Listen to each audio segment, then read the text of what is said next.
Well, good afternoon and welcome to Austria and Sollenau. We are RC Racing TV. This is the EFRA Large-Scale Touring Car Championships from Austria, brought to you in association with Samba, with D'Agostini and with Wheelspin. Is it Hobbies and Models or Models and Hobbies? It's Models and Hobbies, isn't it? Wheelspin, Model and Hobby and D'Agostini. Apologies for the slight delay, that's completely beyond our control. We are now with you for the second two qualifying rounds. We've had one qualifying round so far today in this large-scale championship. Oddly, in this second round, they're going out in different orders. They're going out 5, 6, 7, 8, 9, 10, 11, 12. The fastest guys are in 11 and 12. There are 12 groups, each get 10-minute qualifying runs. This qualifying round will run, this is the first race actually, this is race 5, which is the first race. Just coming off round number 2. Round number 2. Round number 3 will start at 20 past 3 and will go on till just after 6 o'clock. It is good to have you with us. That's all I can say. So we are now up and running. Still just doing a little bit of fine tuning. So we will get up and running with some coverage of the next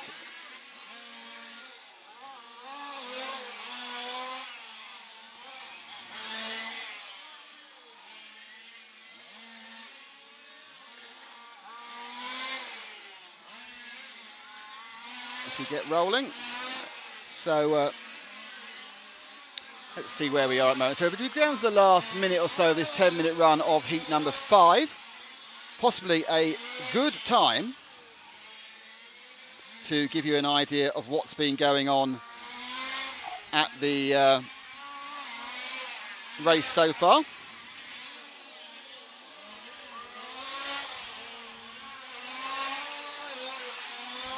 So we've had one round of qualifying this morning, and that has a relatively surprising person leading it, I think. So just to read out where we are. So at the end of the first round, and qualifying is basically his fastest run. There's no points, it's not aggregate points over X number of rounds. It's your single fastest run. Alice Bayer is on a 33:10:17. That's Alice's brother of Martin. Mathieu Perret is in second. Marcus Feldman is third. Martin Lissau fourth. Marco Wiegering is fifth. Giovanni Verbrugge is sixth. Andrea Catalani is seventh. Michael Weiser is eighth. Cedric Privot is ninth. Maxime Hula is 10th and Sasha Klug is 11th. So a massive entry here. I think we had about 75 last year in Portugal. We had 111 people turn the time in the first round. I think there were 112 enders, so one person didn't make a first lap. You're enjoying some great shots from Frank. Any second now you'll hear from Matt. 1, 2. Oh, hello, Matt. Hello. So keep talking. Hello. Welcome to Austria. Yes, you are welcome to Austria. We've had a lovely time so far, haven't we? Wow. Oh, I do realise that discussing issues on air is not professional. And more importantly, we've only got 4 hours today to broadcast to tell you about them. Yes. And it's very much our problem, not your problem. Suffice to say, it's not often we do a Mercy dash to Vienna Airport. No. That wasn't to pick me up. No. Altogether, the team went to Vienna Airport 3 times yesterday. Yes. So, yeah. We love Vienna Airport. And then the things we collected from the airport didn't really work. But they got working in the end, and we lived to tell the tale, and we're here. Yes, and I think we can both say without fear or favour that there's a particular part of our equipment, and it's not Frank, we don't like. Yes, there is, yes. And so tell us it's about rather fundamental. No. It is quite fundamental. Frank's a fundamentalist. No, I meant the piece we don't like is fundamental. Now you can hear me. Why don't you welcome the viewers and tell us why we're here? No, tell them why we're here. I know why we're here. They're here to listen to you and I talk over pictures of a live feed coming from Sollenau. What? There's 47 people waiting to join the group. Blimey. I let people They're queuing. Yesterday evening I let a load in. Are we going to have a rampage? Oh, we are. A rampage. It's going to be like the running of the bulls or something, where they're all going to run in and there's going to be tomatoes. That's another festival, isn't it? Where there's tomatoes. Yeah, they're both Spanish. And there's a festival of throwing donkeys down wells.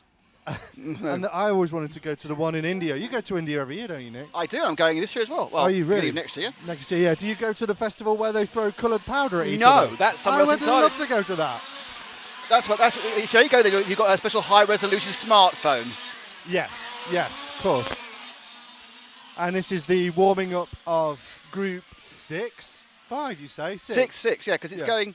There's only 5 fingers on your hand. Yeah, but I had that one pointing out the side there. Yes, so to remind you again, much like some of the other classes, they mix up the order. The fastest guys are in Group 10, 11 and 12. And we're going, this second round goes 5, 6, 7, 8, 9, 10, 11, 12, 1, 2, 3, 4. And the next one goes 9, 10, 11, 12, 1, 2, 3, 4, 5. So you get to see him again. And it's very lovely. So I think what we should do now is we should choose someone, because they've got the warm up, and we should have a little look around the track. And that bright orange car is as good a place as any. The only thing I don't know yet, and do you know where start finish is? Frank knows. Right in front of us, fantastic. So this is the orange car number 1 we're with now. David Hansen, is it? Yeah, and there he goes over the line. So then comes down this, but they've stopped the straight. Look, it's a sweep in. That's a beautiful piece of track. Right-hand turn, very sharp right. Then left round the big sweeping corner. Comes in again, short shoot under the pit lane, round. And there's a lot of full lock action. So obviously we have issues. We need to. I mean, it's pretty obvious that the end of the straight up there has to be the wheel spin wheel. The wheel spin wheel, yeah, because it is a giant wheel. It's a giant wheel. It's a giant wheel, yeah.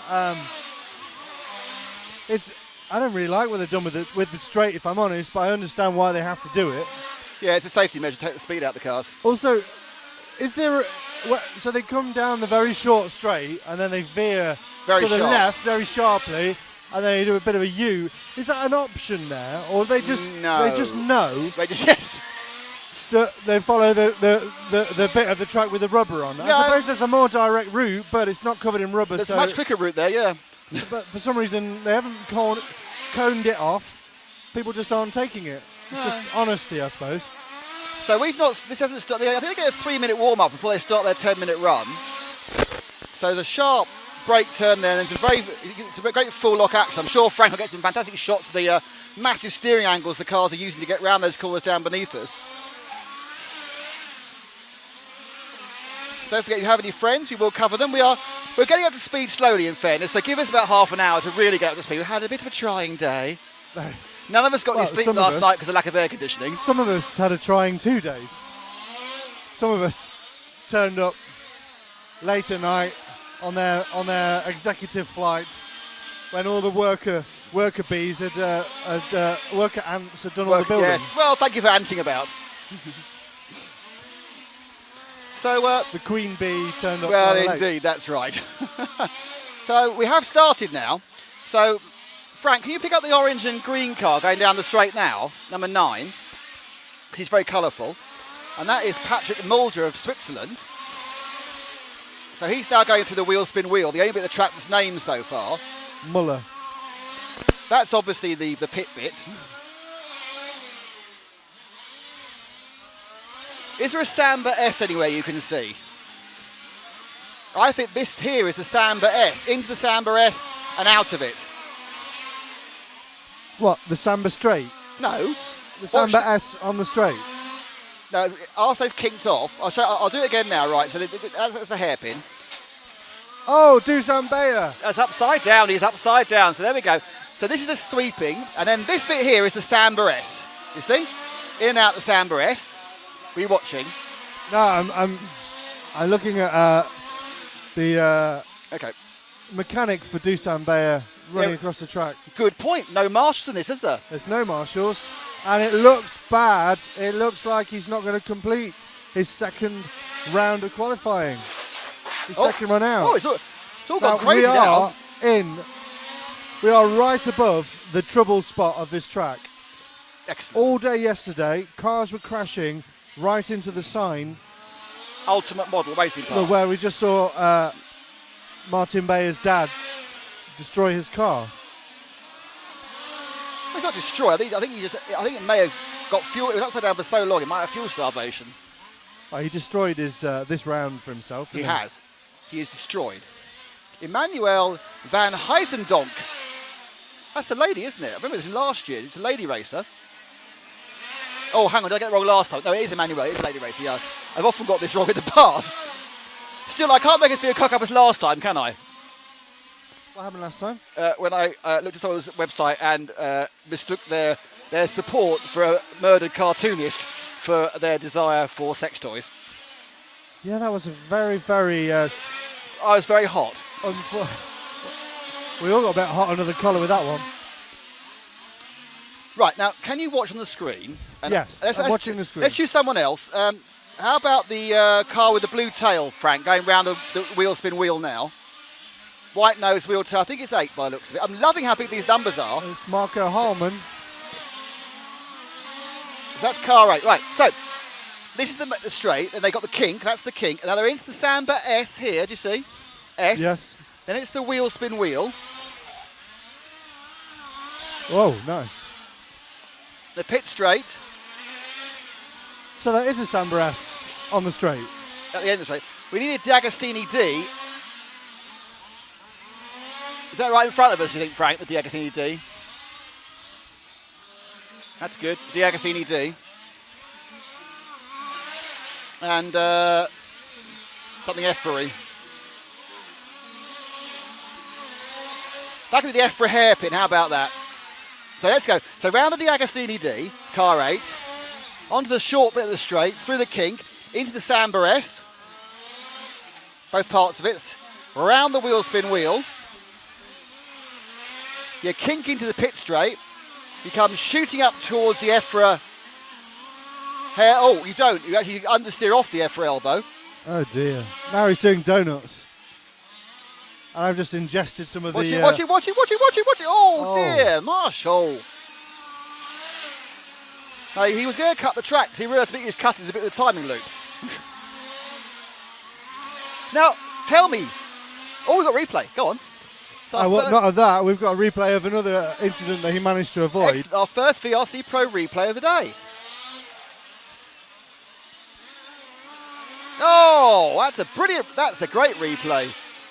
Over 3 million actually views. Get touched. He would have been fine. He didn't actually get touched by the car spinning out, but he got distracted. And he was affected and then he by lost it. Yeah. There's 2.5 million views for that crash thing we did. It's on Motors, not on our website. Oh, the Australian Worlds, the one that Martin Lissau won. Indeed. Martin Lissau was second fastest in practice, and I think he was 4th overall after round 1. Still plenty of time. I don't think that will worry him or concern him whatsoever. I think that's a good start for him.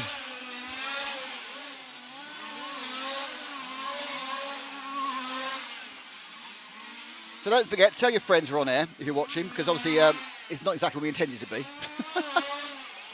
What's not what, sorry? We're a bit later than we thought we'd be going on air, so people may have ridiculously got off and done something else.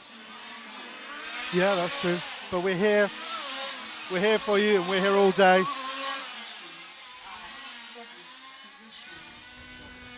Now, is there 2 rounds of qualifying tomorrow and then low finals? No, 1 round of qualifying tomorrow, then low finals. So this is 4 Yes. rounds of qualifying? Yes. Now, Dallas was very concerned yesterday that they get at least 1 round in before the rain came. Well, they've because done it. then, after that 1 round was done on a dry track, everything could count and they wouldn't have to have lots of protests. Because obviously when it starts to rain midway through a round, which can last up to, how long will a round last? 2 hours? Yeah, I'm not actually sure, if I'm honest, if there's any rain forecast. Yes, there is. Thunderstorms today. There is rain forecast for today. But obviously some people can have will have round 2 dry, and some of them might have round 2 very wet. Some might not even go out for it.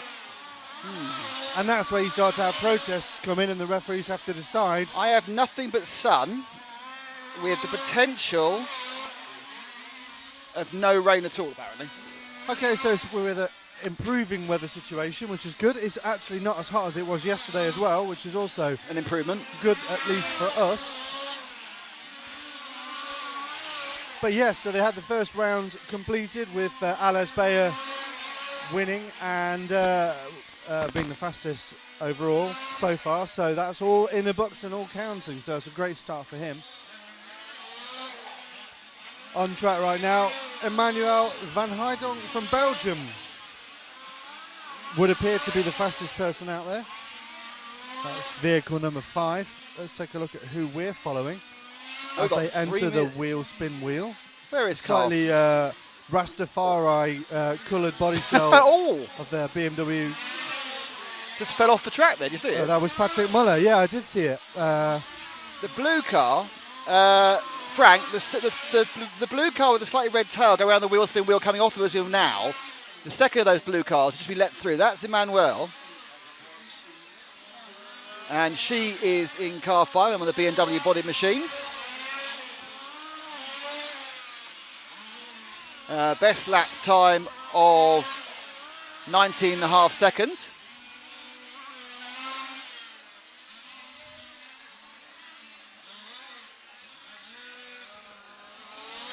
So there's a couple of names that we all recognise from previous events, Patrick Muller being one of them. But there's also quite a few new drivers that we certainly didn't see last year in Portugal, because this is a much more popular year than it was in terms of turnout than last year. And that is certainly evident in the lowest of the groups. There's lots of crashing. So I'll get ready with my replay finger for that. Yeah, I think it's about 30 more than last time. I think it's about 112 against 80, I think. There's about 30 more. Yeah, which is a great sign. Nope. Anyway, so we're down to about the last minute and a bit of Group 6, which will be followed by... Will it be followed by Group 7? Yes, it will. That's right, absolutely. I really need more of you. Can I get more of you? You can have as much as you want. No, can you turn that up? That'll turn out on the stream as well. I might be right. I might be too quiet on the stream. We don't know. Have we had any feedback yet? No, we do know, because we can see where the lines are. Yeah, you're coming up to here, and I'm coming up to here. Oh, okay. So, here I am, talking. We're following round still, car number 5, who's still the fastest person out there with 28 laps under her belt. Hang on, do we have other cameras? We do have other cameras, but I'm thinking I might need to change the frequency of this microphone because it's causing us some interference, is it not? It is, despite our new aerials and half an inch away. I just need to scan for a fresh and new frequency. Oh, you go scanning for fresh frequencies. Shall I do that? Well, how about waiting for a minute until this ends? Yeah. And then I'll welcome people into the group whilst you're scanning for frequencies. Scanning for frequencies. It's like an absolutely well-oiled machine. It sounds very good. And then next race, we'll see different cameras.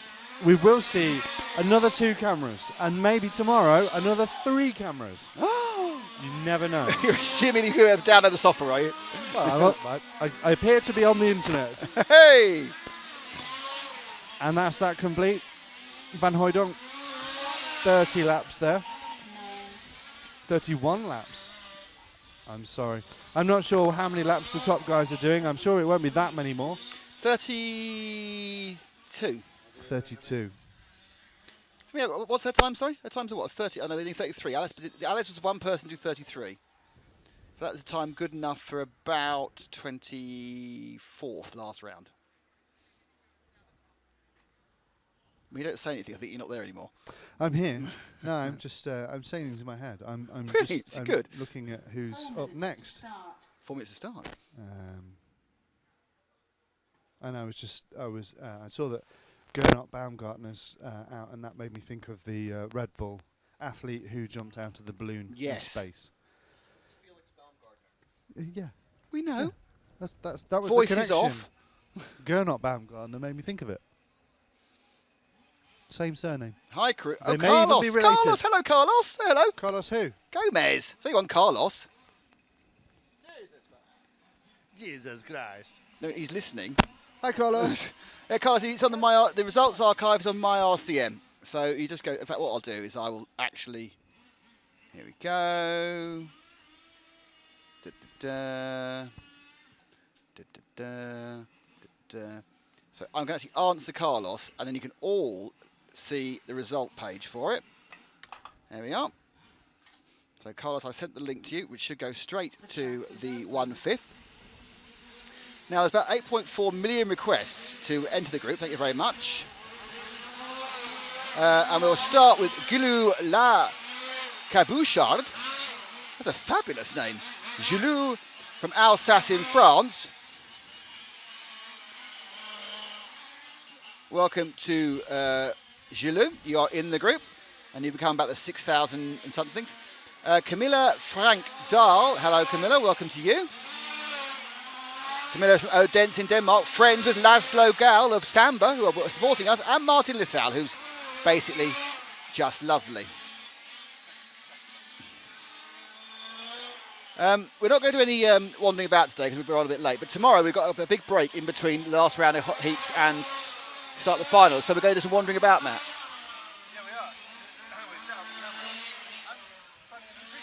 Oh, I can't talk to you, sorry. I've completely forgotten the concept of... You've even forgotten that you were welcoming people into the group. Well, that's because I have a very small brain.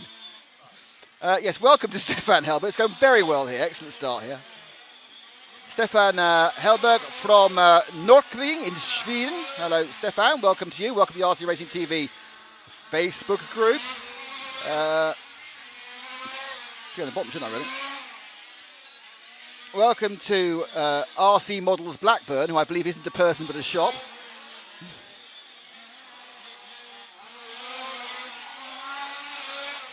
Miles Dixon, also friends with Laszlo Gal. Laszlo Gal is friends with everybody.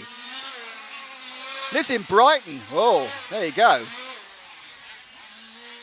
Miles Dixon, welcome to the RC Racing TV Facebook group. Oliver Maspimbi. Olivier, welcome to you. You are from Paris in France, and you are friends with Mathieu Bière, of course one of the favourites of this event.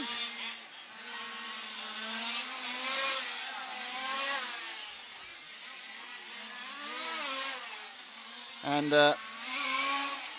Didier Biladou. Welcome to Didier. Didier, I'm sure, is friends with Laszlo. He's not friends with Laszlo Gal. What a nightmare. But he is friends with a lot of other large-scale people. So I think a lot of our French large-scale friends joining us now.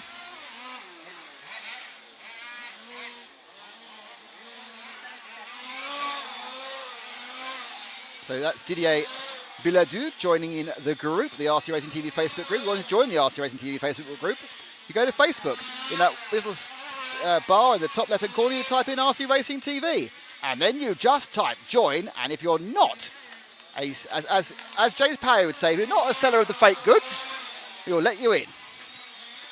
G. Romo Justin Seitenbacher is someone else who wants to join us in the group. Nico de West. Welcome to Nico. Rick van der Boel from the Netherlands, Nijmegen in the Netherlands. He's got a MyLaps thing. All right, testing at Rauschen apparently. He is in, and as we have started this next one, let's get going on this. So this is heat 7. Fastest lap of this race so far is a 19.625. That's not the fast time overall, obviously. So in this heat, which is heat number 7, we have Dominic Winkler, Placido Cerisi, Lino Joly, Marcel Thiem, Gernot Baumgartner, Michael Ivo, Matthias Domig, Ramon Schmidt, Timu Now, and Fernando Silva Bercal.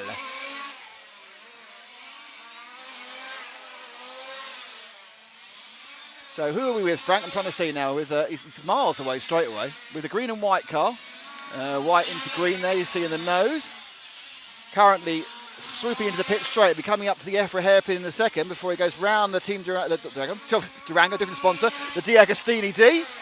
And that is the 6th machine of Gernot Baumgartner as he sweeps there through the kink. Baumgartner from Austria. Surprising he's not got Red Bull sponsorship.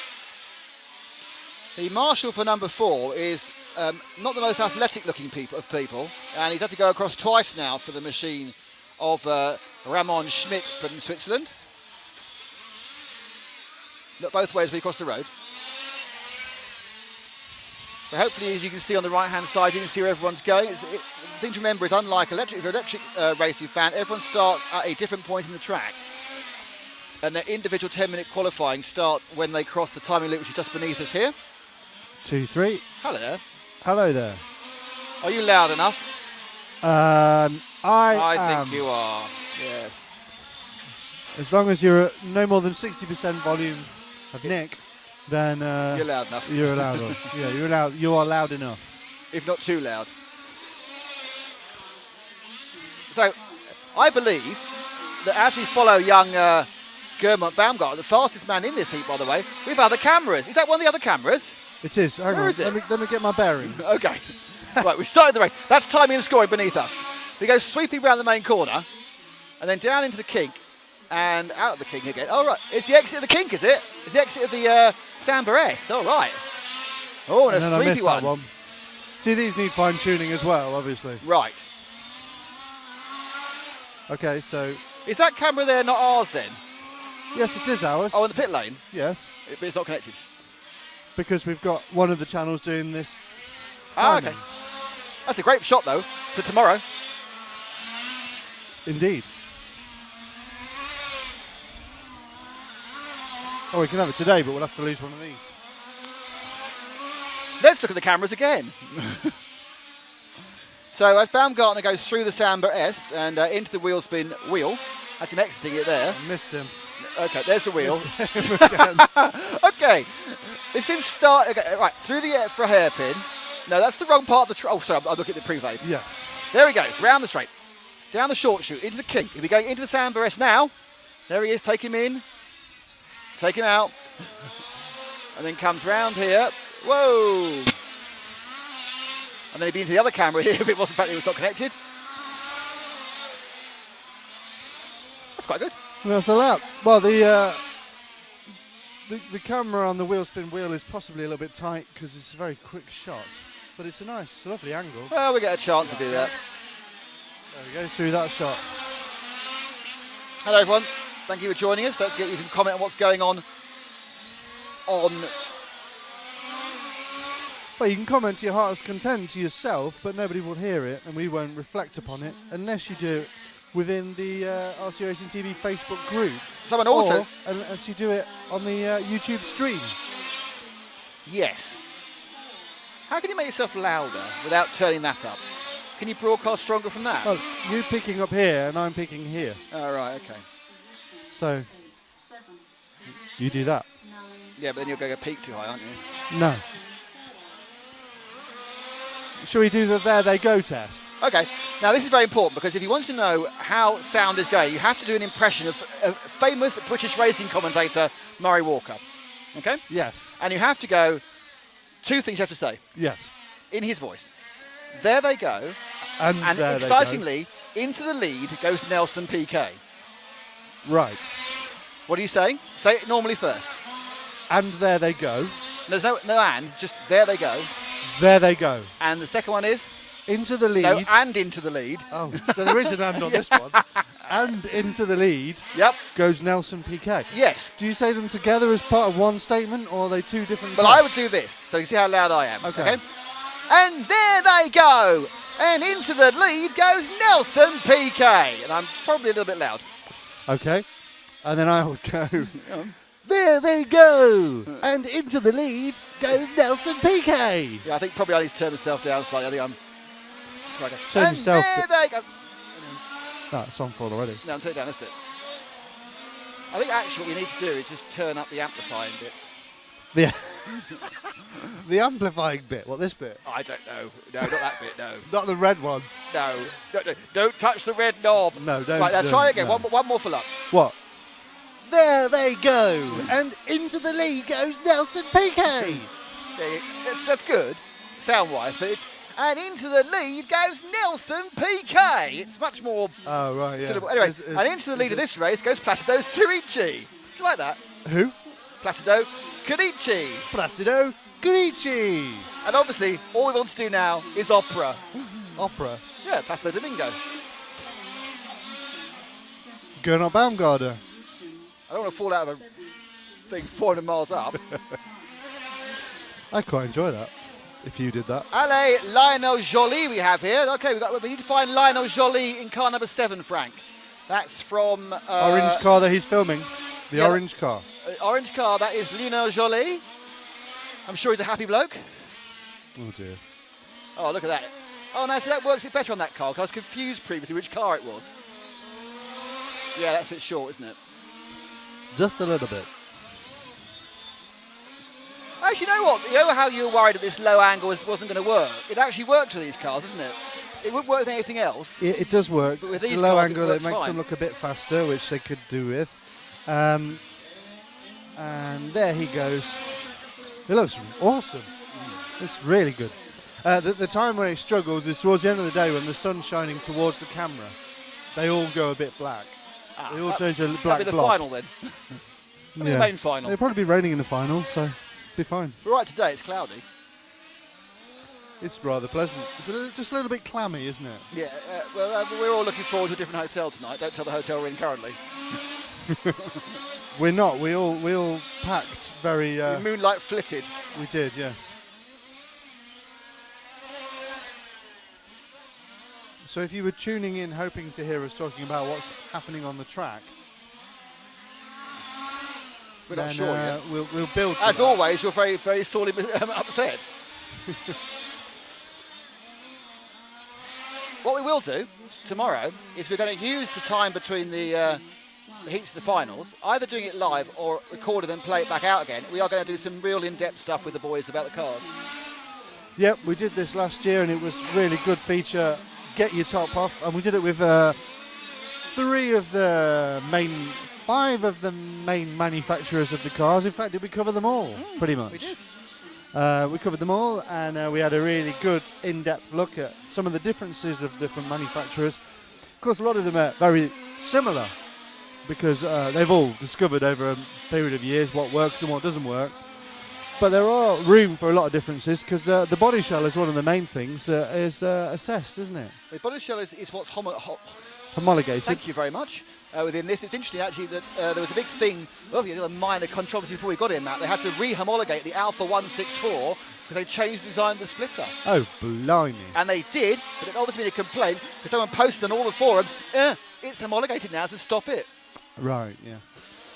Well, the Alpha's very popular because the front splitter does really, really help with the steering, and these machines, they do need all the help they can get to get around the tight corners that they have here. Of course, it's no Auto Bayer Arena. No, what but is? No, apart from the Auto Bayer Arena, which is they call the Monaco of RC. Still my favourite ever RC racing just clip with the cannon. Yeah, so what I you're saying love is you did a good clip once and never have you bettered it. 5 years ago. Oh dear. Oh no, you did that good end of year clip 2 years ago as well. Yes. Apart from that, you're pointless. Oh, by the way, well, I can't talk about that on air. I think what we also need to do as well is get our favourite Irishman, Cormac Wyatt, over here to talk through some races at some point. Yes, we do. So I don't know what heat he's in, but we'll go and arrest him and bring him over for a chat today sometime, because I'm sure he likes to chat. He loves a chat. We've got lots of exciting things planned for the next couple of days, and now we're actually on air. Who knows? It may happen. Yeah, before we were just playing radio in our bedroom with our hairbrushes, weren't we? And now it actually counts for something. Now, all of you who are geeks will have noticed that we're actually broadcasting at 480p today. That's because of nervousness. If everything goes well, we'll be at 720 tomorrow. And for the final. We didn't want to run before we could walk, essentially. Considering we hadn't got past crawling. Time to welcome more people into the group. Oh! Modding Tech says Cormac's in the next heat. Fantastic. That means Cormac's available for bar mitzvahs, weddings and commentary in about 10 minutes' time. That's excellent stuff. Thank you, Modding Tech. Frank just pointed out another controversy. Uh-oh. Give him a microphone. I talked to our friend Dario Vaselli. Yes. Hey, Hello. Frank! King Frank. Yeah, I was taking pictures earlier, and I noticed Dario's mechanic wrapping the air filter, the hollow air filter piece, Yep. that shaped piece on top of the engine, with wrapping it with tire inserts. Right. And I said, "What's going on there? What's up with that?" And he said, "Well, the the sound level check, which is directly above our heads, is there are a lot of cars that they changed the regulations basically, and there are many cars that are too loud. And if you're too loud in qualifying, they take away your best performance, your best qualifier. So that's been something that's been happening that maybe we could talk to some people about. Well, let's be honest about this. You could make the cars quieter. They just lose a bit of horsepower, so make them quieter. Because you have these cars too noisy, what will happen is the tracks will get closed down. I have no sympathy with people who are too loud. Absolutely none. Absolutely should lose your fastest time. Yeah, but Nick, you've got to bear in mind it is the aggregation of marginal gains, isn't it? Everyone's trying to get that little bit of edge, and when they try and get that little bit of edge, they're getting a bit noisier, and everyone's just trying to push it as far as they can, marginally stepping up their power that they have, and obviously there's a payoff And if they for go everything. over? If they go over? If they go over, Ban 'em. Well, hang them. No, they lose their fastest time. There's no capital punishment. They changed the rule according to Dario. Well, in terms of getting the official line on rules, the best person for us to speak to, and we will speak to, would be section chairman for large scale and former European champion in off-road, Ian Oddy, Who's sitting over there? who is sitting over there, casting his knowledgeable eye over everything. Can I welcome someone to the group? You probably should. It's Simon Sustersik, who Hey, has got Simon. 4 different letters in his name with the little hats on, the upside-down hats. The little hat. And now, if I was from the correct country, I would know how that affects the pronunciation of each letter, but I'm a completely crass English person, so I don't. So I'm going to read it out in English. Simon Sustersik. Maybe Simon would, if he's listening still, Yes, maybe he could left. give us the phonetics spelling of his surname, and we could do it some more justice. And I'd also like to welcome Pascal Bell, Hey, Pascal. who I'm assuming is from France. And he likes a bit of large-scale touring car. Oh, actually, I think he's not from France, actually. He's from Germany. From Just, Bad Laspy. As I noticed when I was driving through France to Austria. get to Italy, there's a lot of bits in certain parts of France that are very German, like the Alsace region, because it's kind of gone from country to country quite a lot in the last 200 years. It's quite literally borderline. Like Madonna. Really? She had a single called Borderline. Did she? Yeah. You must be my lucky star. I am. This is no holiday. Like a virgin. But no, it's all right. That doesn't work. Okay, we're off and running. Let's see if we can find car number 9, which All is right. Cormac. Papa, don't preach. 9, where is he? That's 7, isn't it? Number 9. Number 9. Anyone? There he is, the yellow, white with the yellow. Underneath us, the B&W of our Irish pal, Cormac Wyatt. Starting his first racing lap. He now comes through the San Barres and goes right round the wheel spin wheel. Beautifully banked corner that one. I'm sure it's a lot of fun to drive. Sharp right before he goes under the pit straight into the EFRA hairpin. Hard braking round the D'Agostini D. And there really is no main straight here, and that must be a very conscious effort to keep the speed of the cars down. Also, need to keep the lap times up because these guys are doing 19.5-second laps. So this isn't the longest version of the track they could have used, which is quite interesting. And they actually wanted to make a longer track. There's a couple of versions they could have done it, but they've made a. I think that what they wanted to do was not have this very fast main straight. So in an attempt to keep the ultimate speed down, they've made some compromises on track length. Kevin Stegmuller was just saw upside down on the kink and is now retired to the pit lane. So Cormac at the moment is doing 19.5-second laps, which were okay a couple of heats ago, but the time you should be doing is 19.2s.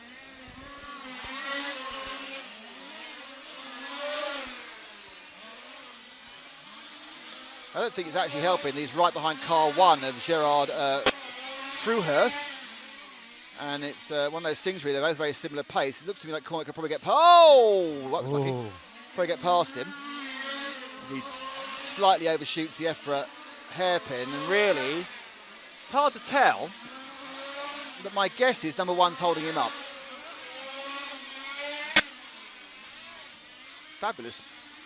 There's some really good crashes off camera we're not seeing. Can't wait for the earlier heat. It's going to be a replay fest. Yeah, really chaotic. But it's tricky because these things are very hard to brake in terms of using the brake. Yeah, I mean... because they're so heavy and they are going at quite a pace. Frank, when Cormac comes into the EFRA hairpin, can you get as tight as possible? Because then we can actually see the effort the cars do to brake and turn at the same time. Look at the amount of steering angle. The huge steering angle to get around this Durango area. They're really exploited the full level of grip on these cars. They are big two-wheel drive machines. They are normally on the edge of unpleasant oversteer. And it's quite an effort to get them to turn in and move at the same time. They are some of the best engineering you'll ever see. And there's some very advanced differentials in them and very advanced power steering and braking systems. And you're not allowed to say they're old chainsaw engines either. I'm pretty upset about that.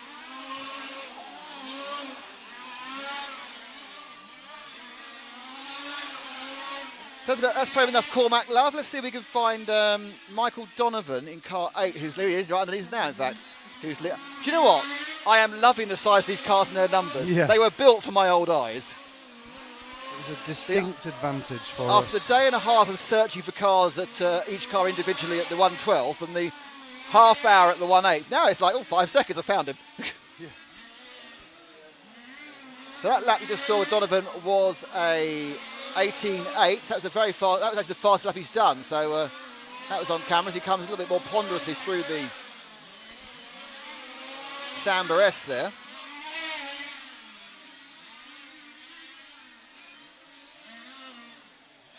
Very much like sort of go-kart braking, where they're doing all their braking in a straight line into that hairpin and then turning, rather than trying to get both these happening at once.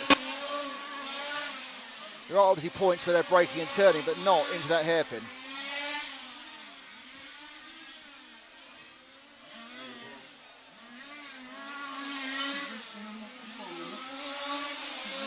So Donovan time around was 19.4.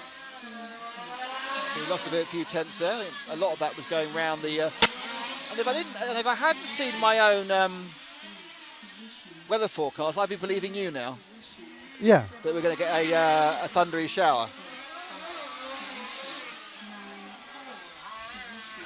Sorry to say it, but I think that would make things pretty interesting. I don't think that would, Well, it might not bother going out. It's any problem. Yeah. Then we'll have a bit of filling to do. You'll have to do a... I was going to say, you'll have to do a Cliff Richard. But what I mean is... Congratulations. And jubilate. Yeah, you don't mean what he's accused of, which he didn't do. Oh, really? Okay. I don't believe Cliff's a No. unpleasant person. No. So Sven Muller, who appears to be in the lead now, I think that's just because Donovan had a really bad lap the last lap. Did he have a big accident, Frank? Did our man have a big accident last lap? Oh, yeah. Oh, was it worth a replay? We were chatting amongst ourselves rather than... We're very unprofessional, just chatting amongst ourselves. Let's see if we can find car 7. With about 4 minutes this heat to go. It's 10-minute qualifying heat. There we are, 7. He's in front of Cormac. He's the reddish car.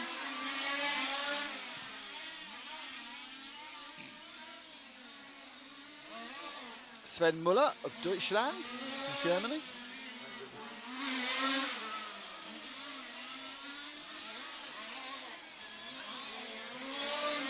There's 2 bites at the EFRA hairpin there. Then puts on some... This looks like a really tricky track, actually. Oh, he's put the curve there. He's lucky to get away with that. He's got Cormac right up his backside now. It's pretty obvious that there's a lot of people who are going to be very close on time, and every half second counts here. There's number 7. What are you doing? What was all that about? Should we see what just happened a second ago? Can you do that? Yeah, that bit there. You kind of cut in front of Cormac and then just lost it. Yeah. Yeah. Let's look at the VRC Pro replay of some very odd driving from Sven Muller here.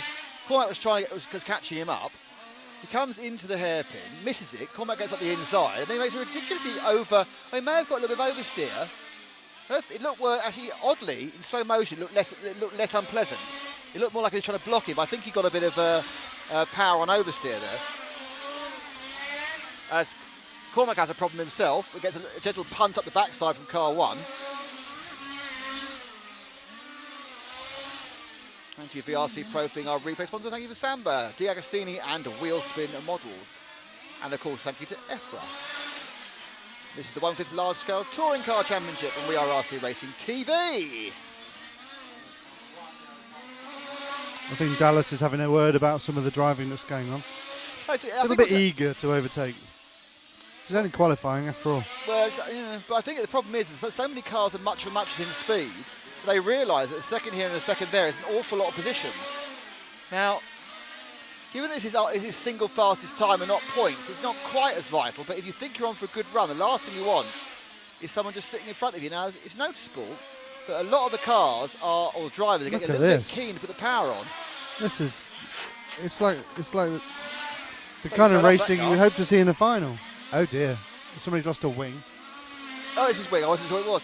Yeah, I mean, see these 3 cars, Cormac actually let them both go now, which is pleasant of him. That's a 7 and the 1. But they're all much of a muchness.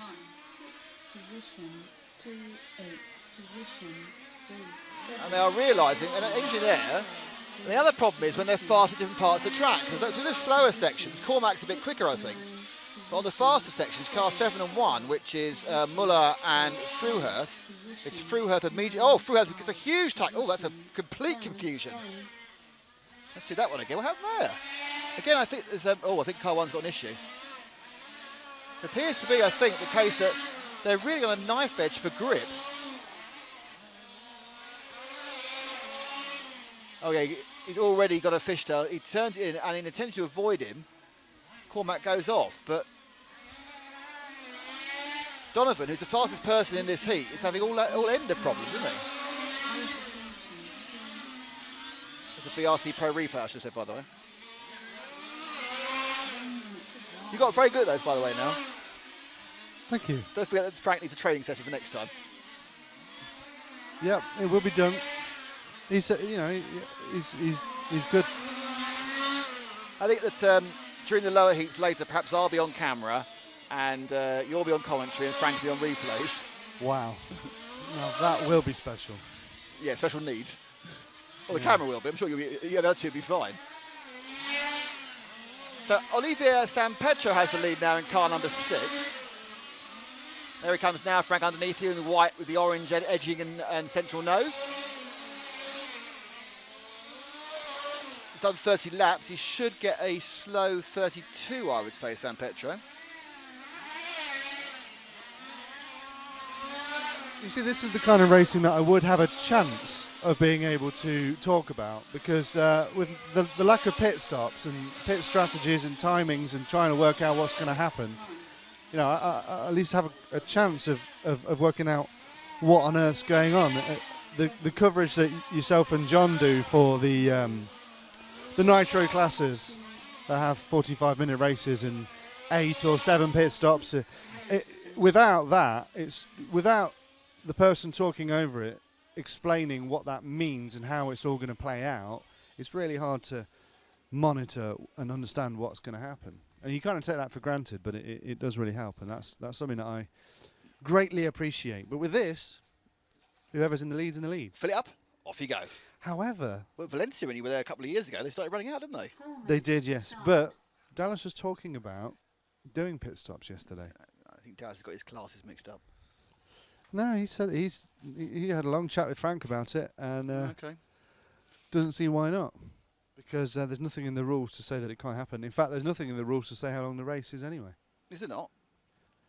According to the president of EFRA and IFMAR, no. Keenan White says, good morning, guys. Thanks for the coverage. Tuning in from the Dominican Republic. Wow. He enjoyed the coverage of the Off-Road Euros 2 weeks ago.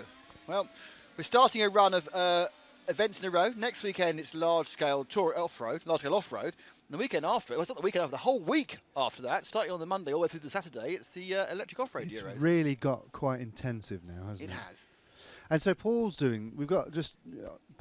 is doing the 10th buggies, As is Ollie. as is Ollie As is and Nathan. And then Paul, is he pretty much straight He's away? got a week off.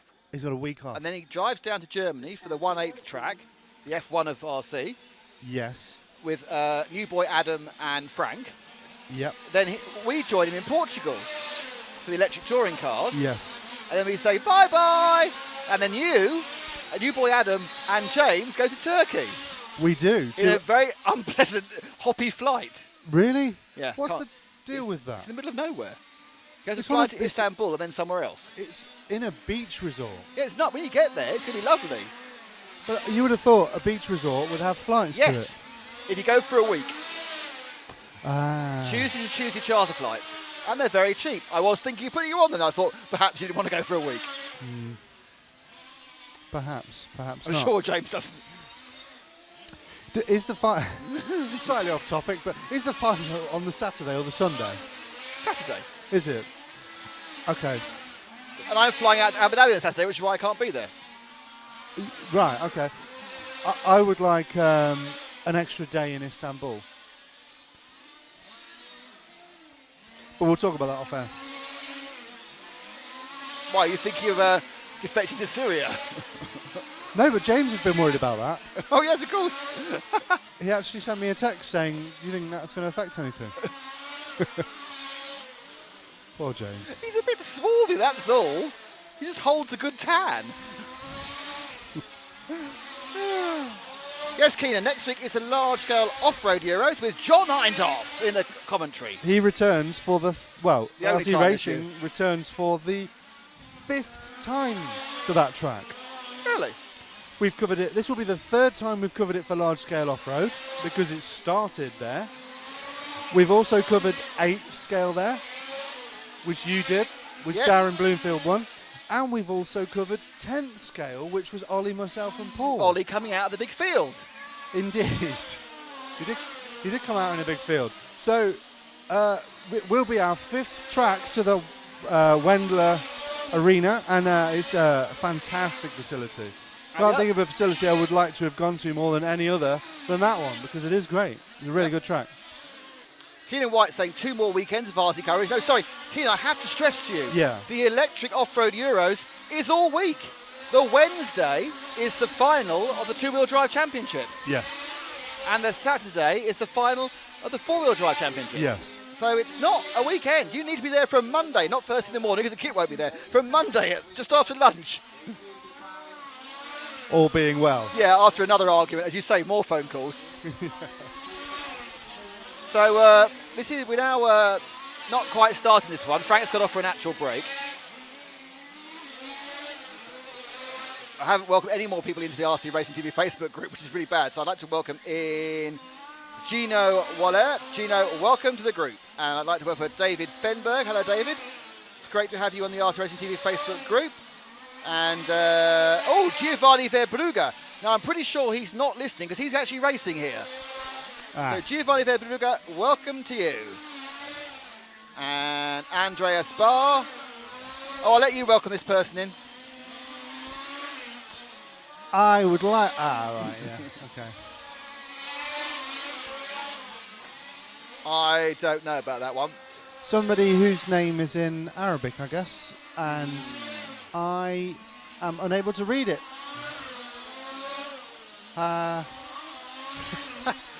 And perhaps, yes.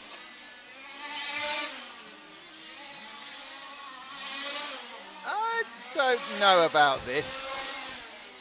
A fantastic page, but Yes. possibly not RC related enough for you to join Or our at group, all. I'm afraid.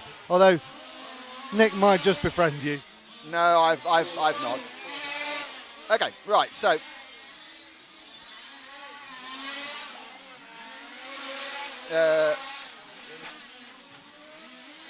We need to get back to the action really, don't we? We haven't got any Frank. Frank's not with us. We've Do you lost want me Frank. to operate Where's the Frank? camera? I don't really mind, just in case I'm worried that Frank's not here. It's the second natural So we have break Daniel within an hour. Verster. A bit worried about him. Thomas, well, you know he's very keen on having the right colour of urine. Thomas Versky, Marco Gacci, Emmanuel D'Amico, Kevin Tolanaz, Michael Melker, Victor Bolsek, Robert Perigo, Balko Ketter and Christian Volz are your drivers.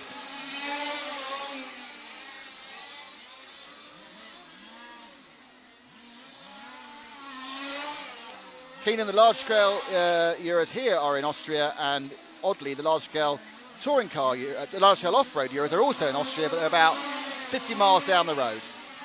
Hello back to Frank.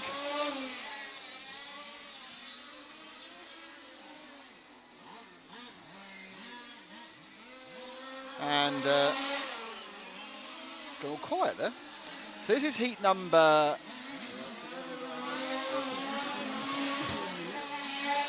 Where's the heat number?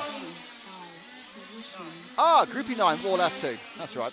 So it's heat 9 of 12. And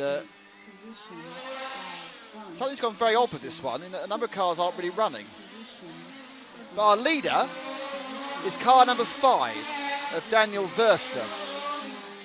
There he is, in the white, into the sort of ready bronze car. The odd thing is that with a huge amount of surface area these cars have, not many of them have got in for the full touring car multicolour paint jobs, have they? No, they keep it simple, don't they? More of a rattle can job. Yeah, two cans of paint, one for the front end, one for the rear end, and put a stripe down the middle. And you're done. How much, I was really surprised. How much the body shells cost? 120 euros. Oh, you do know. Was that right? 140. Yeah, I was really surprised. Because like an ordinary body shell for a 10th car is like 14 quid. But I suppose there's probably 10 times as much stuff in them by the time you got the Huge thickness. sheets of Lexan. I think a lot of what you're paying for is shipping costs. Yeah, no, I'm quite familiar with this size body shell. Of course, from my yeah. work with Baja. Bajas, and SC body shell is incredibly expensive. You could buy an RC car for the cost of that body shell. And I kid you not. There's Martin Lissau wandering up the side of the track with 2 bottles of Coke with him. Shall we go Lissau spotting? Frank, we need to spot Martin Lissau. He's meandering down. Now don't forget, big changes to Martin's life this year. He's become a dad. Wow, look at him. That's the become a dad? swagger of a dad. Yeah, yes. that's a dad, yeah, well, yeah. if Facebook is to be believed, then yes. And he's behind a tree. Martin Lissau, currently former European champion. And World champion. Yes, very good point there. Let's pick up that yellow and blue car too, because he looks interesting. What is he, a former European champion in now? This, isn't it? He is a former European, well, the European champion still in F1. Yeah, the 1 year F1 was, but rather than being round by round, yeah. So yes, that took me back to the Auto Bay Arena. 11 days in Wow, 11 days in on your own. on my own with heat stroke and a stomach bug. I seem to remember the food bill was very cheap. Tiny. It was like less than 1 day in Sweden for a whole 11 days. Don't remind about Sweden. I have nightmares about it. So they go around the wheel spin. Can you do me a favour? Would it be difficult to swap the camera so we can have a look at the other camera? That should be possible. I don't want to break anything though.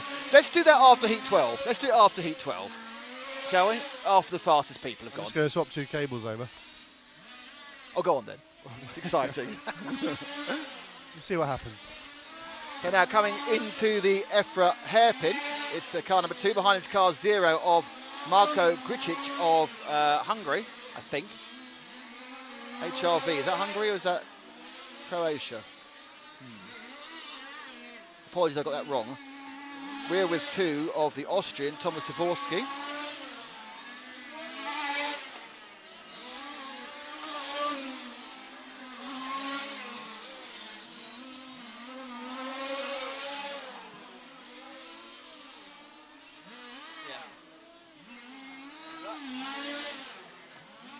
Oh, problem there, is that? Is that our man? That's car 0. Dvorsky, whose body shell just... Look at how it's painted. It looks like a Vauxhall Vectra, which seems surprising. Mostly Alphas and BMWs, the body shell. Remember, the body shell's a homologator. The rest of it's pretty free, apart from weight in the engine.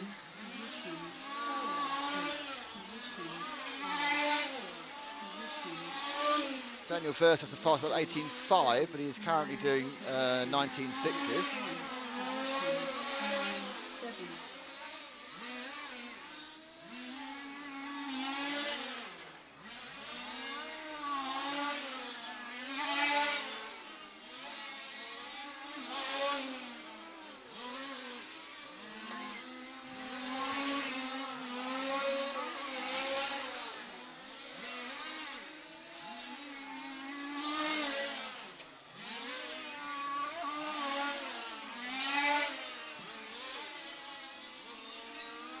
So there's 3 minutes to go this one.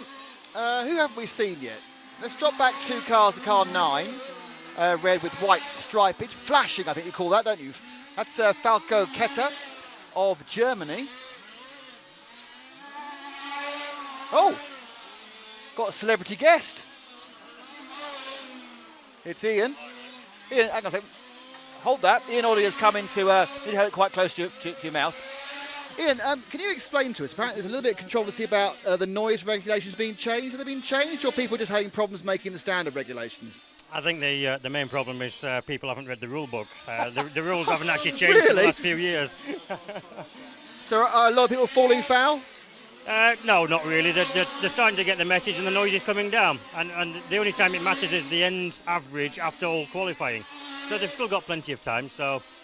And what is the dB allowance? 91.7. And is that seeing a gradual reduction over time? Is it? Are you trying to get the cars quieter as we go along?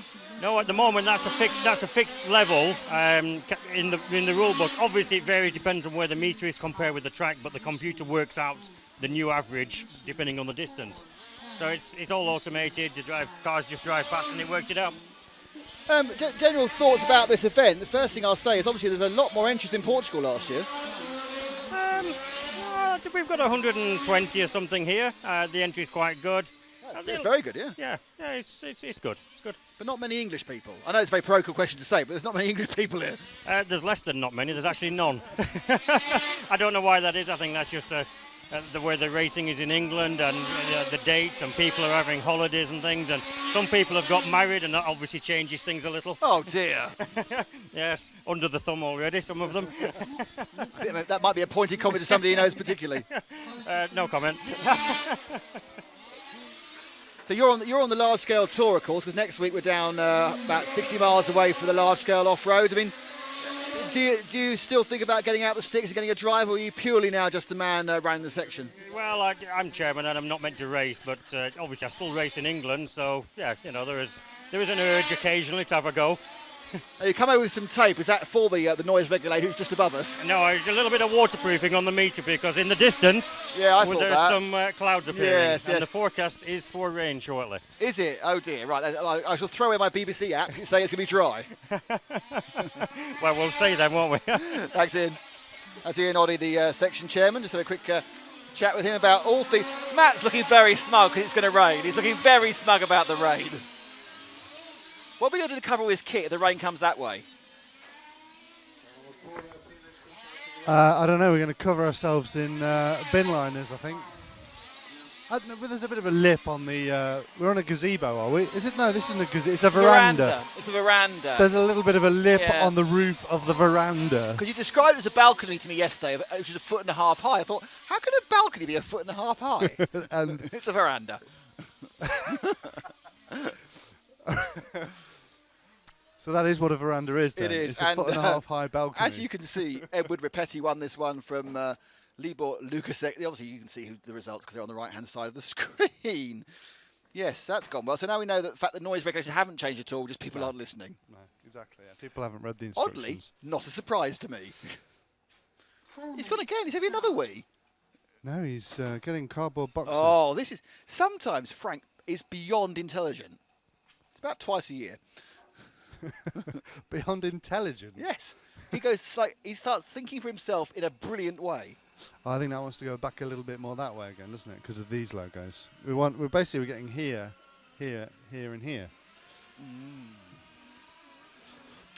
We can have a good look at those. That's the shot we're talking about. We can have a good look at those at the end of the day because we were a little bit panicked about other things. Yeah, we'll fine tune all of those shots and hopefully get a 4 camera lap would be really nice. Ooh, yes. Low, fast. thrusty shots. And then we'll do some quick shots of the race. Yes. Welcome to Jean-Luc Nardet. Hello, Jean-Luc. You've got a sporty car in your picture. I think it's a sporty little kind of BMW. I'm not sure you're here actually because you've got the sign, the Sollenau sign. So Jean-Luc, you are welcome to the group. Roisin Perra. Hello, Roisin. Roshin. From Sri Lanka, apparently. Very nice.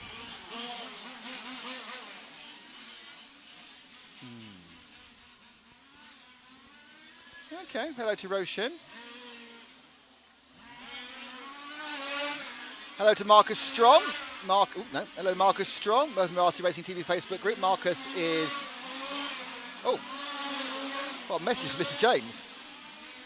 Probably means he's listening, wants to know more about Turkey. It's never good news. Are you being berated? I think holds a good time. Hi James. I'm sure there's no issues with Turkey.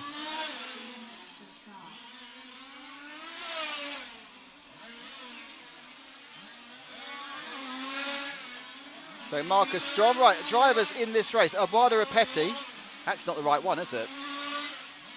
That was the last one. Oh, it is this one. Abuada Rapetti, Libor Lusatek, Maximilian Horning, Maxime Rouer, Daniel Meyer, Dieter Handke, Adrian Vinacoto, Jeffrey Van Vilk, Tom Hake and Andreas Haslinger. So we'll get Marcus Strom in. And Sven Volchen. Hello Sven, how are you? Sven is joining us from Lower Saxony, so he's German. Hello Sven. Good to have you on board in the RC Racing Facebook group. And Jerome Fine. Hello Jerome. Jerome is a fan of the Big Bang Theory, it seems like. And the Traxxas X01. Hello to you there.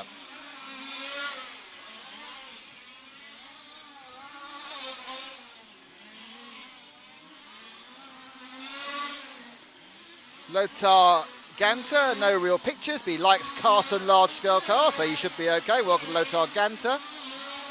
Bob Berti. Hello, Bob. How are you? Hey, Bob. XB8 in his picture, so that's good enough, Bob. You're straight in. You aren't telling us where you're from, so I can't say, hello, Bob, you're from so-and-so. But, Bob, you're a member of the RC Racing TV Facebook group. I'm going to guess he's from Canada. TJ Nasri. Hi, TJ. Everyone likes the Fast and the Furious, which is slightly interesting. Well, they like cars and that, don't they? Yeah. It's a nice Mustang.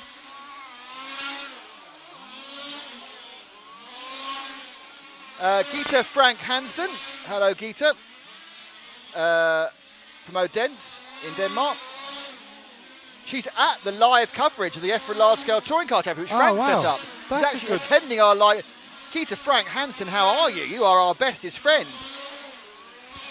So we you're in the should group. be able to see who else is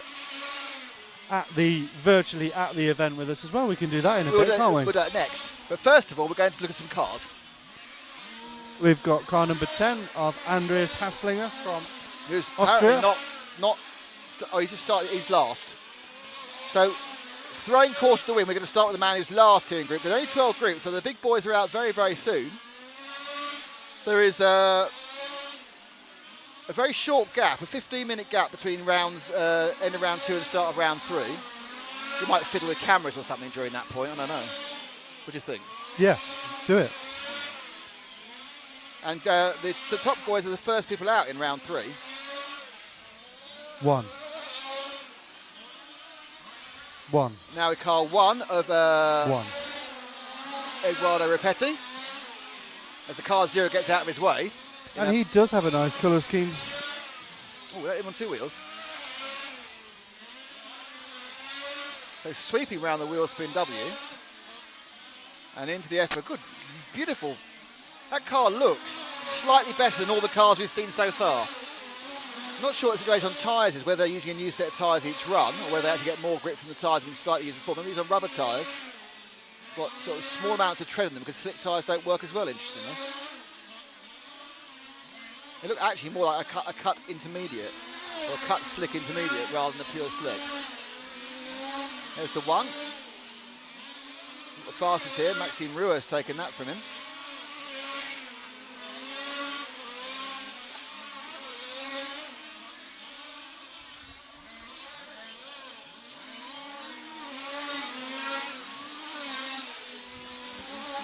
So Rua, who's in car 4, Frank, is the second car beneath us now, white and blue as well. Rua using more steering lock. I'm going a bit tighter there on the sweeper before the kink into the Samba S now, and he'll sweep round the wheel spin wheel. Now, is he a lot quicker than the orange car 3? He seems to be gaining quite fast on him. I was able to read car 3 all that distance away. It's so lovely. 2 wheels. It make it much easier to find, I can tell you now. You didn't even have to use your monocular. No, I was quite squinty there. 3 gets out of the way. I hear Dallas asking to get out of the way, and that's the 3 of Maximilian Horning. So car 4, Rua is just ahead. When he crosses the line now, he's faster than Rapetti, I would think. No, Rua's dropped down. So Rua with a slow lap there in traffic, dropped down to 4th. So again, the interesting thing is how close everyone is. Now, interestingly, we've got them being that's interesting. The timing here is a sensible way, and it's actually got them in order of their projected time. So you'll see there that in 3rd place, Vinacotta's done 9 laps, and 4th place, Tom Hack's done 10, but Vinacotta has a faster predicted time, so he's above him. So the order you see is in the order of their predicted time for the 10-minute run. That's from our friends at RC Timing. Thank you very much to RC Timing, second year working with them. It makes everything so much easier than cutting and pasting something from someone else, doesn't it? It certainly does, yeah. It's a fantastic system built by Mr. James Parry, and we are forever grateful Thanks, for James. that. Also thankful to Samba and Diagostini Model Space and Wheelspin Model and Hobbies for supporting our coverage here. Our coverage of an EFRA event, and we are the official media partner for EFRA at this event, and indeed all of the A Euros and some of the Bs this summer. Go to EFRA.ws to find out a bit more about this. You can download the rule book, and then you can also shout along at the screen if you think anything's untoward. You find out about this class of racing and off-road as well, and electric and all different types of racing. If you're not already involved, you'll be able to find a club near you and go and check them out and maybe get involved yourself. And if you're in mainland Europe, then if you want to buy a car, why not hop over to Wheelspin Models? Because they'll sell you a very good range of everything from a ready-to-run bashing machine to a full racing vehicle of virtually all sizes. I'm not sure they do large-scale touring cars. I'm sure they do large-scale off-road because they do the Baja and things like that. They do the large-scale off-road. Wheelspin ship worldwide, in fact. Their prices are competitive, even in America, and they do a lot of sales there as well. So, go and check them out. Save the VAT in America, that's why. Go check them out for all of your RC needs, even if it's just spare parts and accessories. And if you want to build a car bit by bit, yes, go to D'Agostini. If you want to build a Hummer, if you want to build a drone, if you want to build a Red Bull RB7, and let's face it, who wouldn't? And that is built on a Kyosho chassis, and obviously we cover Kyosho in competitive RC racing quite a lot, so we know them. I'm sure it's a fantastic product. Go to Diagostini Model Space. I'll be really honest with you. Yeah. What I really like about the Agostini stuff are the fantastic scale models you can build, the static models. Yes. They are brilliant, from Ayrton Senna's MP4 to there's some great motorcycles you can build in stunning detail. And coming very soon from RC Racing are some build guides and build reviews from our very own Frank McKinney. Who knows how to build things? He knows how to build all sorts of things. He does reviews all the time of RC products and even tutorials as well, so you're in safe hands. Frank knows 2 things. Food. No. How to build. How to build Kits. and paint kits and paint stuff. Oh, painting. Yeah, you can paint. Yeah. That's the kind of the whole. The other thing he knows is the correct colour of urine. Those are the 2 things Frank knows. Yes. Yes. Indeed. Yeah. Was just out of interest, when you were in the room with Frank last night, was he painting? No, and he wasn't checking the urine colour either. No, but he wasn't, because we were all sitting there going, it's too hot, it's too hot, it's too bloody hot. when we got off the plane yesterday, one of the first things he did was open his box of paints to check that they were all okay, and he would be able to paint in the room with you. Hooray. Yeah, but maybe last night got too hot. Is he Maybe doing my tonight's the nails? night. No, he's bought some static. Oh, this is tiny Martian monsters or Tiny plastic Martian spaceman. spacemen, is it? .com, .net, .org, It would be an org. .gov. Tiny Gov. plastic .gov. Yes, it's the local government painting department. Let's see if Anyway. we can find car 9 and Tom Hark, number 9. Oh, Or what? There's number 9 now. He's another orangey into blue car, but not fluorescent. that's an email from a world champion. Oh, hello. Show off.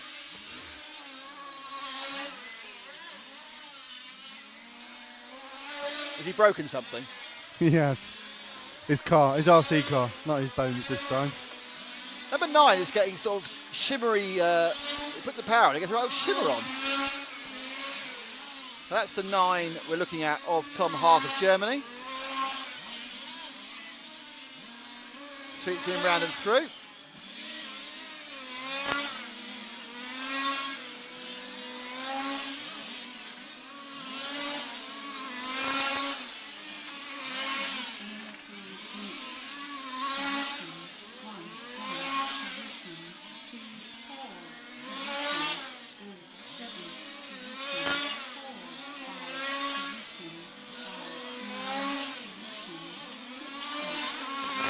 Now, number 9 of Hart, to me, looks much pointier. Oh yeah, looks much pointier than some of the other cars. It's sitting on the nose more. Whether that's better or worse, I don't know. But these cars all seem on the edge of oversteer. If he does that just to prove my point.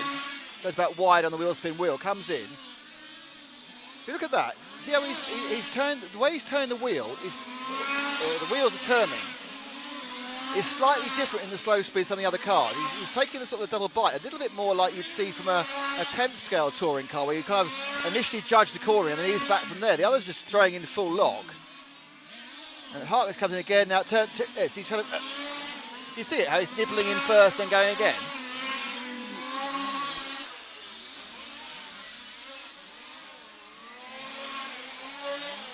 He's not saying anything about seeing it, but there we go. So now other people see they do it as well. So, turn in and go round. Let's drop back to the yellow car who's coming over the hairpin now. That's car number 2 of Libor Lusek, who's last at the moment actually. So let's see what he can do. Lusek.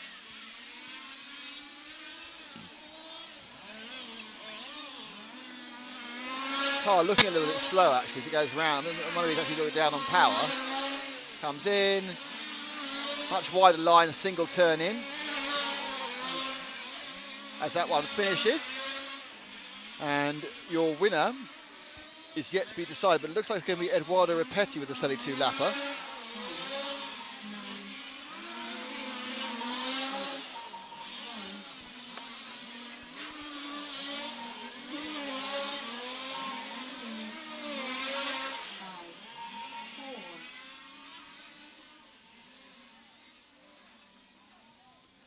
That ends heat 10. So we've got 2 more heats of this this round of the fastest guys to go. And then we go back. And then we're basically at the halfway point of qualifying. 4 heats later we are, yes, because obviously miracles do happen. So we start to get some more of the more familiar names from the top end of this class of racing. Race finished. A lot of French drivers. The French, they do this well. And then obviously you have Dario Vaselli from Croatia. And you have the Bayers, only one of them. Well, 2 Bayers. Papa Bayer and Ales. No Martin. They're obviously from Czech Republic. And then you have Martin Lissau from Denmark. Hessel Roskam. He's a former world champion as well.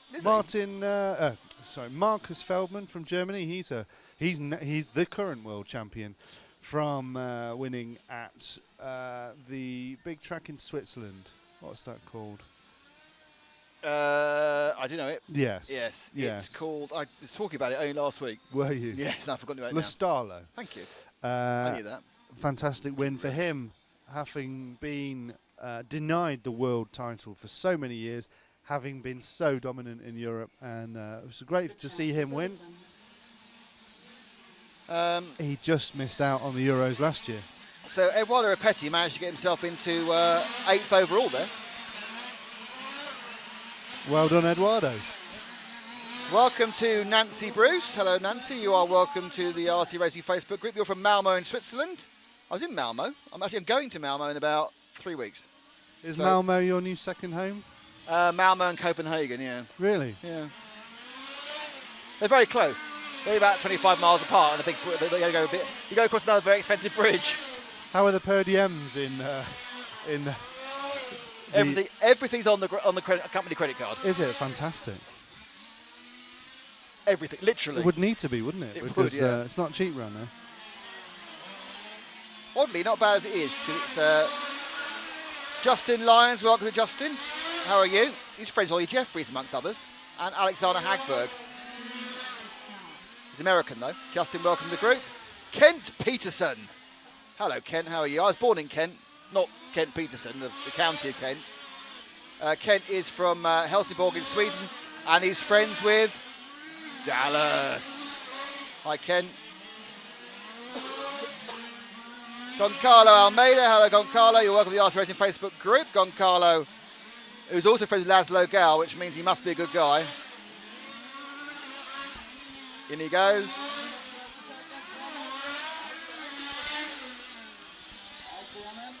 Thank you to our main coverage sponsors for this event, Samba Pipes, D'Agostini Model Space and Wheelspin.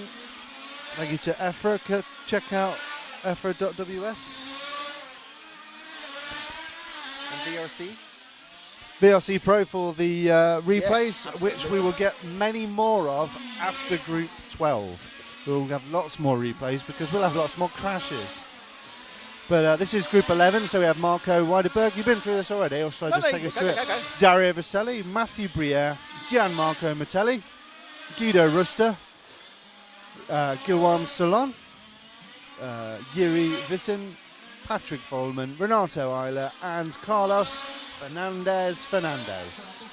Okay, we missed that one. We should have followed Jeffrey. Lewis is saying Lustalo is right.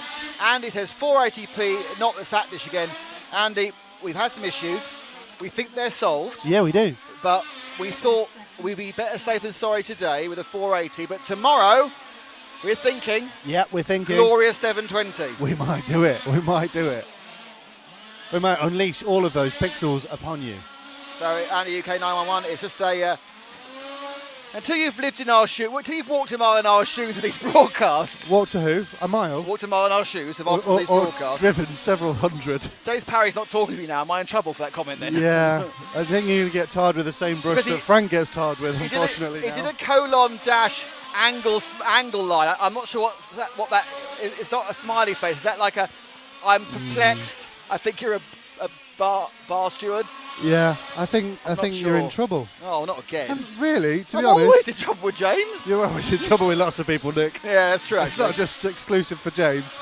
That's true. I'm yeah. not as in much of that. No. Oh, yeah. Oh, hang on. Yeah. What? I'm just looking at the people and going, yeah. No. You're just ticking off team I've got members, 3 yes. sponsors. I've got 3 yeses. I've got 6 no's 6 no's. and 3 yeses. What? It's not Dragon's Den. Guillaume Salon. Come on, Guillaume Salon. Well, let's have a look. They're running now, Frank. Let's pick up Mathieu Briere, who was second in the first round of qualifying. His car number 3, so not that good in practice to be 13th overall. But Mathieu, who from memory has a properly done touring car body. And he's a podium regular. There he is, with the yellow into blue. Briere's done 18.6, so he's the fastest person, so he's found some real pace since qualifying. There are a lot of French guys here and a lot of French support on the stream, so Bonjour Francais, and he's let him through when he gets up in these. So 3 from 4. Car 4 there got past with Did I Gianmarco just see a Martelli. flash then? I hope not. It's behind us if it is.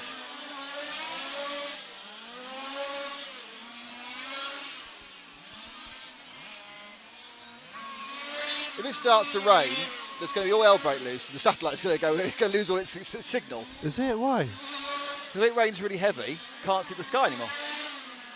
That's what happened in Portugal. Really? It's fine. Because there won't be any cars on the track, so it's fine. So Pierre's leading this one now. They've changed the order again from, they're now just saying the predicted time's not on anymore, so they're changing things again.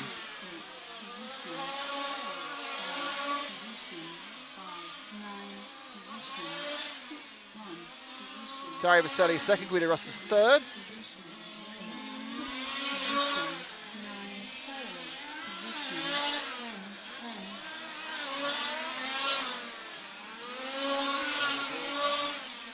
So the fastest time we saw in the last round was a 33:10.17. Alice Bayer, the only person who clapped 33 laps. Mathieu Biet did a 32:10.04. As we capture Bier as he comes in and down past the straight fit and now into the heavy braking zone for the EFRA, and then round the D'Agostini D. Swoops down the straight through the Samba S. They'll go round the wheel spin wheel, 8 second now.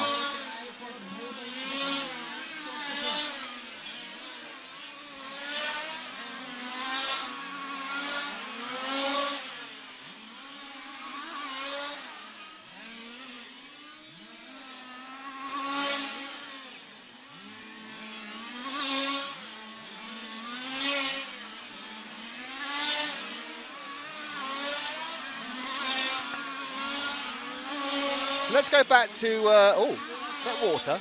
Let's go back to, actually Vaselli's now dropped to third. Let's see if we can find Vaselli, the Croatian, in car number 2. We've got him already, straight away with his very easy to mark orange into checkered flag into blue colour there as he goes in the Samba S. He's going to power around the wheel spin wheel. Vaselli's best lap is an 18.9, which is about 3/10 off. Sorry, his best time, is an 18.7, which is 2/10 off the best overall. In third in this one, behind Jiri Vislin in the Czech Republic. Upside down is the car 6 at the moment of Guillaume Solon. So Vaselli, about to come underneath here, brakes hard, turns in twice for the EFRA hairpin and powers out, takes a little bit of ease it back to hit the inside of the apex there, sweeps round now into the S from Samba.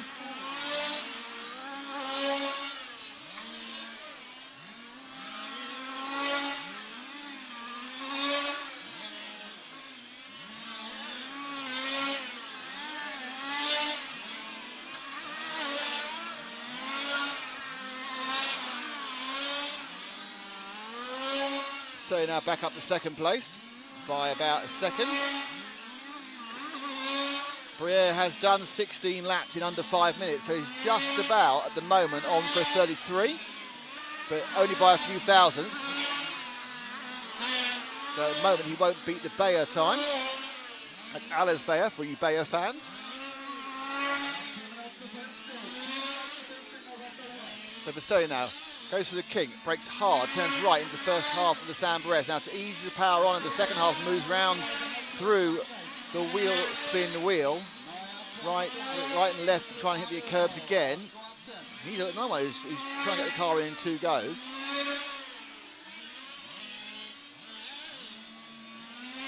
Track temperatures will be a lot lower than yesterday because there's no sun on the track, so whilst it's the ambient temperature still is equally hot, without the sun, the difference between the temperature of the tarmac and the air is much less, of course. Frank is taking these shots in bare feet, everybody. Didn't learn from last time when he burned his feet doing that.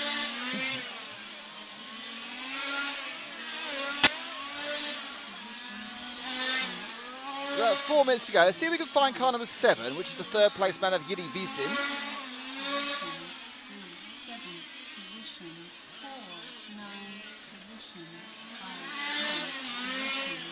Ashley Patterson asking what heat we're on. We're in heat 11 of 12, Ashley. And we go 1, 2, 3, 4, and then we go back to 9 again. So these boys will be back out again in about an hour and a half.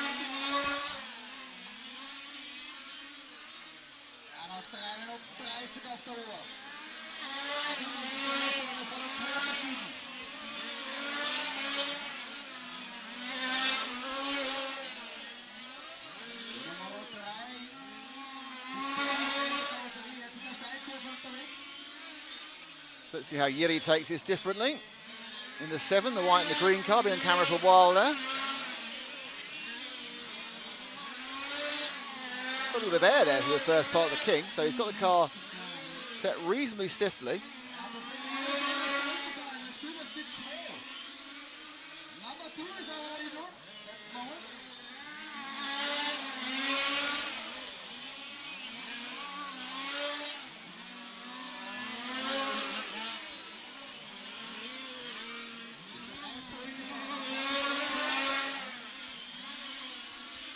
And he comes now, braking hard into the hairpin. That was a very, very good one. He took the hairpin very nicely there. He's had a lot of time getting that right.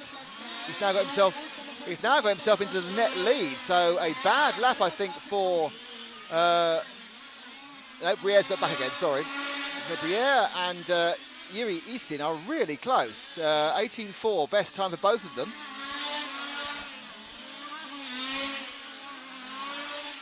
The Yuri are watching now, getting some good laps. He's coming up to Marco Verdening. So he needs to get past him there. I'm sure he'll get help through with 2 minutes to go, the 10 minutes here. Goes wide. He is very, very quick round that hairpin. The car's looking very nice. Got balanced well. Car just holding on. A little understeer, went through the corner then. Nice let through by car 1. Good heads up driving. From, man is only in 4th actually, so he's no slouch. Comes in, turns beautifully. He turned so well there. Now, interesting. He's got a body tuck. He's in the body tuck. He's very tight on this body tuck. So Yuri's got a nasty body tuck there on the rear right. Can we see that? Yes, we can. So I think that may have happened. It may have been car 1 that did it. Now, has that affected him that much? It looks like he's lucky. And whilst we're getting some aero issues, it's not rubbing on the tyre. So he's been very lucky there to have a tuck that's not affecting him. So in fact he did 19.2 last, so perhaps he is losing a few tenths each time. Not 18.9 from Vaselli, go back past him. Briere, 87. So it looks like that little tuck he got, I think, from a little bit of conflict with car 1 is just costing him enough to put him out of the running. Yeah, he looked very slow around there. He wasn't getting the drive he wanted. And another 19.2, so that's costing him half a second a lap. That body tuck, half a second a lap. It's costing Yuri Vizin. Right, so we need to find Mathieu Briere again with a minute and a half to go, or minute to go, sorry. That's car 3. I think he's coming towards us now. He is indeed. He's behind car 1. So let's hope he doesn't, and he's letting through much better there. So Briere on target for the fastest lap we've seen, and I think is just not going to get 33, but he is going to go slightly faster than before. He did 32.04 last time. Faster than Alice Bayer with a 33.17. This is single fastest time out of the 4 rounds that counts. And Briere he's finished at 32.10.01. So that is an improvement of 3 seconds, but he stays in second. But of course you've got 10 very fast cars coming out trying to take that off him. So Briere improves by 3 seconds. Vaselli does 32 in 10.03. And the unlucky Yuri Vizin drops to 10.06. He lost about 4 or 5 seconds on that one. And in 9.11K says Fab 720K, looking forward to it. Any UK guys at this event? Nope. There is an Irishman in Cormac, of course, and wheel spin on a marketing drive. Good supply, fast delivery. There we go. New Frog says, what brand names the car's using? How many cc's the engine sizes? I should answer all those questions. 23cc. I haven't got a list of who's driving what. I'll sort of try and pick that up during the course of the day. Modding's Hex says, closest thing to real racing. None of that silly, unrealistic amount of grip the other cars have. He's not far wrong with that one. Yes, very realistic. So we are building up now for the top heat. And let me say hello to Alessandro Calaruso Amoradi, who is from Venezuela, from Caracas. That is spreading our love to Venezuela. Hello to David Edmonds. How are you? Welcome to the RC Racing TV Facebook group. He's from Adelaide. Oh, he's from Australia. Right. No, hang on. You have to take good data in Australian. Okay. G'day, Good day. David. David. Oh dear. Bruce. No, his name's David. His name's David. G'day, David. Benjamin Lepro. Could be friend. He's from New Zealand. That doesn't count. Hello, Benjamin from New Zealand. How you doing? Get in big trouble treating New Zealanders like Australians. Andrew Evans. Andrew's from Adelaide. Okay, you ready? Rain. It's a massive raindrop. And it is coming in. What is Andrew, that? it's good day. Right. Oh, we're playing rock, paper, scissors now. 3, 2, 1. Good day, Andrew. Evans. Oh, you're the worst sidekick ever. That's my intention. But you're reducing the quality of the show. I think I'm improving it. Yeah, you probably are actually. Sasha Schweib from Lauben Bayer, who I think is actually here at the moment. Hi, Sasha. There are a few people listening and watching at the track, They are. which is fantastic. Watching on iPads and iPhones and various devices. Beginning with I. Should maybe go around with some bags or something and protect some of the electrical equipment that's out there, exposed to the water. Yeah, it's a good point. Have we got any bags? Boxes.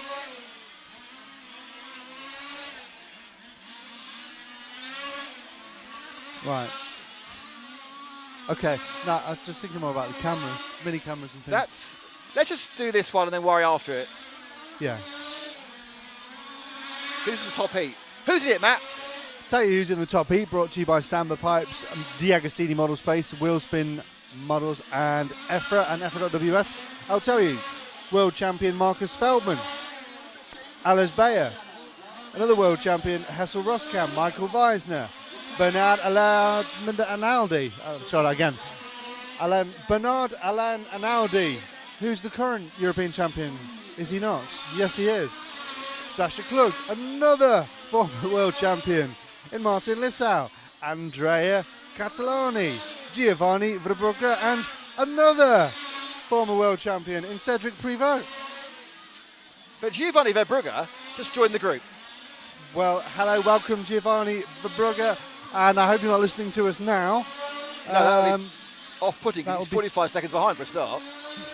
And good luck to you. And they're still warming up. There's another 30 seconds to go until they make their first lap to the 25 clock. seconds. Who do we start with? Let us start. The only place you can start with Yes. the world's fastest dentist. Mighty. Mighty Marcus Feldman, car one beneath us here. This is last warm-up lap for Marcus. He didn't have a very good time at the Neo this year, but you know, it's not his class. He did a lot better than you or I would have ever done. Yeah, and we have actual video evidence for me doing badly at the Neo. We do with one of Oddly, your. we lost that episode. Huh? That's our missing episode. Oh, what? I think Adam Skelding stole it. Yes, that wouldn't surprise me. By the way, when you make the next episode of the TV show, Right. it'll be our 90th episode. 90 what? 90th, 90. 90th episode. But not as significant as next February when season 10 starts. Blimey. All the amount of rain that's falling. It's the final countdown. Pardon? The final countdown. Yeah, you're going to have to talk louder because I can't hear you. Tuesday. Yeah, that's fine. Pardon? When you speak that loud, I can hear you. Right. Okay. Well, we've had 30 seconds of action against the clock, and we're following Mighty Marcus Feldman. Mighty Marcus Feldman. Are we? Yes, we He's got should be. a slightly modified paint scheme. Yeah, no, It's good to there see. he is. He's the orange one. He's actually pushing car 2 of Alice Bayer along. You see, Alice was the fastest one in the last heat. And Alice has pulled away a bit there as he goes through the S. So our focus is just ahead of Marcus is Alice Bayer. Alice is currently with the yellow car is the fastest driver so far today. The only person to do 33 laps. Behind Marcus is car number 9 of Verbrugge. So those three may well be slowing each other up. Because it is our current European champion, Bernard Alanaldi, who is leading the whole thing.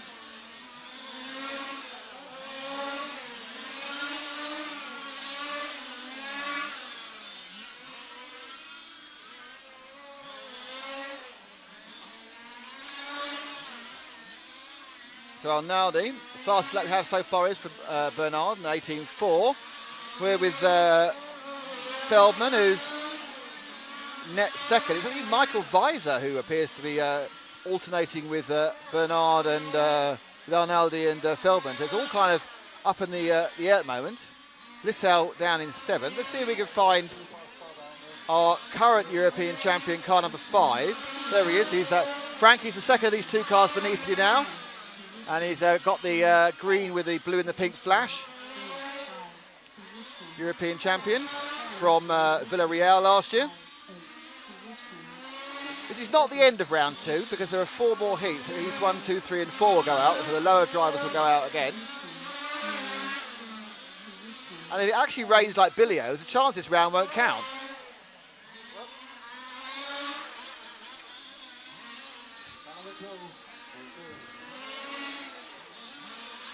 So far, the rain we have in the air is not slowing the cars down at all. It's what we call psychological rain. If you're driving, it'll be on your visor, you'll be worried about it, but it's not affecting anything.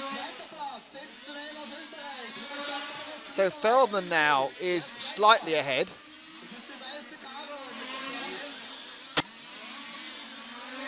So now that has the Brugger traffic. If he can get past the Brugger, who's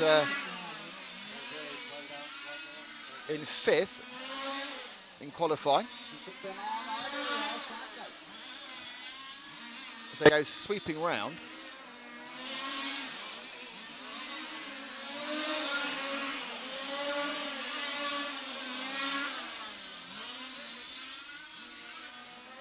So now they're now being held up a little bit by this traffic, I think. And he has indeed dropped right back to 4th.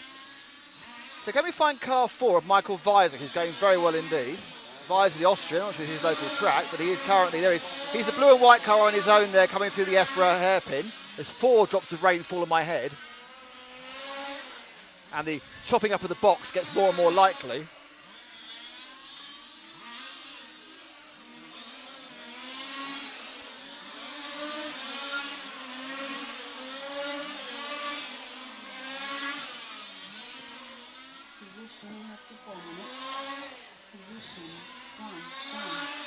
So Feldman, Bayers comes over to 2nd. Feldman's leading by 5 or 6 seconds at the moment. So Feldman really putting in a mighty performance in this round. Weiser in 4th with his Harm machine. That's the chassis manufacturer Harm.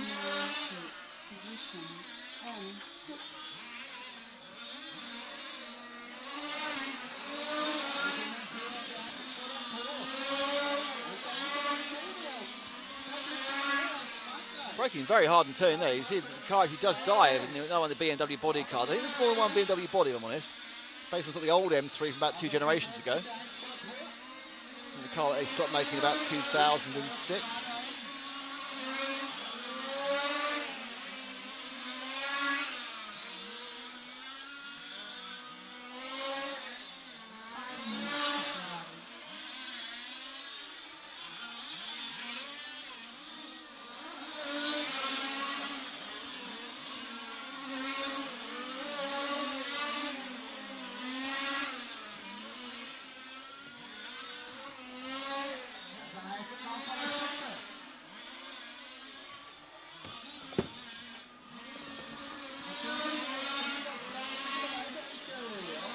So Feldman, on 18 laps, 5:34, he's getting very close. His forecast is a 33:10. So he's actually forecast. Feldman now has a forecast of 33:10.11, so he's actually forecast to beat Bayer's time. Bayer himself is a little bit faster than he was going to be, so let's see where we are. Let's pick up Feldman again beneath us, Frank. He's just got past car 2 of Bayer. So Bayer and Feldman are right together, and they are actually equally fast. Bayer has been following Feldman the whole way around, but Feldman's got a 4 or 5 second lead, and Bayer needs to get past and gone And we are down to the last 3.5 minutes, or 3 minutes 40. So, Feldman and Bayer, these are your first and second, and these are your first and second overall. Bayer, gets up the inside. They look to go for the first half of the Samba S. Now, there's no reason for Feldman to give way. He is the fastest man at the moment. Comes in hard.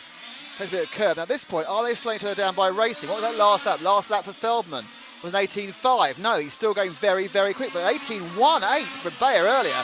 So Bayer's got that ground speed. Lost time early on. But this is a battle for the fastest time, not of the round, because it's not round by round qualifying. It is single fastest time. This currently is for the FTD. And a little bit of a gap pulled out by Feldman that last lap. 18.2 from Feldman, 18.4 from Bayer. So Bayer has a problem in that not only he had to catch up, but because he started a bit further back on the track, he has to get past. So Feldman, absolutely, his car looks beautiful as it takes the corner there. Sure, oh, that was close, just stayed up there. On two wheels, managed not to lose it, but he lost a lot of time, he lost drive. Now again, he's slightly blocking Bayer. Perhaps Bayer should be allowed through there at the Samba S, but that was as close as you get without a disaster. Heart in mouth time. And then nothing happening in the mouth of the dentist from Germany. He's let Bayer through from the dentist from Germany, and that's very polite. Now, that's cost him time, and let Bayer through. We got that one again. Let's see what happened there in the VRC Pro. He just got up on two wheels and just rescued it. But look, he lost drive, and Bayer caught right through that last lap. Cost Feldman 1 second, but he's right behind Bayer again now. And staying behind Bayer will be enough to win this, because he has about a 4-second lead overall on the track. He's currently going for a 10.14. He needs to beat a 10.17 forecast. He's back on that bad lap where he's on two wheels, lost the drive, and let Bayer through. Now he's just following Bayer around. And if he can stick to Bayer, a little bit tiny, every time he's a little bit tiny through there, gains back under the braking. A little bit is because the foreshortening affect the speed. Bayer might just have broken Feldman this time. No, Feldman right behind him again as they see underneath the driver's stand. Into the EFRA, and then round the D'Agostini D. Power out again. Last lap was a 18.68 against an 18.70, so 200 a second difference. Feldman now dropping 18.55, so 33.5, 15.5. So he's only got 2 seconds in hand before Bayer will pick this up. Now Bayer, if he knew what the time was and had any sense, to start backing Feldman. I don't think he can do that. 18.4, 18.3. Very good lap times again, and we are now down to the last minute and 4, so they'll do 3 more laps. So this and 3 more, I would think. And basically, if Feldman does what he's doing, we just stick to the absolute wheel trim.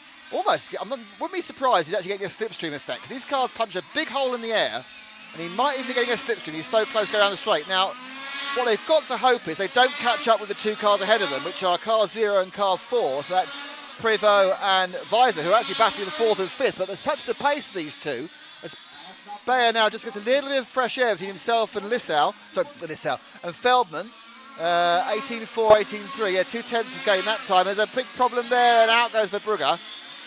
So, 70, this should be the last lap. It might get one more, depending on when they cross the actual timing beam. This is their last lap. Right, both on their last lap. They've both just made the 33. So they're both going to get 33 laps, but it's going to be a over, and Feldman shoots the top of the overall scoring with a 33, 10, 30. Feldman takes FTD. Bayer, second fastest, but no faster. He was the last lap with a 17. Cedric Prevost third.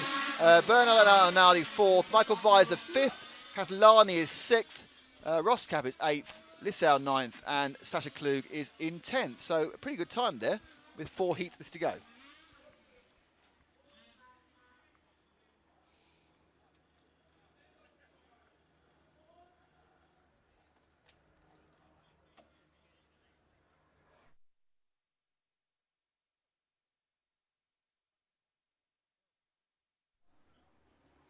He's running away at the moment, but he has to get his car first. Go, go back, go, go. So no rain at the moment. Oh, this first heat's only got 6 cars in it. So back to heat 1 again now. Very crashy. That's the technical term for it. Matt is going to try and get word with Marcus Feldman.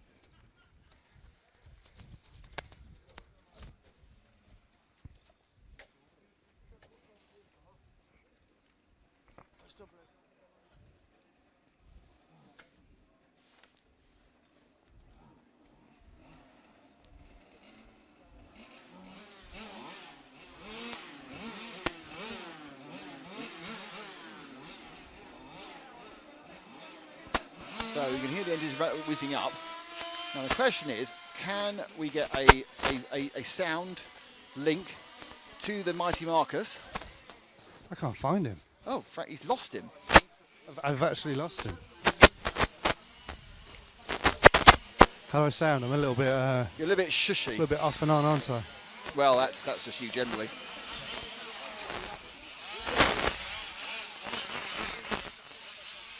So this is the first time. A bit crashy, you've heard. Where are you at the moment? I'm round. See, the problem is I was round the back of the driver's stand, Hello. which, hello. You popped out like a. Sorry, You popped out like a baby. I popped. The driver's stand gave birth to me. I'm here. Oh, never mind. We'll find him later. Yeah, I'm not sure if it will take me all the way to the pits. Although we've got direct line of sight to the pits, so we could give it a go. Go on then, give it a go. We come around here, gets a bit poppy again because this is where the airlines are all doing work on, cleaning up the cars. What I'd like to say is after our panic, we now seem to have no more rain. Famous last words, obviously. That's very clever. Quick, get out of line of sight. Quick, run, run, run. The noise you can hear is Matt's microphone going, I can't see the receiver anymore. There he is. I muted myself. I'm not sure if that helped, to be honest. Didn't help, really. Hessel Roskam's father is approaching me. Mr. What? Mr. Roskam, how's it going? Okay, it's going very good. Yeah? Do you like the track? Do you think Hessel's going to do well? We don't like the track, but that's another thing. Like the track? Why? What's wrong with the track? I think it's not a Euro track for the Euros. No. Okay, that's Hessel as well. It's not European standard track. I think it's a pretty good track. It's certainly fun to watch. Well, it's the first track I've actually raced without a straight. Yeah. Would you like them to have left that straight in? Yeah, well, they had to go straight and then take the small chicane because this is not a straight and there's a crest and come on, it's not off-road and it's not trial, so... But it's the same for everybody, I understand, but still, we need some speed also and not only, yeah. It's one experience driving it. Watching it from where we are, it looks certainly entertaining and pretty tough. It's a tough track because some curb zones you can't see, some corners you can't see distance, so it's a gamble, and when the rubber comes up, and it's really a difficult track to drive. A couple of spots of rain during that last run out there. What did that affect things at all? No, nothing. I don't think nothing because the track is so hot. So only small drops will dry up anyway. Fantastic, thanks Hessel. So there we go. There's a paddling pool over here. Not a jacuzzi. No, the jacuzzi's around the other side. There's a lot of water-based entertainment, isn't there? Well, yeah, it's Let's boiling. let's hope there's no water-based rain. Well, the rain doesn't matter that much because the track is so hot it just burns off Yeah, if almost it comes down like a can do, it'll matter. instantly. You gonna try and find him, or are you gonna come back? Continue going this way, I might deteriorate slightly. When you come back, go round the other way. Yes, that's a good idea. It's a very good idea. Okay, Heat 1 is underway, by the way. There's 4 cars all sort of going around the track after a fashion. Right, so I'm in the pits. Have you still got me? Well, just about. If you find him, pull him out. Is there anyone doing impromptu dentistry?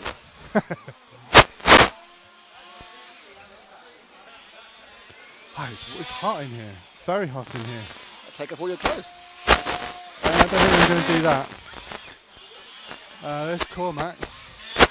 Cormac, how's it going? Are you going to come talk to us in a bit? Yeah, of course, very much. Whenever you want me to come over. Okay, well, you're going to go out again. What? 6 o'clock, not till 6. Oh, Right at the come, end. come over at the start of the next so I round. can come over whenever you Start want. of the next round. Can you come over at the start of the next round? Which is in about, how long's that, Nick? Officially, that should be at 3:20. 3:20. Is that all right? Consider it a day. Oh, it's a date. Cormac and Nick. Hooray! See you Hey. soon. Okay, so I've got Cormac. Marcus has got his head stuck inside his car. That's quite dangerous. So it's bearable in there, but I'm going to attempt the walk this way, which should be a Should be lot more. fine. You're almost staring directly at my new aerials. Yes, I am. which haven't really improved things dramatically, just slightly. The only downside is there's not really people this way. Yes, but there aren't, are there really? No, but we'll look at some car action. Should we look at car number 2, who doesn't appear to be able to go around the track more than half a lap at a time? There he is, Frank. This is car number 2. Oh, that's impressive stuff. That's car 2 of Ferdinand Fruherth of Austria, who's not having the best of laps, if I'm honest. He has got a skinny self-marshaller, which might explain it.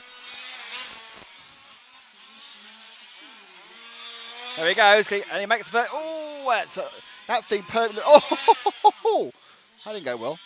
Through the Samba S. Now he's going to go around the wheel spin wheel. Oh, no, he does not. If only Matt was here to do replays. He just shouted at me, I didn't know what it was. So, piloting a car that costs about €2,500 all up. Apparently they're very cheap to run once you bought them. They're expensive initial purchase and very cheap to run after that. So $2,500, because the engines last forever, is a man who is basically throwing off the track at every single opportunity. But we've all been there. That car will have as much power as all the others. Not as much control though. So he's now got number 1. That was better that time. Brake hard. Turn into the S. Now he's the car 1 of Alf Aberg of Sweden. And he's got off down again. I don't think he's necessarily that bad a driver. I don't think he doesn't learn. He appears to make the same mistake regularly. And now he's lost a bit. Comes around the EFRA hairpin, very wide. That's safe. No power at all. And now, go, power too wide. He's off the track again. This is a bit easy. So if Frank follows him close up for a while, you have about 11 highlight clips.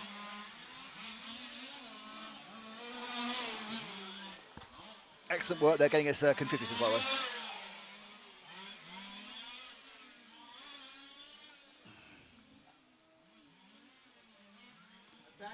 So our top guys are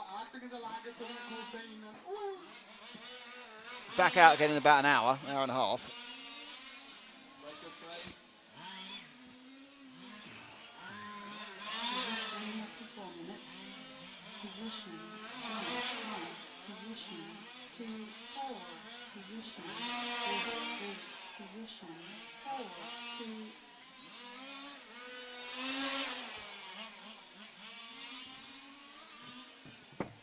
So, whilst this race is entertaining us in one way, let's find out what the actual order is at the top. And it is Marcus Feldman who leads. Alice Bayer is in position 2. Mathieu Perrier is 3. Only Bayer and Feldman have got 33 laps. Dario Vasselli now in 4th. Philip Privot in 5th. Our European champion, current champion, Bernard Alain Arnaldi is in 6th. Michael Weiser is in 7th. Yuri Vizin is in 8th, and he will be a bit higher up, having that body type problem. Martin Lissau is in 9th. Marco Verding is in 10th. Gianni Verbrugger is in 11th. Andrea Catalani is in 12th. Eduardo Rapitti is in 13th. And Patrick Feldman is in 14th. Let's see what the VRC Pro Replay gives us now. And it gives us, oh dear. Oh, that's is that 2.5? I'm surprised that Frank was so wide, like it wasn't obviously going to happen. Oh. I mean, you could say the water's starting to have an effect, but I don't think we can blame the rain for that. Is there any rain out there? No, there wasn't. No, I think it was the briefest of sprinkles from above. Ow. Oh dear. That sounded expensive and painful beneath us. Oh, yeah, he's upside down there. Look, there he is. He's upside down. He is, car 1. He's got a balls mechanic who's running in a very odd way. He's running no, watch out. Oh, dear. Oh, dear. Oh, go on. It's like a lawnmower. He's got it going again. It's not like a lawnmower. It's Yeah, a racing car. No, they're very, very highly tuned petrol 2-strokes, but you start them on a pull string, which is great. No expensive starters, just your wrist. So we're now with car 1 after accident, which is Alf Alberg of Sweden. Also not keen on the power they come round there. It's a Samba exhaust car.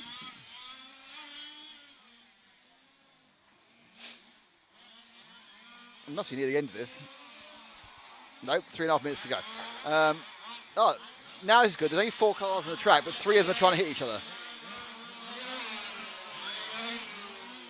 Oh, no, they got lost. Car 6 actually got lost. Are we with 6 or with 2?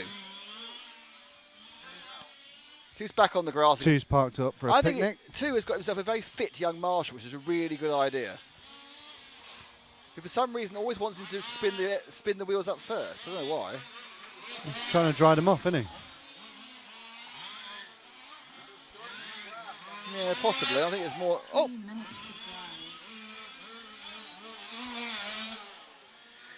3 minutes for them to learn to drive. Can they do it?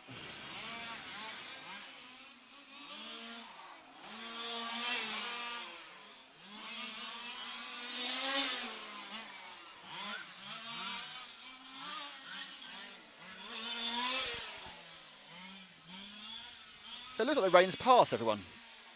Unless there's more to come. That was it. It wasn't very rainy, was it?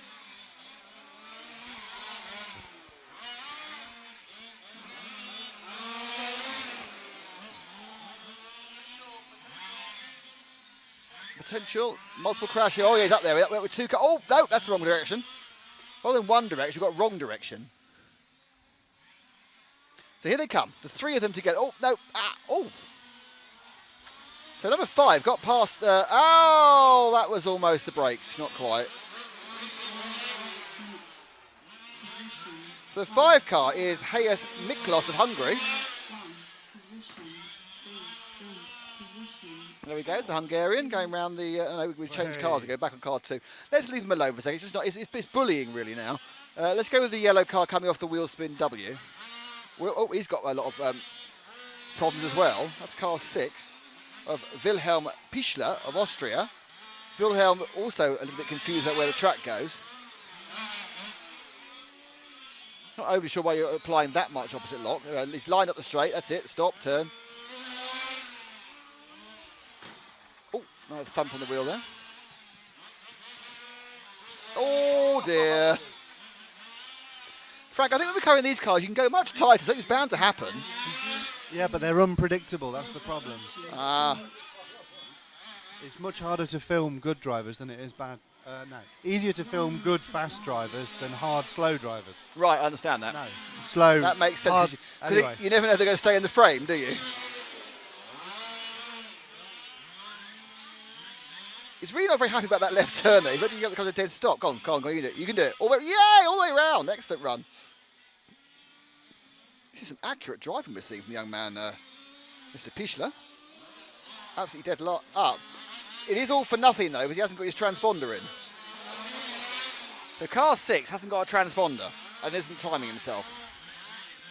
This is pointless, what you see at the moment.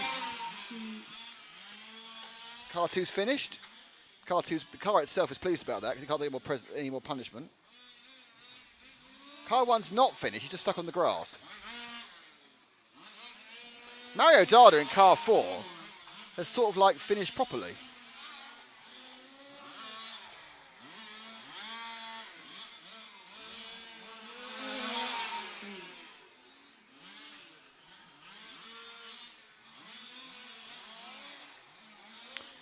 Interestingly, car 6 has just been ticked as car 3. So car 6 might have been car 3 the whole time. Of Eugenio Antoniani, who's got the wrong number on the car. They were warned about that by Dallas. They'll get a penalty. No, Dallas don't work out what the hell's going on now. 4 minutes to start.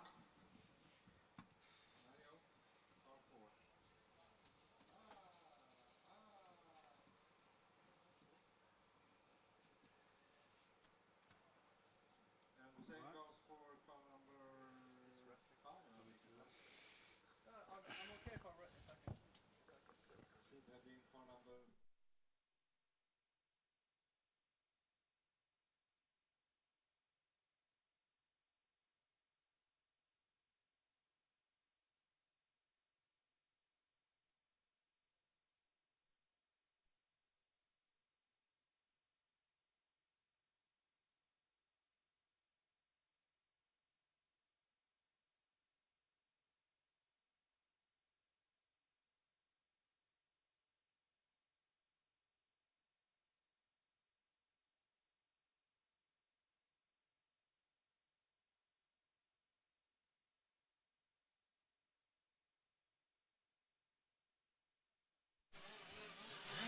So we are now up with Heat 2. And Matt obviously wants to tell us who's in Heat 2. No, he doesn't. I do. We got 10 drivers in this one, Yes. and they are going out for their second qualifying round.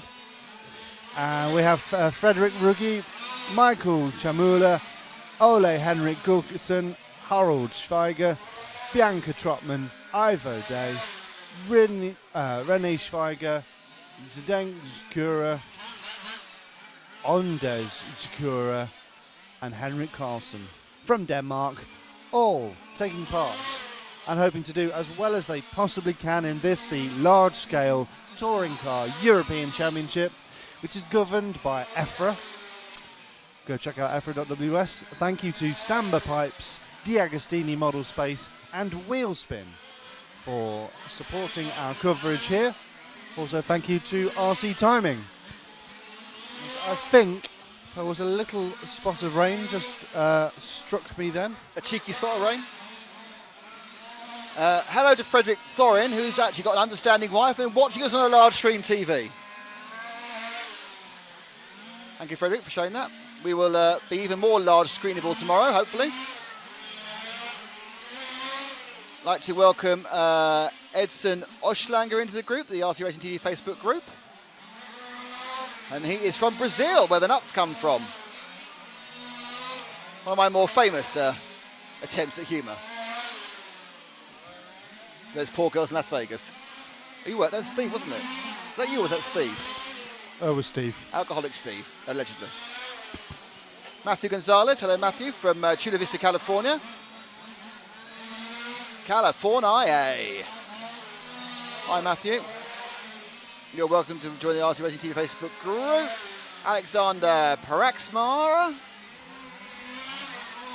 from the Tyrol in Austria. There's two very big dogs in his picture. Who look like enjoying the sea. You know, a dog likes more than a bit of sea.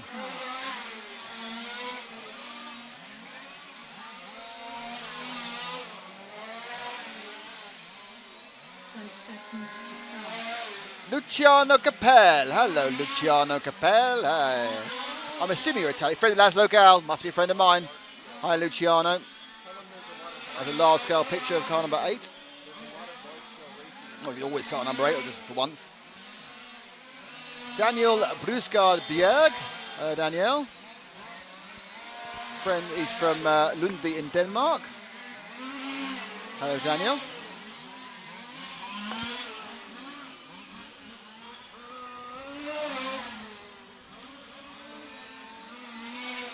Matt's texting again. We'll make sure it's not James. I'm not in trouble.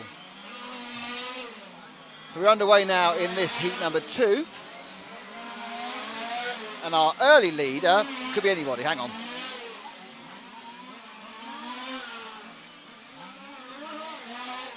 Wait for it all to settle itself out.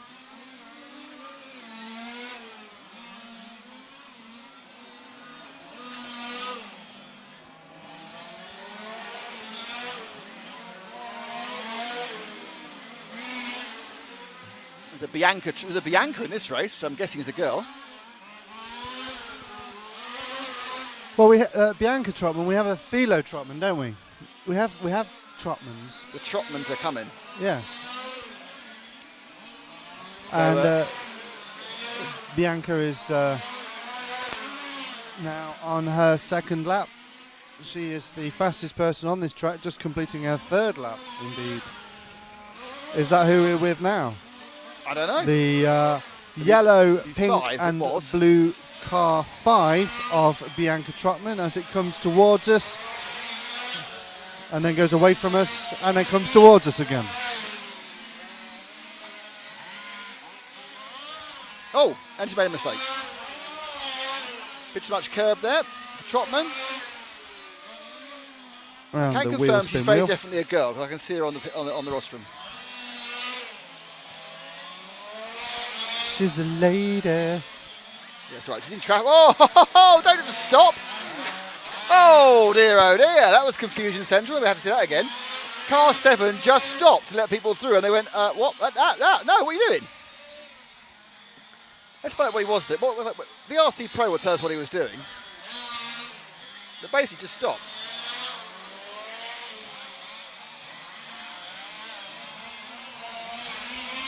Let's watch that again. BRC Pro replay, and they come. There's 5. But number 7, he's the man that he just stops to let people through. I've stopped, gets hit by 2, gets punched off, comes back on again, and faces the wrong way, and then that happens. Yeah, basically, that's a man trying to let people through, confusing everybody.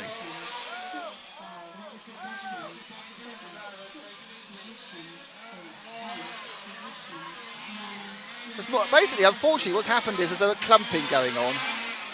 And some of these drivers aren't quite the most talented, and the clumping's not helping them.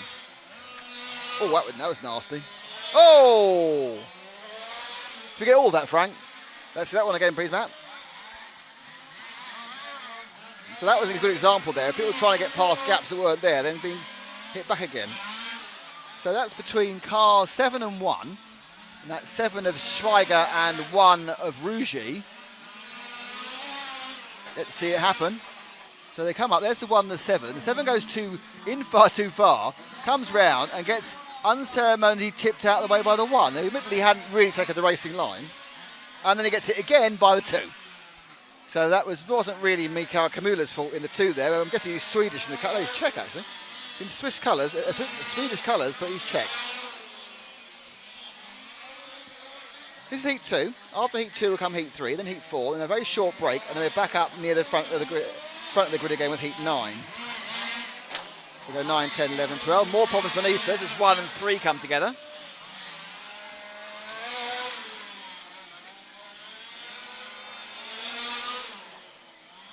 Car 7's broken down. Broken's been hit so often.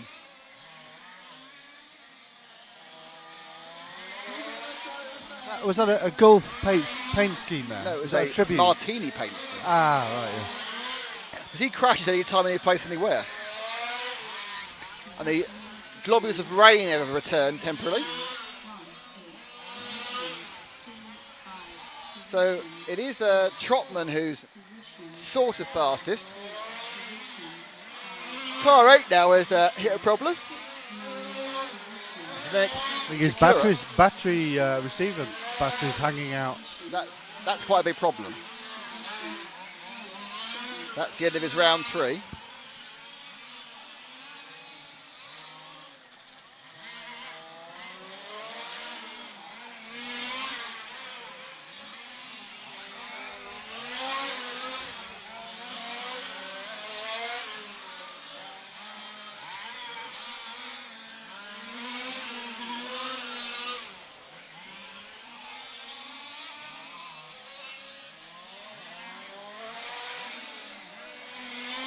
We're back with Trotman. Well, I'm pretty sure that actually on her own, she could probably do a very fast lap. I think the problem she's having is both the traffic she's having to deal with and the traffic and dealing with the traffic. A bit tight there coming through and into the lovely through the hairpin there, but this is where you see the difference. It's not really the confidence of the power down to come around the D'Agostini D. I wonder how many times I did that this weekend. Into the Samba S. Bit of traffic ahead of it in the wheel spin wheel.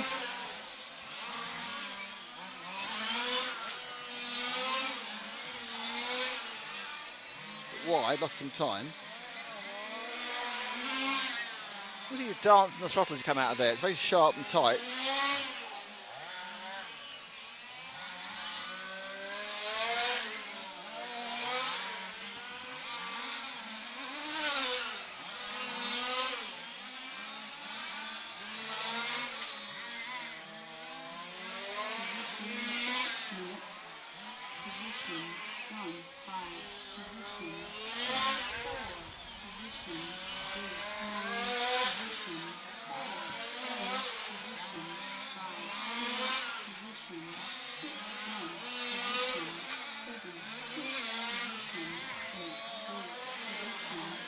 Down to about 3.5 minutes to go. Oh, that's bad luck.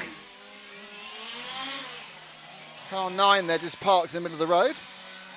That's the man in the second place, Andre Sakura of Czech Republic.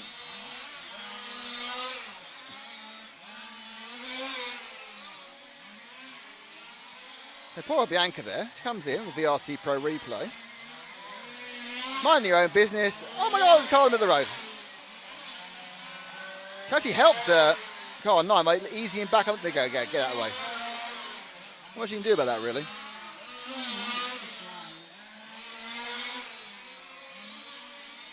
You turn up and there's someone like broken down in front of you, there's very little you can do. I would say. I could be wrong, but I would say there's very little you can do.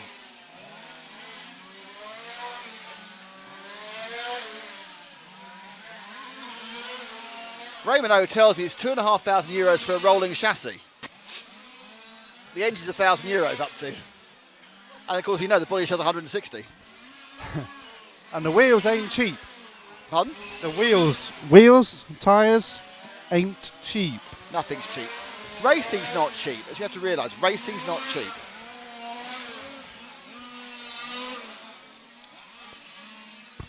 Now, those of you who are going off to something else, it's lunchtime or just after lunch, don't forget that the big boys are back out again at 3:30 approximately. Because we have a brief, they actually end up at the front end of this next round.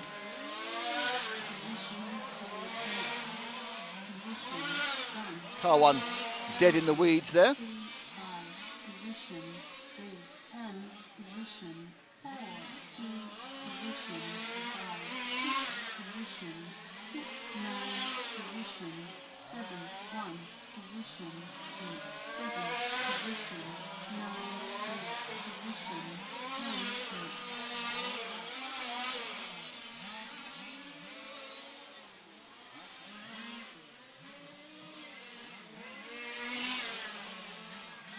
So now down the last minute before it's Howard Schweiger in car 4 who's taken over the lead. We find Howard Schweiger in 4.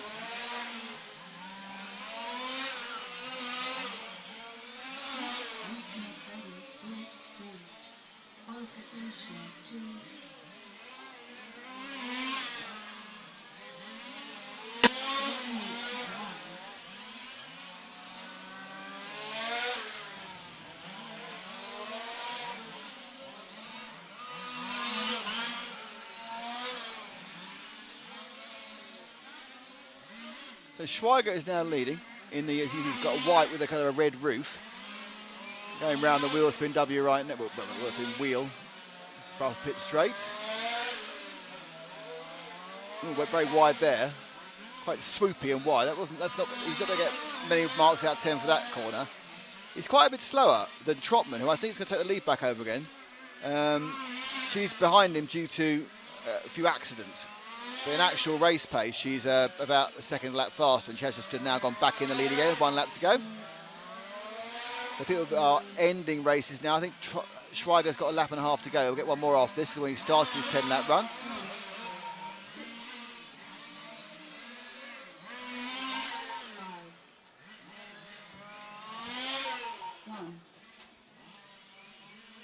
So is Trotman is going to win? Oh, you idiot.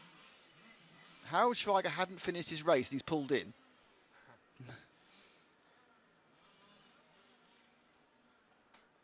Oh, well, never mind. So he's done a 27 in 9:57 rather than a 28 in 10:19. So that wasn't really very clever. Oh, dear. Sometimes you listen out for your number. So this is heat 2. Then we have heat 3. Then we have heat 4. Race Small, yes, no, I know. Then a small break, and then we go back up with 9. So we're almost straight into the fast boys again. It's very exciting, isn't it?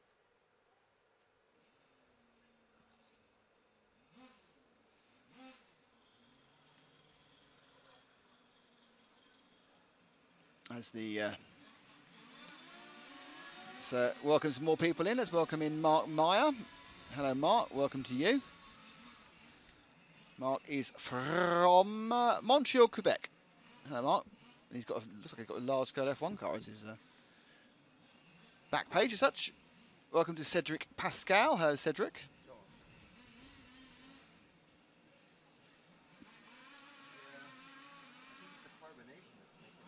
The track is open. Lucas Quintin, welcome to the RC Racing TV Facebook group. Brian, Lucas Hervé Quintin, hello Lucas.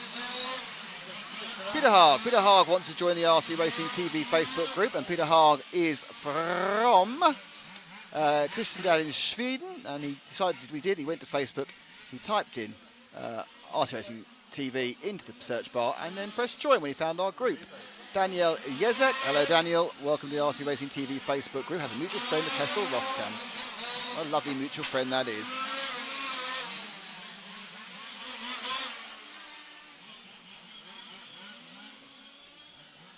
Water or Coke, that's the choice you have to make. But I want to just approve Daniel Jezek. Christian Tesanowski from Bochum in Germany. Hello, Christian. Big, nicely painted 164 body shell as your wallpaper. Welcome to Christian Waltzel. Christian Waltzel. Christian's been born in Germany. Oh, he's even posted that he shared us. Christian, you are our big friend. You shared today's stream. Welcome to you. Jeremy Uve, sorry. One of our French friends, and has some interesting tuning parts. That large-scale engine. I must get a go of one of these. I wonder what I have to do to get a go of one of these. Let's ask nicely, I suppose. Isabel Landreau. Isabel Landreau, welcome to you. You joining the RC Racing TV Festival. Oh, she's also shared our picture.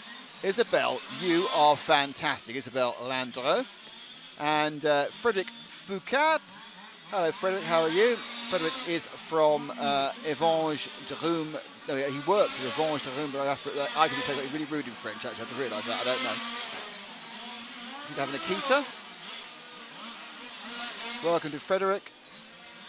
And finally, in this group, welcome to Jan Valkonen, who I think is from, I'm guessing he might be from Finland. It could be from Norway, but hello to Janne Valkonen, welcome to the group. That's all the group welcome to do. Just to remind you, these are the last knockings of the second round of the qualifying. They don't go in order after the first round, they go in different orders. The current fastest time is by Marcus Feldman. He leads the event after 2 rounds. It is a single fastest drive of the 4 qualifying heats to find the positions overall. He has a 33 and 10.13, 33 10.17 for Alice Bayer, 32 10.01 for Mathieu Briere in third, Vasily fourth, Prevost fifth, current champion Arnaldi in sixth, Weiser in seventh, Vizin in eighth, Lissau in ninth, and Marco Verdering in 10th. So this is 3, then we have 4, then we have a break, and we're back to the top boys again. So not long to wait till the top boys come out. We'll be with you all the way through to about 6 o'clock local time.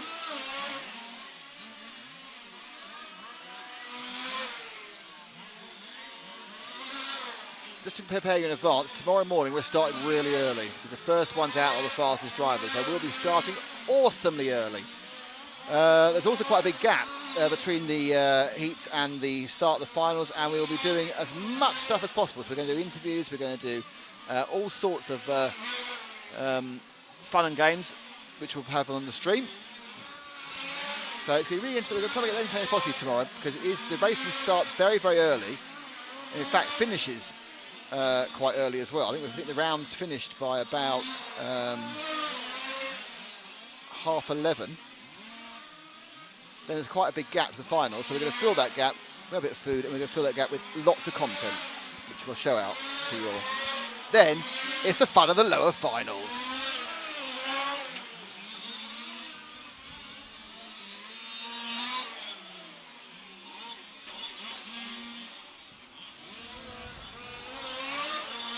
So we're underway, and Frank is with the green. Oh, flipping it! Frank is with the green and white car.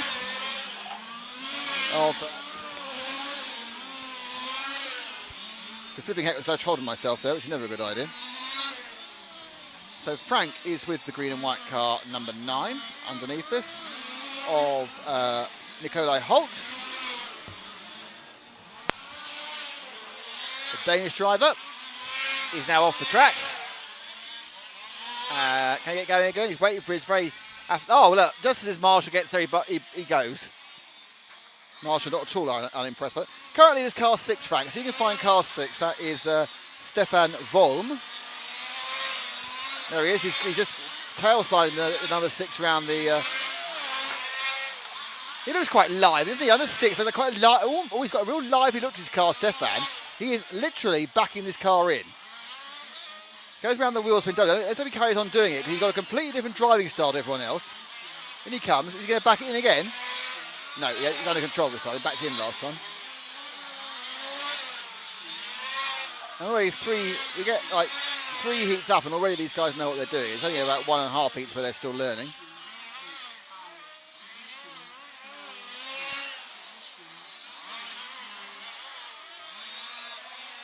No, he is backing it, isn't he? He's just really giving it the kind of the back in. Can I come say hello?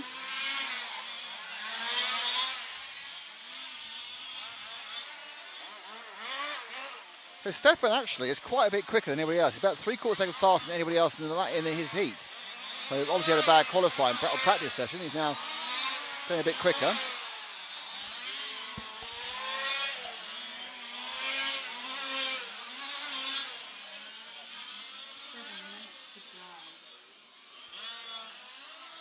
Three down, 7 to go.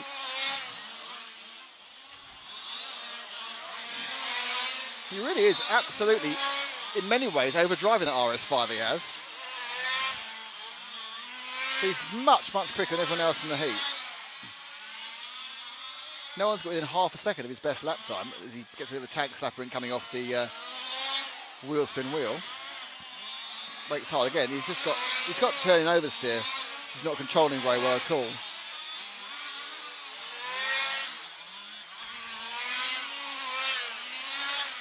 I don't know, he's just got oversteer. I'm not sure he's turning it. Once the car gets a bit of power down, it's quite planted, but he's got really, I think he's got too much front end there. I think he needs to calm it down. It comes in, yeah, it's going all the time. He just needs to be a little bit more relaxed. He's just in too hard.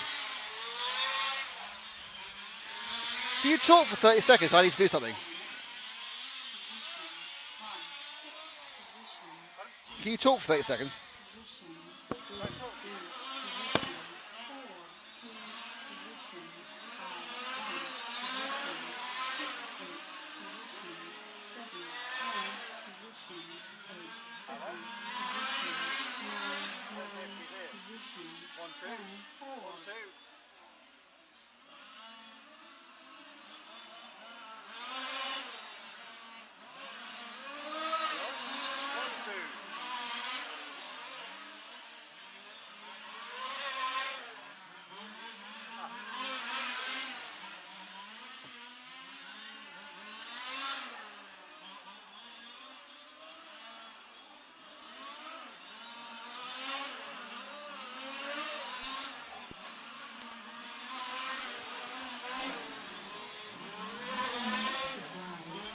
Hello.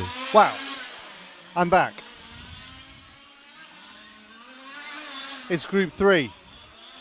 In round 2, we have currently Stefan Volm in car number 6, who's on your screen right now. He is the fastest man out there. He's just clocked up 16 laps. And he's... behind him is Thomas Lillikvist, also on 16 laps in car number 2. But here we are, noticeably faster and smoother, just 1 or 2 groups higher than the bottom group. So the quality arc on the learning curve certainly picks up very nicely, very quickly. So obviously getting started, this is quite a tricky sport to take part in, but couple of championships under your belt and the world's your oyster. And we are doing Christmas tree final with bump ups, so technically anybody has a chance of winning, no matter where they qualify. They have a chance of winning if they bump up far enough. Do. What's your question, Nicholas? A question from Atik Ahmad.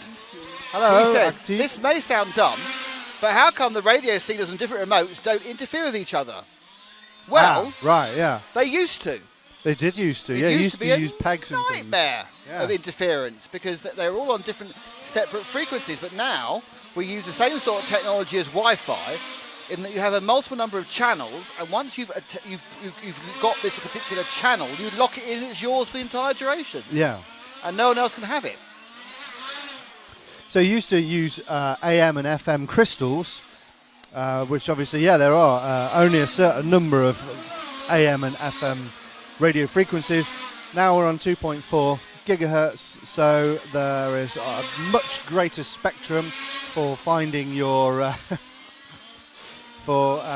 finding your channel or your communication channel between your transmitter and the receiver, which sits inside your car. And yeah, interference not really a problem anymore. It's the difference between analog and digital. The old things used to be analog, it's a digital system with handshaking. Everyone loves a handshake. Shaking hands, Yes, especially after a half-hour final. yes. Alright. Go on. What's on your mind, Nick? Why am I mono when I'm plugged directly in? Because your headphones aren't very good. That could be the answer. I'm going to come back again. I'm going to wait another 30 seconds. Okay. It's great to have you all viewing, watching. It's great. It's fantastic to have people like Ahmed watching and asking questions. I don't know what happened then, Nick, but you made me much louder. It's great to have people watching and learning about the sport. And if you want to learn more, then please go to EFRA.ws.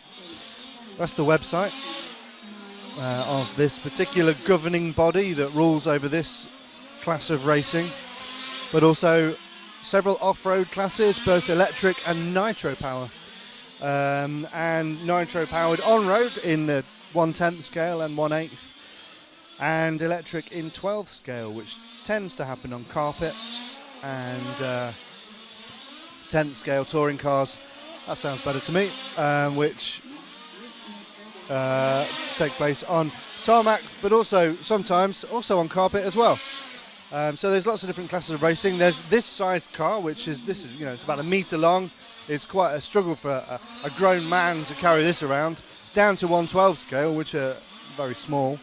And you have this, which is Nick's area of speciality. Because I can carry them around. He's very small and very quick. This is the first time I'm able to hear you all day, by the way. Pardon? It's the first time I'm able to hear you all day properly. Fantastic. You've missed out on such a range, Of a gems. myriad of A quality. myriad of gems, yes. But yeah, so Nick specialises in the 12 scale, but this is the largest car you get. And they also do this in off-road in 1/6, which you'll be able to see from next Wednesday with, next Thursday.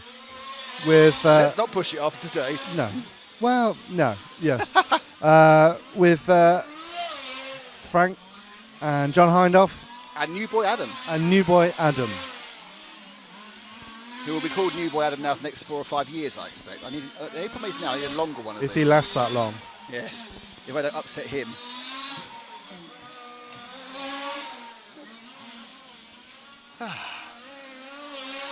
It's lovely hearing your dulcet tones properly, you know. It's really annoying that Tim's headphones are broken. Stop, all stop. All stop. All stop. Well, Ollie bought some headphones last year on a RC On a racing whim. TV gig, and he sticker bombed them. What, so he wouldn't nick him? Yeah. What's up? Where's his 4 drink, he's minutes saying? to start. He said he didn't want one. He's changed his mind now. Literally said didn't want.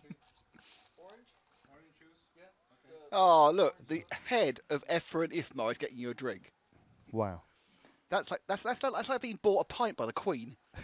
Or Barack Obama. Barack Obama popped in, got you a gin and tonic. Yes. Oh, actually, yeah, because you're American, aren't you, Frank? You're forgetting that. I'm forgetting that. Well, I forgot it last night when you. I forgot it do you last mean I'm night. forgetting that? No, I'm forgetting last night because you drove. When we drove driving back, you know, on the right side of the road for you, because you're a damn Yankee. Not Who for was the- who was it? Who was on the wrong? Who just turned up the wrong road, pointed the wrong way? But I've been driving in the UK for 10 years. Well, I don't know what to say really. Shocked. hello to everyone watching from California, by the way. Big, large-scale community there. Everything's large in America. Yeah. The track California's a pretty big state too. Texas is the place where it's really big, isn't it? Everything's Yeah. big in Texas. Right. Right. Yeah. now- There was someone who joined the group from Southern California. So and tell your friends, come to come watch the stream. Absolutely, because we're less than how long are we away from the top guys again? We're about 45. No, not even that. 35, 40 minutes. 40 minutes for top guys back out again. 40 minutes. That's no time at all. Look at that.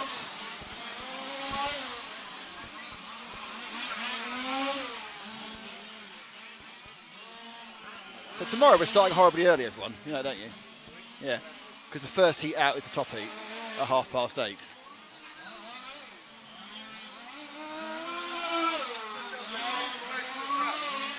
No. That would be cool though.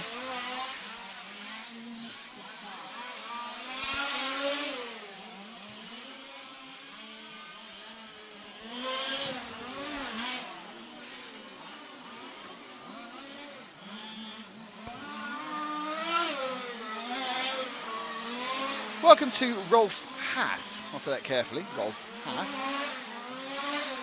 To the group. Hi Rolf, how are you?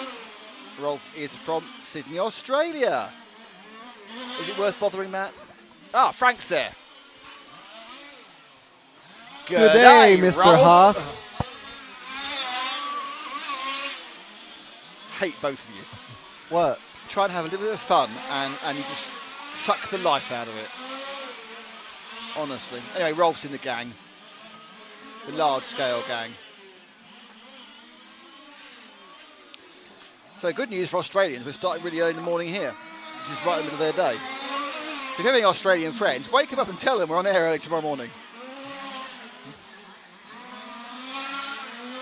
I'm still worried about Parry, whether he hates me or not. Oh, sorry, more. So this is heat 4, which is the last one of round 2. So officially then round 2 will be in the book and mighty Marcus Feldman will be the top. So at the end of this round, Matt and I are going camera repositioning, and Frank, you're going to get a picture of mighty Marcus Feldman.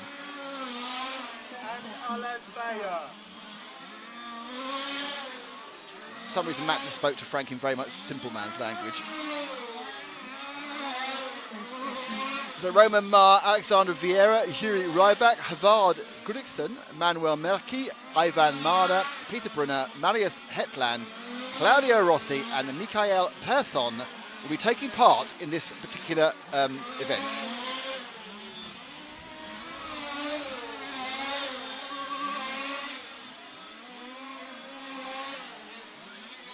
Any second now. Well, now actually.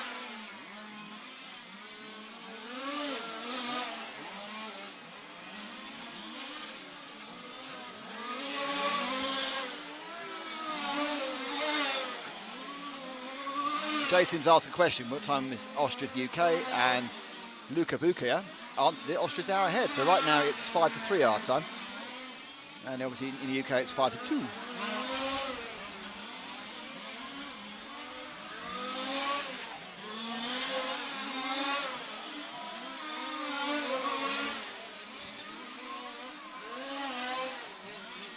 Wow, Atek Ahmed is watching from India. Atek, Great stuff. do you know the answer to this question? Where in India is the festival where they throw all the dried paint at each other? The dried The paint, powdered powder paint. paint festival, yeah. Where they all get super coloured. Because I don't know where we don't know where it is, so we just wondered if you might know as an Indian which town that or city that's in, or is it everywhere? Is it something that happens at a certain time of year? It's certain, yeah. Is it a certain time of year thing, or is it a certain place at a certain time of year? Yeah. Be very interested to know.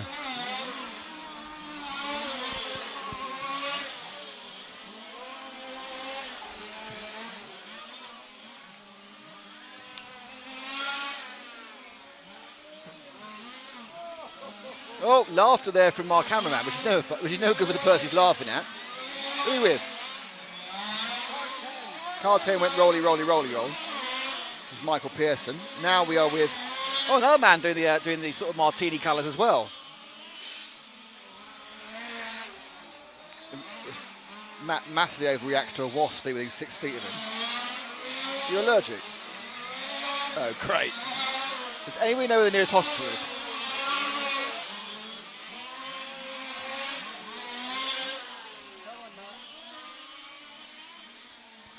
This is the Rolly Rolly Roll from Mika Pearson.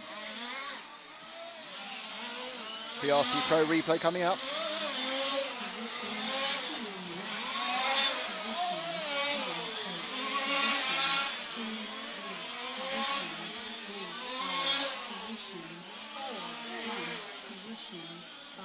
So he goes around the wheel spin wheel. It's all going well so far. And gets that very wrong. Oh, that's a lot. Well done. Big air. Excellent work there for Mikhail. Went in for a bit of a wall ride there. He did. Not a walrus, a wall ride. He's sort of like back on the road reasonably sensibly now. Our leader is car 3, who is Yuri Ryback. I know where car 3. There he is, the orange and white car in the middle of that pack there. There's Yuri. He's chasing down number 7 of Peter Brunner. So Brunner is in the orange, white and blue car. He's maybe letting through the white. We've sort of got. Oh, he got nudged out there. I'm not sure how much that was him and how much was a bit of a bump draft there from Yuri. I'm sure that's something off his Christmas card list. Well, nice bit of tyre squeal there. Did you hear it?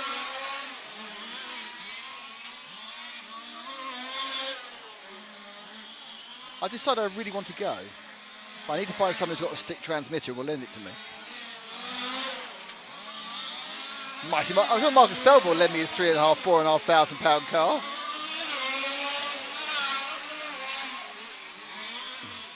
And the first thing I want to have a go, you look to you like saying, do you know what you're talking about? This is going to end in terrible disaster.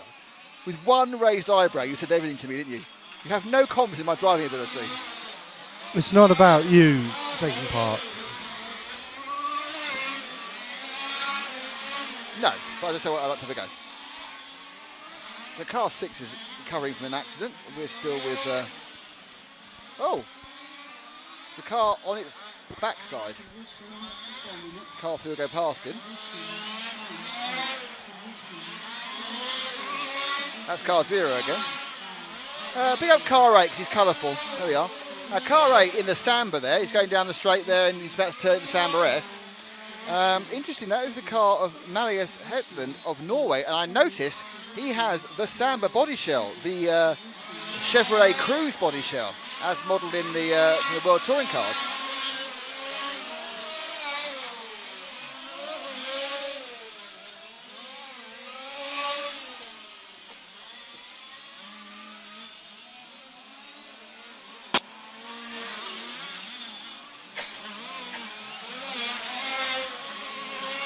That Chevrolet Cruze there. That's it.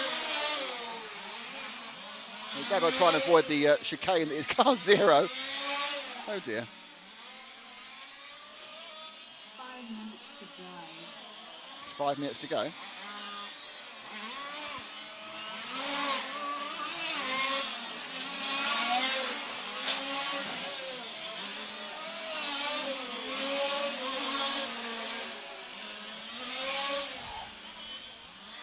It's the 7 that's making the noise. Oh, the diff set's slightly different.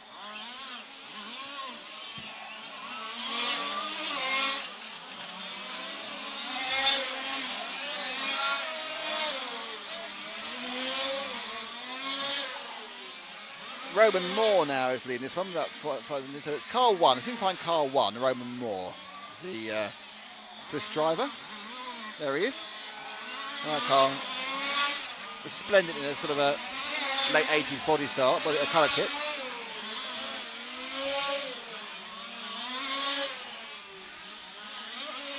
Position after 6 minutes.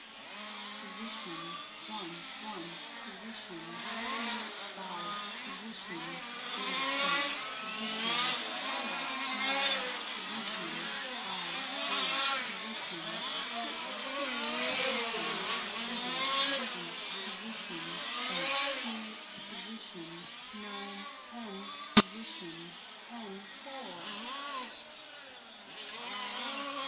He comes round. It's actually quite nice to paint that body, actually.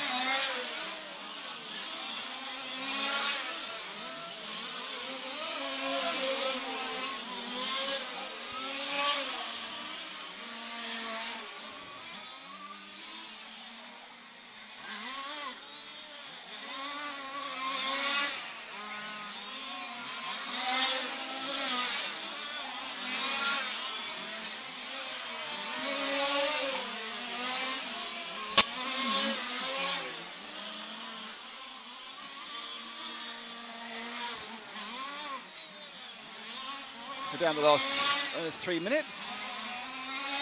Sort of 99s being turned by Moore. So we're about a second and 1.5 seconds off the time you see at the front of the field. And here's the fast person, it's the second fast person heat. Yeri Rybank has a fast lap.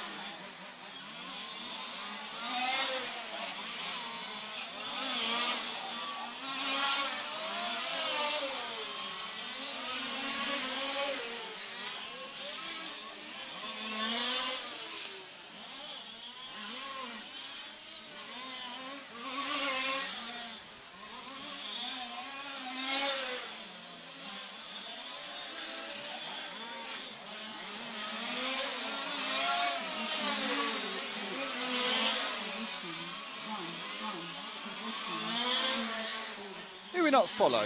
Let's cover far. Drop. No. This gaggle of 4 cars coming towards us. Take the first car, car 2. Alexander Vieira of Portugal. Turn into the Samba S.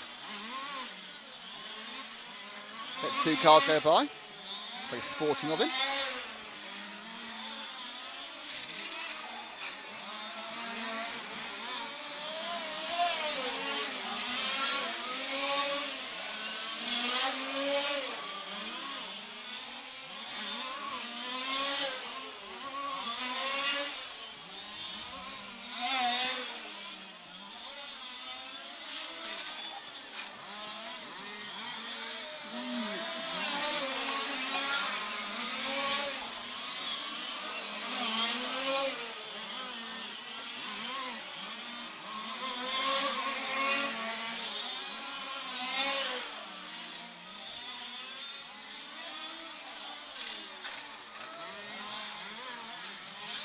Car 5 now's got a body tuck.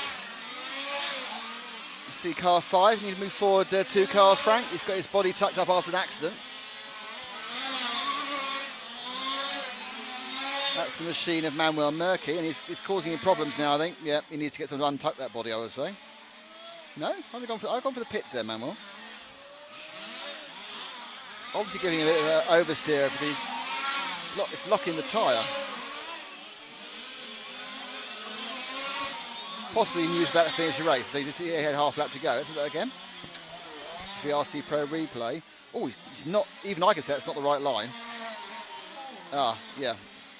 And oh, that one might make the highlights reel. You can better mark that one. It's very good. It's like that, close up, and yeah, that's not what he wants to do. Right, that is the end of round 2. We are going to go and fiddle with stuff.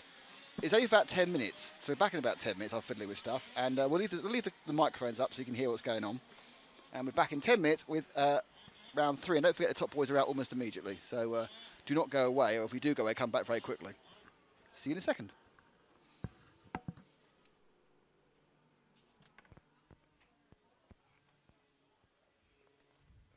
Race finished.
10 minutes to start.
Next group is group 9.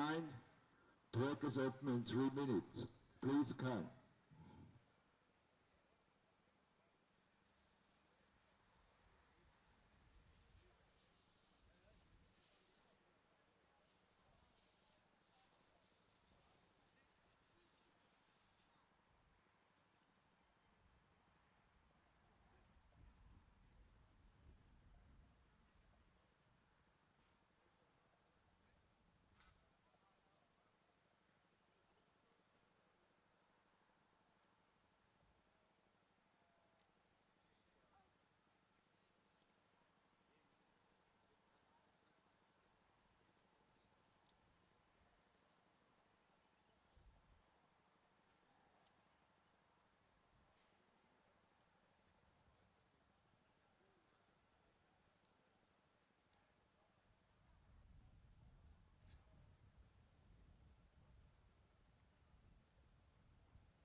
Drivers from Group 9, make ready.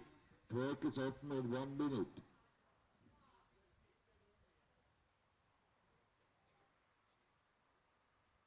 Four minutes to start.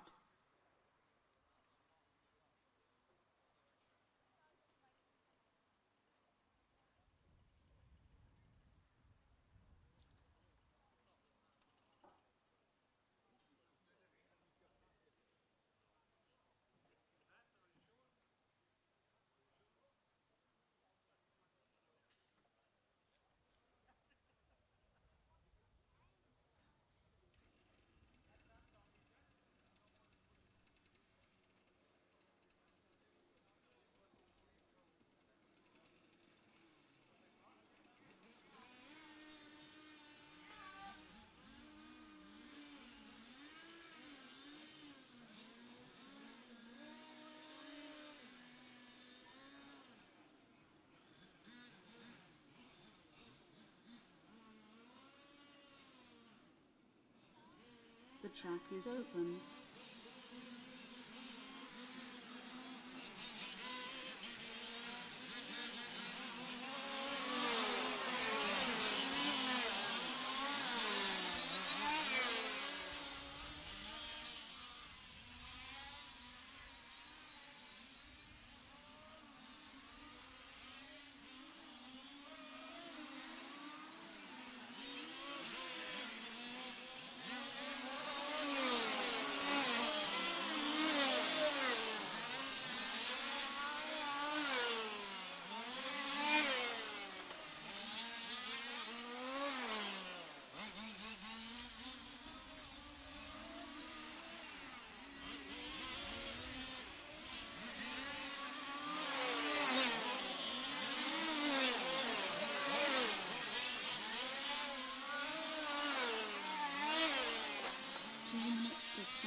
Group 9 is on track. Group 9, next will be Group 10. Noch ein Basic einfahren. Mit dem 9 auf der Strecke.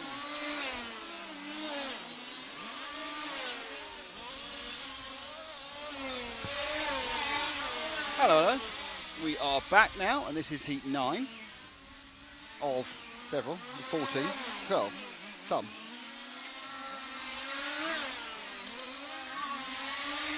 Where are you going to plug that?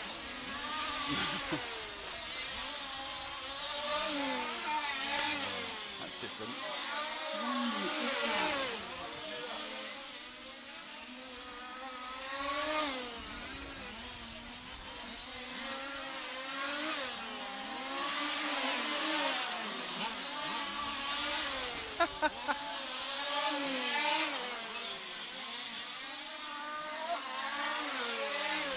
Can you hear me? No. Can you hear me now? Can you hear me now? Testing, testing.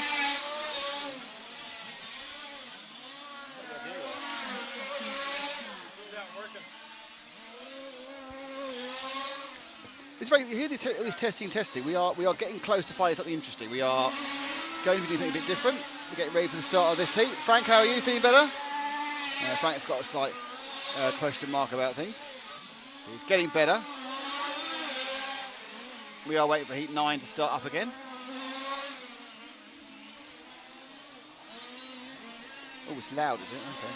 We've gone too loud. No, we aren't that loud. You just weren't ready for it. That's all, honestly. Little moment proud.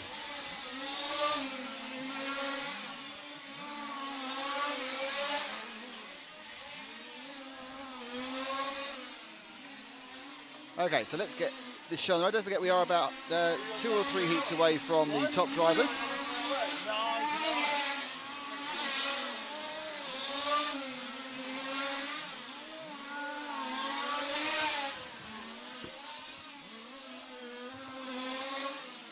So it's Daniel Verster leading this one at the moment. This is heat 9, remember. 9, 10, 11, 12. So the 4 peaks in the top. And this is round 3. We've had no rain. I don't think we're going to get any rain. This is probably going to be what we have.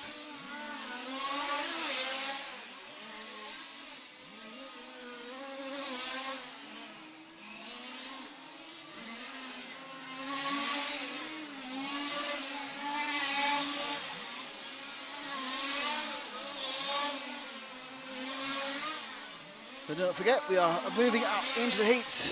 The fastest boys will be out in about 25 minutes. Well, no, actually the first the fast ones will be out in about 10 minutes done.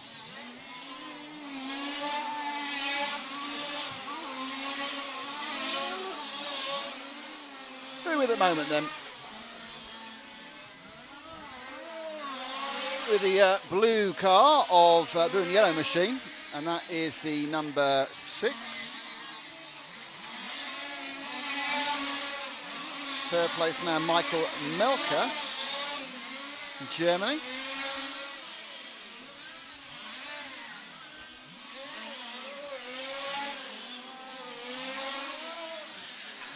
That's coming up through the hairpin now. That's the EFRA hairpin. Goes round the Agostini D onto the main straight. A lot of acceleration there. Turns sharp right left through the Samba S.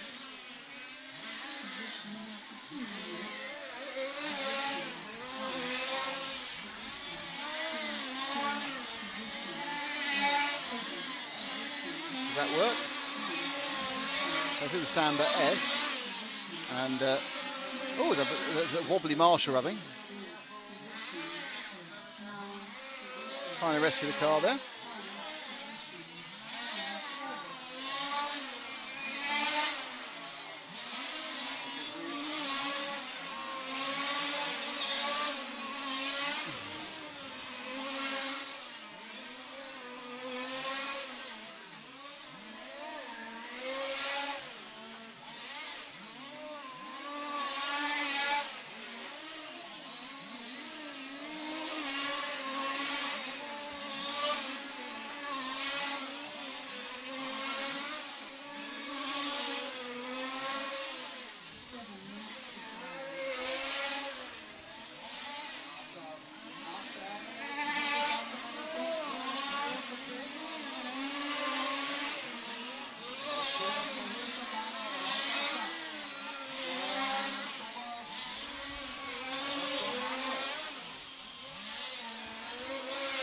So Versta leading, Dvorsky second.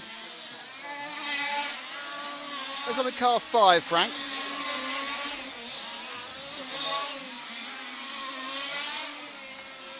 Where's car 5, Frank?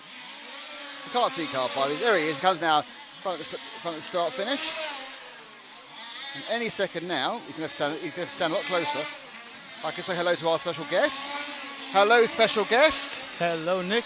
It's Cormac White. Hello, Cormac, how are you doing? Right now I'm a little bit...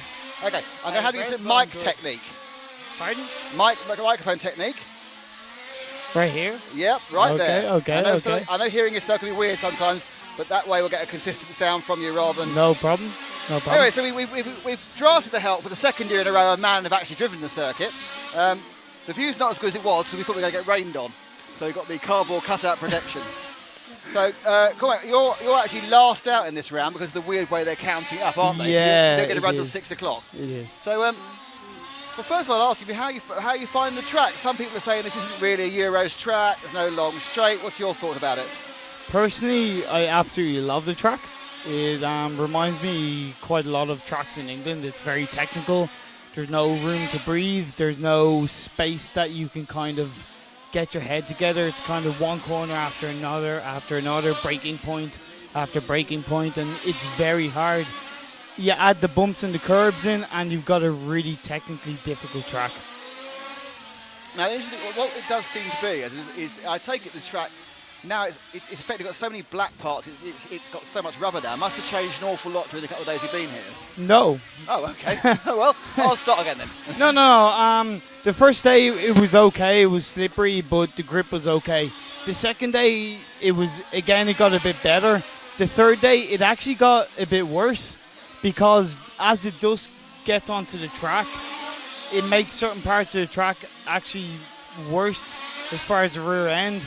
So it's kind of today it's settled down as far as the track. The grip has gone gradual, but the way the surface is, it's really not as grippy as you'd imagine. Well, having walked over there to change the camera earlier, Matt and I, and our feet were sticking to the tarmac with I can't imagine anything less than really, really grippy, but you're out there driving it. Yeah, there's a big difference between obviously your feet and the rubber that's on the tires when it's on the track.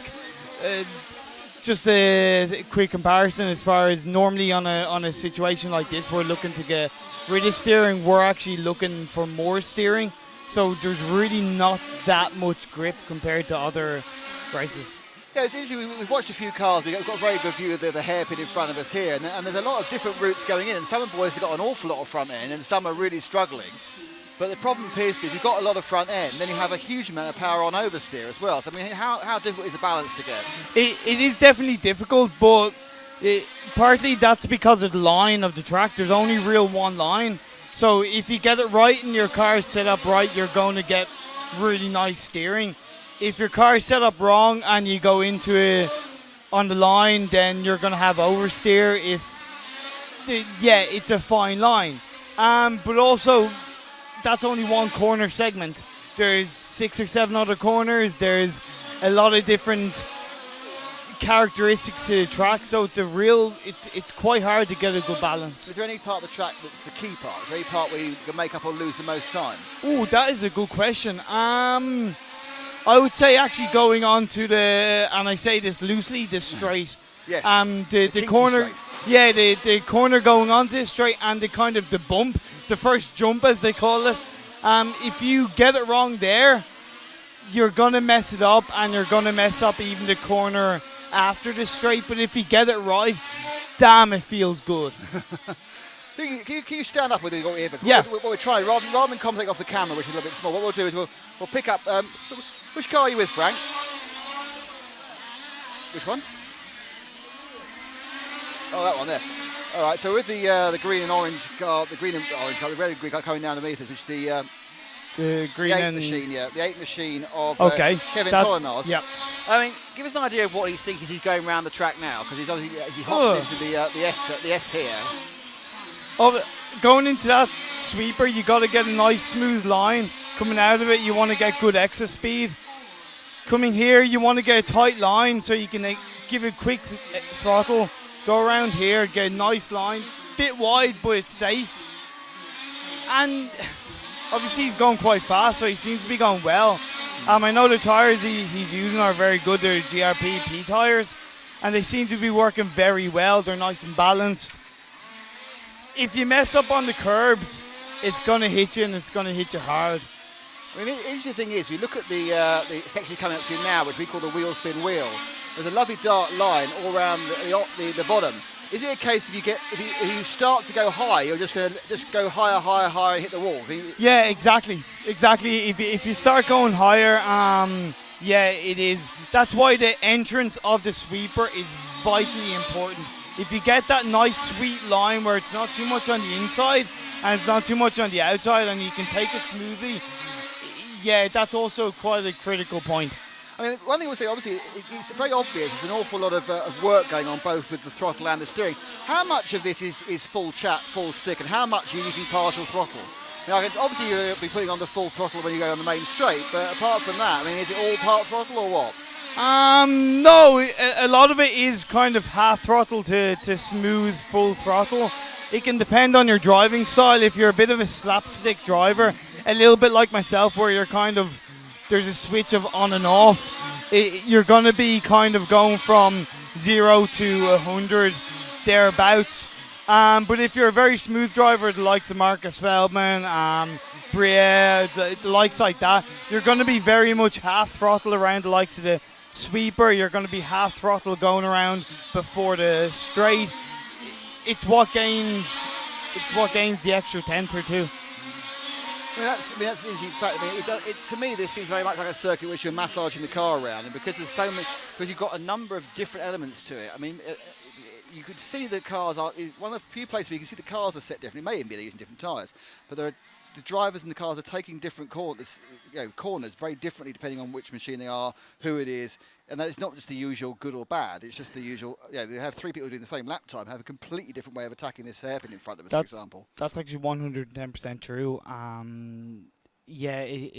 The track is going to vary based on people's racing line, as you said, and how they drive and the car they drive.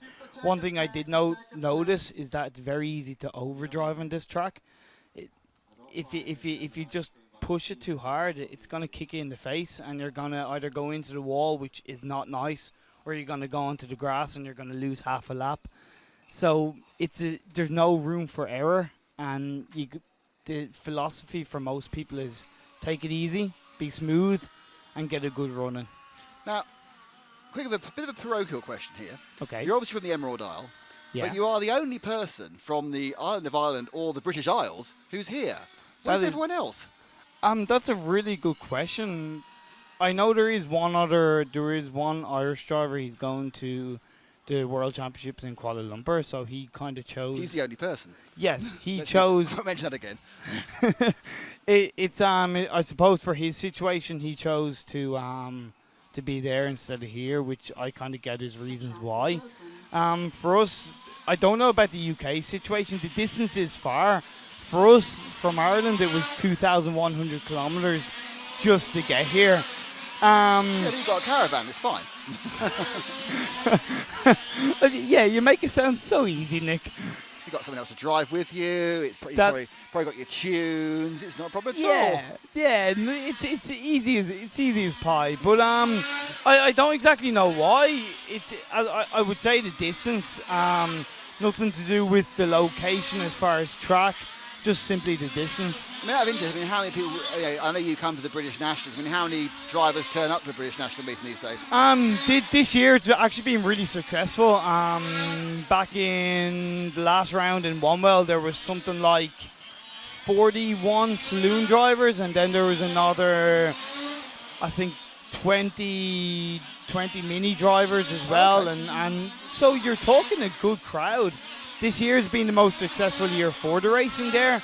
Last year was good, and it seems to be building. You have more drivers coming, you have more people interested with the minis and stuff, and yeah, overall it's getting a bit better. Now, we had a few questions on the stream. Okay. You can answer these questions, but go gentle on the audience. How much do these things cost? How long's a bit of rope? It's about 8'3". Yeah. It depends on where you want to start. If you want to start new, if you want to start second hand. No. If you wanted to say I want to go and take part in a British National, how much for the new kit? I've got radio. I've got all the radio. I've got radio gear, but not the servos. I have a transmitter and a receiver. How much am I going to spend? And you want to buy everything new. I am that strange, yes. And you kind of want to buy, so to speak, the best of the best. Yes. You're talking in euros. You're talking about 5,000 euros, and in pounds, well, you should know that. Nothing now, isn't it? The euros yeah, is worth nothing. I know. About £11.30. But yeah, you're talking about to start off brand new with full competition car. You're talking about 5,000, 5,500 euro. And how is that broken down? 2,500 for the car, 1,000 for the engine? Yeah, about 2,200 for the car. You're talking about 700 to 800 for the engine, 300 to 400 for the pipe, about 300 for the diff. You're talking about 150 for the clutch. You're talking, depending on the servos, between 80 to 180 euro for each servo. Yeah. I'll go second hand. So the other thing, obviously, is that consumables. Now we know the cars actually last a long time, with the engines and pipes last a long time. But how long? How are you running a new set of tyres every run here, or is it a case of how long they last? Or myself, we took a decision between me and my dad, mechanic. We took the decision to run new tyres every run, simply because I'm actually not a bad driver these days. Oh, okay, I heard that. And I'm actually doing okay. And it was a matter of we want to give ourselves the best possible chance, so we've run new tyres every round. In saying that, you could get 2 to 2.5 rounds per set of tyres. And those tyres you use once, were you using nationals and that sort of thing later, or are you so rich now you just throw them in the bin? No. Of course, we keep pretty much every single tire we've used here, and we will examine it when we get home, judge what's kind of decent to use for club race or for other national, international racing. And yeah, we don't throw a tire away if there's life in it. And how many compounds are you choosing from? I mean, you know, obviously the people, we will show this tomorrow when we go around the pits, but the tyres aren't actually slick. They're like a cut slick, aren't they? They've Yeah. small grooves in them. But how many compounds are there? How many hardnesses? What It depends on the brand. I can't give you exact numbers with regards to PMTs. Sometimes it seems from talking to people there's about 15 million compounds for that brand, but I know there's quite a few. With the GRP, they have simply the P compound and the S compound. The P compound is divided into 1, 3, 5, and so is the S compound. The P compound, they brought out a new P2, which is actually a dual compound of 1 and 3. But at the end of the day, in a situation like this, you're only going to choose between 2 to 3 compounds. You're not going to choose a super hard compound. You're not going to choose a super soft compound. Drivers here that are the best in the world, they have an idea what they're going to use. They know what they're going to need. And all right, Matt, he's got a problem with his body shell. Going into the wheels being W now, multicoloured car. That's Jeffrey Van Week, I think, from Holland. You're absolutely right. If he's got his body shell's not mounted properly anymore. I think probably the rear mount for the car is broken, so it's a little bit lopsided. Yeah, it's lopsided and wobbling. It looks obviously it's a lot less serious than the full-size car, but that would make a big difference to the performance. But he's not got a stable aero platform, has he? No. Final question on tyres. How much is a set of tyres? I can only realistically quote you on the GRP because that's what they sell. The GRP are €25 per pair. So €50 a set. Yeah, €50 for a set, and realistically, as I said, you get about between an hour to an hour and a half per set. Very not too bad. Basically, touring car tyres are £25 for a set of 4, but you get 3 runs out of them, so it's about the same, really. Yeah.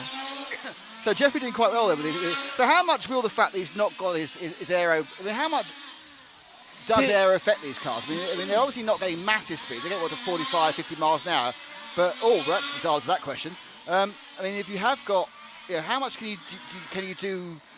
No, obviously that's not a good idea being broken. But how much can you change the handling with aero changes? The biggest difference you're going to change with the body shell at least is the front kind of logo piece where if you cut it, the front grille, if you cut it out, that loses a lot of steering on the going into a corner, and that's kind of the biggest part of the body shell where you can kind of gain or lose corner speed. It's where most people have the front grills cut out, so on the long sweeper you don't have too much steering. Other than that, with the rear of the car, the wing obviously does make a big difference. So if you give it more angle, it makes a noticeable difference. Yeah, it would make a noticeable difference. Not so much here because you've got more small corners where you're not going super speeds. The only difference that would make a big difference is the sweeper. But even then, it would be slightly negligible because you don't have any fast, completely sweeping corners. So, yeah, it's not going to be critical, but it's going to make a difference. Car 1's leading this one, Matt. That's Eduardo Repetite. See if we can find Eduardo somewhere. There's, not sure. I'm kind of hoping that blue. There he is. He's the second one there. Car number 1. There we go. Eduardo Repetite. Yeah. Italian driver. The biggest problem I have is it's very hard to tell who's on what sort of chassis because often they don't put the stickers on, and obviously with the actual body shells being the homologated and not the chassis, you can't really tell anything. It's definitely in some way a bit more difficult because I'm not going to say the body shells are similar as far as paint job, but there seems to be a trend where they are quite the same, and it can be hard to tell. Some are more noticeable than others between keeping the same design for 2-3 years. Others you're kind of like, who's this guy? I had these 2 cans of paint in the garage. I've used these 2 cans. Yeah, pretty much. But yeah, you get to, if you drive in Europe more, you get an idea of who's who as far as body shells. Now, my other question, is there any way I can tell by looking at the cars between the different chassis? And my guess is no. No.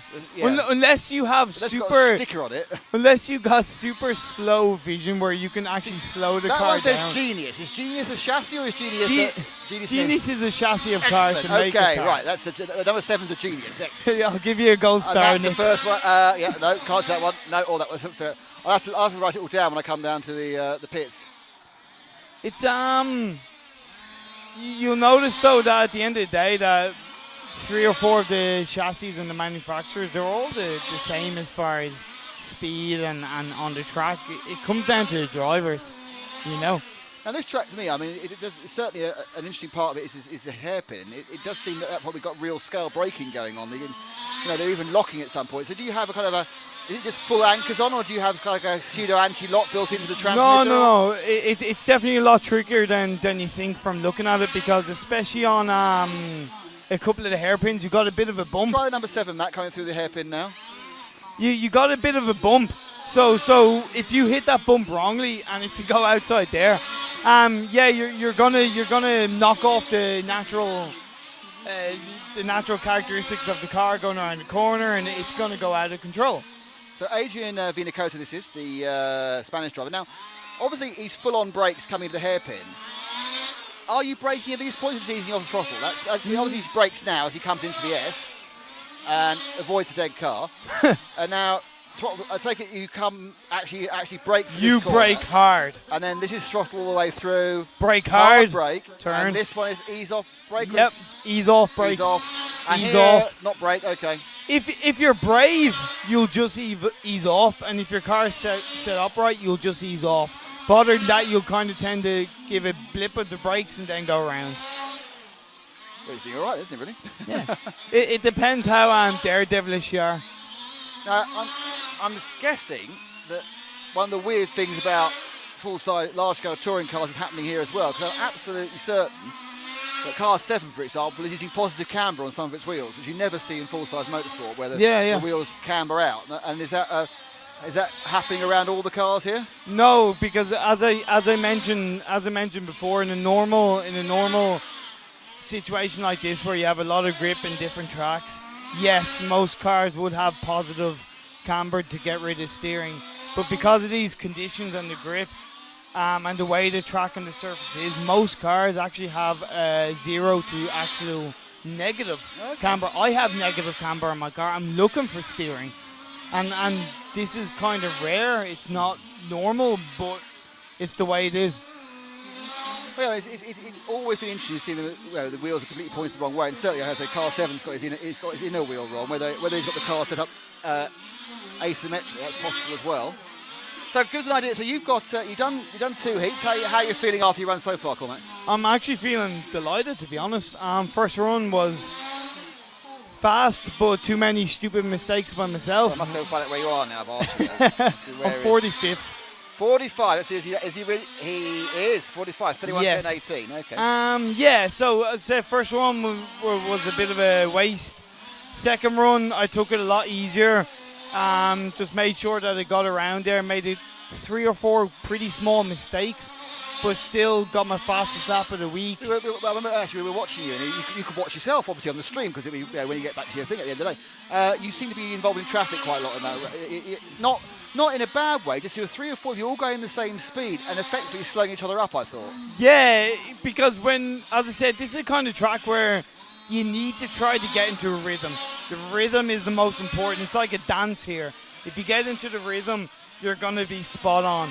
And when you have 3 or 4 cars near you, as I said, same speed, it's going to knock you off, because you're automatically in attack mode. If you're going towards somebody, you're automatically in defense mode if they're behind you.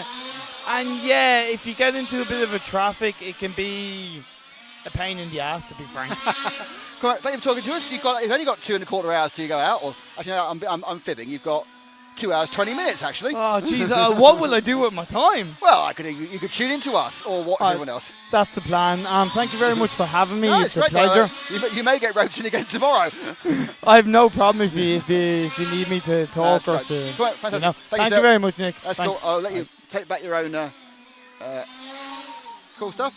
That's quite Wyatt, the only native English speaker competing here today. Cormac there going back to the pits, and we are now getting ready for the top 2 heats of qualifying in this round 3. Mathieu Briere will be out in the next one. He's qualified 3rd so far.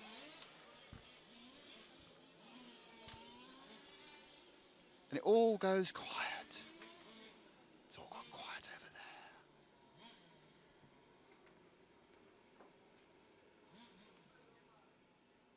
there. So getting closer to the... let's see what's happened.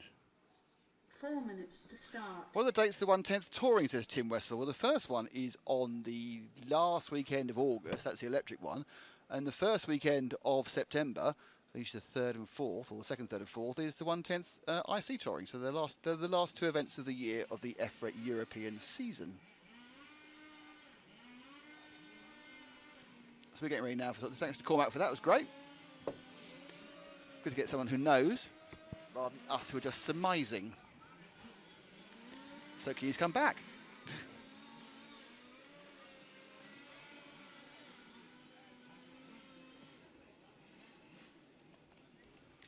Nicky16 says, first time watching RC racing, this is pretty cool. It is pretty cool. Tell your friends. Tell your friends, buy a car. Doesn't even have to be in that order, does it, Frank? You can buy a car, then tell your friends. You have to talk. That's the rule. I think it's on, isn't it? Is it? Yeah. Yes, I can hear myself. So Frank says hello to say hello to everyone. Hello, everyone. There we are, Frank's back. So we're now with the top 2 heats of the round 3. Last time they're out today.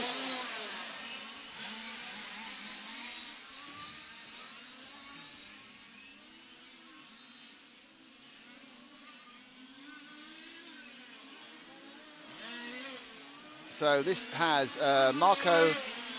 This is Marco Vigadon in 1, Dario Vaselli in 2, Mathieu Briere in 3, Gianmarco Martelli in 4, Guido Ruster in 5, Guillaume Salon in 6, Yuri Vizelin in 7, Patrick Folman in 8, Renato Isla in 9, and Carlos Fernandez, who's absolutely screwing up the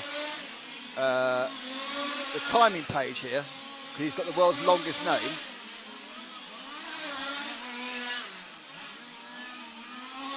So hopefully we'll still get the forecast through.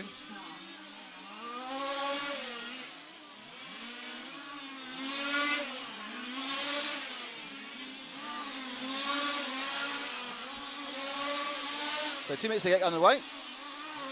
Now don't forget that in this heat we have a couple of the top people who qualified so far in the top few positions. We have Briere, who's 3rd at the moment, about 4 seconds on the ultimate pace. Feldman kind of fast. Dario Vaselli is currently in 4th. And Yuri Visin, who's down 8th, will be much quicker. He hadn't been, in fact, he got a body tuck about 5 laps in the end. It cost him half a second a lap.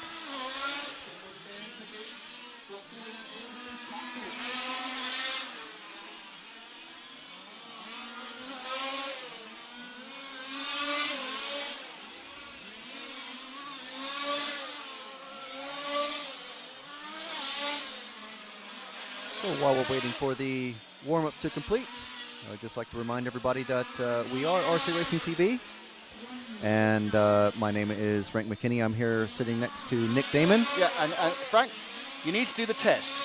The test. Yep. You have to say, and there they go. Oh, right, yeah. And into the lead goes Nelson PK. And then you get your projection right. Say, off we go. And there they go. You never speak like that normally. And the second one? And into the lead goes Nelson PK. No, Nelson PK. Yeah, Frank there proving the problem is that as soon as I give him the challenge, he's up at 90 decibels. And once he's off, he's back being whispering Bob Harris. Yeah. Hello now, it's some prog rock I from moved the 70s. here from California, No, but man. but you need to get your thing up or people can't hear you. Because don't forget, they're listening on a certain volume that's all balanced together. And you have pearls of wisdom the world needs to hear. Oh, okay. Is that what it is? Is that what it's called? So we're about to start. Any second now. Let's pick up our first car to follow. And I want to see Dario. Where's Dario? There he is underneath us, car 2. With the Genius chassis. I think Dario may have taken the start. He sweeps into the Samba S. Goes round the sweeping wheel spin wheel. Over start finish. Comes hard, braking into the EFRA. That was beautiful into the hairpin. The only problem is he's got 2 cars in front of him. They are car 9 of Renato Isla. Vaselli's first lap was 18.6, so he's already gone out very, very quickly. But he's got traffic issues now, and that's the real problem. He should have thought a little more about this. One thing I don't think these boys are quite as good about getting space on the track as the eighth races are. They're much more aware of that. Vaselli absolutely screaming on now as he tries to close down the 4 of Gianmarco Martelli ahead of him.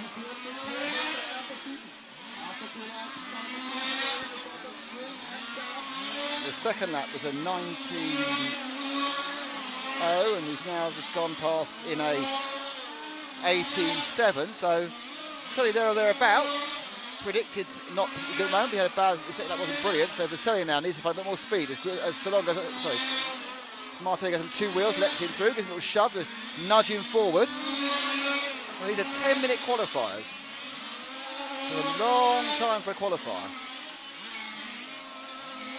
5 minutes is pretty much the standard these days, even for IC cars. In qualifying, in case you get 7-minute ones, but you get 10 minutes. Oh, too much curb there, but got himself back down again. He sweeps now into the right and the tight left. When Matt and I walked over there to change the camera position, and your feet stick to the track and make a horrible sticky sound, scritchy sound. It's very unpleasant.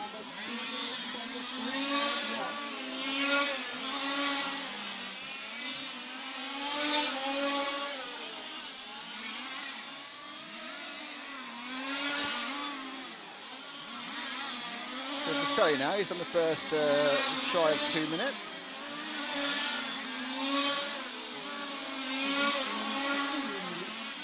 Seven laps completed.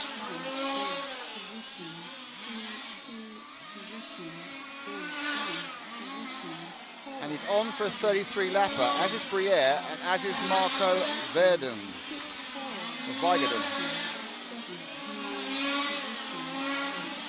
Let's pick up the number 1 car, Matt. That's the blue and yellow car going down the main straight now and into the Samba S. That is Marco, not seen him before. He's currently on for a 33 lapper. That is the key thing. The German.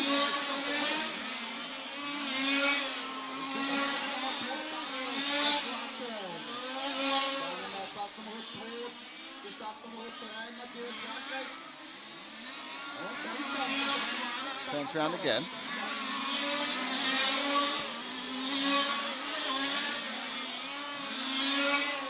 Again, quite good through the EFRA. I thought a little bit slow there around the second part, the Girastini D.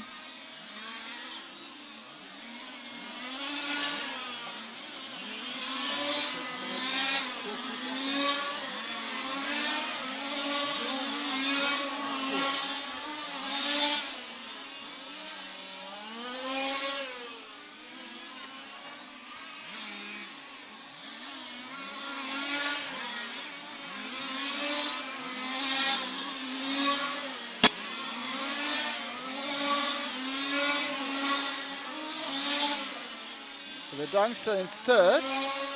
Vaselli still leading on for 33.10.15, which would be good enough for second overall. Briere 33.10.17, which would put him still third, well fourth, but he's ahead of him. Verdun has some traffic. 18.5 last time, 18.5 for Briere, 18.6. They've all got some pace up now. Verdun.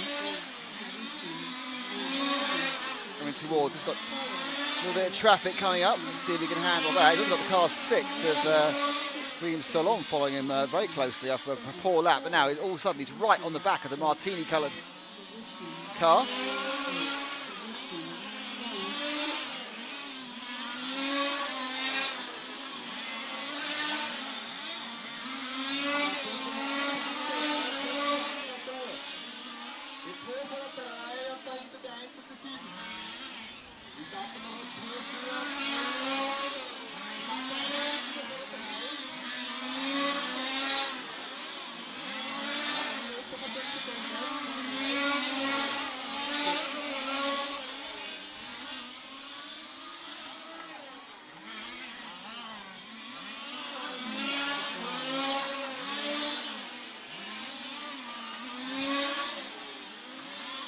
So let's transfer our love to car number 3, Mathieu Briere, who's picked up the lead now. The same made a slight mistake in the previous lap. So number 3, there he is, coming around the hairpin now and underneath us. Briere, Frenchman, from a very strong French team here, obviously including current European champion now Nardi, ex-world champion Sollenau.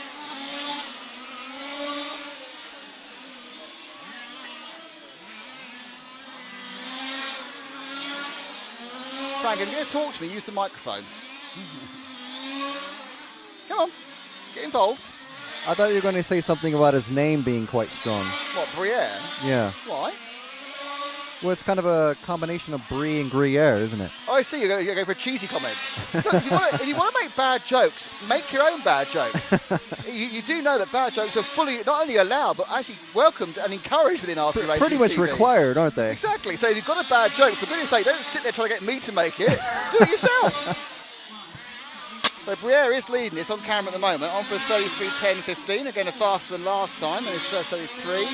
The Selly's dropped back a few seconds, but he's still back in the 33s again. He's still got 3.5 minutes to go. Everyone turning good laps this time.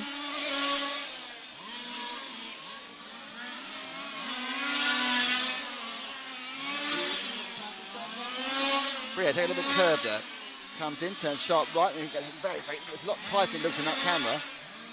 Turns left, and round the wheelbase wheel, sweeps through. A lot of rubber down, but as it's said by Cormac, not actually adding an awful lot of the grip at the moment. And again, you can see how quickly Briere is catching up on the car 10 of Carlos Fernandez. Absolutely gaining him hand over fist. Fernandez doing 19-second laps. So the second lap slower, Fernandez. Briere a little bit off the throttle there as he came round underneath us. Flies into the Sambre-S. And hopefully he's not pacing himself, because he is. He's going to start falling back very, very quickly.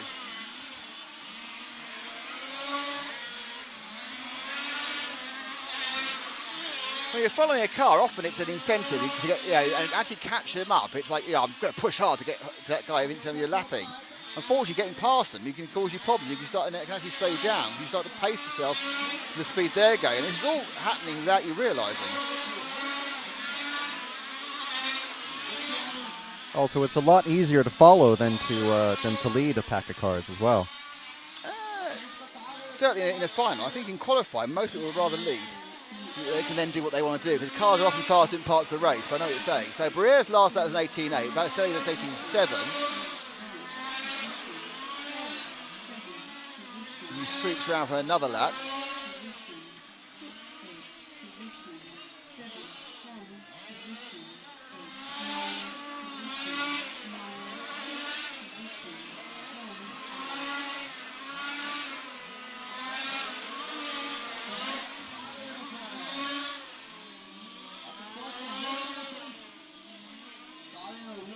So down now to the last minute or so.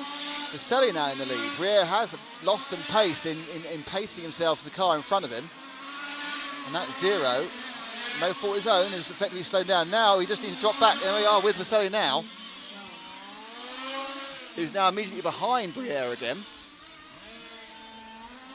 They are qualifying. They start at different times. Croatian, former European champion at large-scale off-road, Vaselli. Won that in the Valley, in the UK. Oh, on 2 wheels, but got away with it. That'll cost him half a second, because you lose drive when you're on 2 wheels. 33.10.18 currently for the series. They put in third, up from fourth. Briere currently looking at 13.10 flat, which means you'll go a little bit quicker than last time, but still, it actually dropped down a position.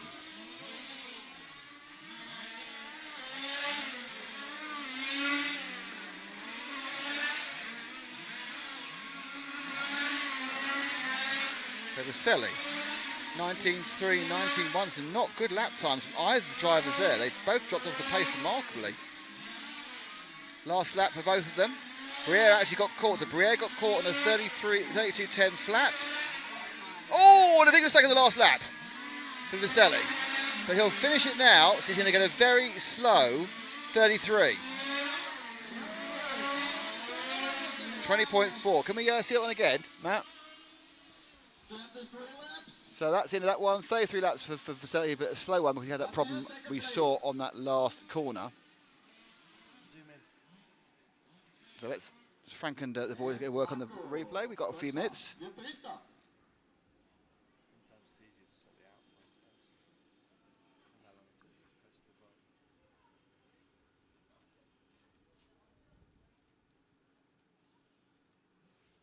So Vasily moves into third overall. 4 minutes to What start. do I?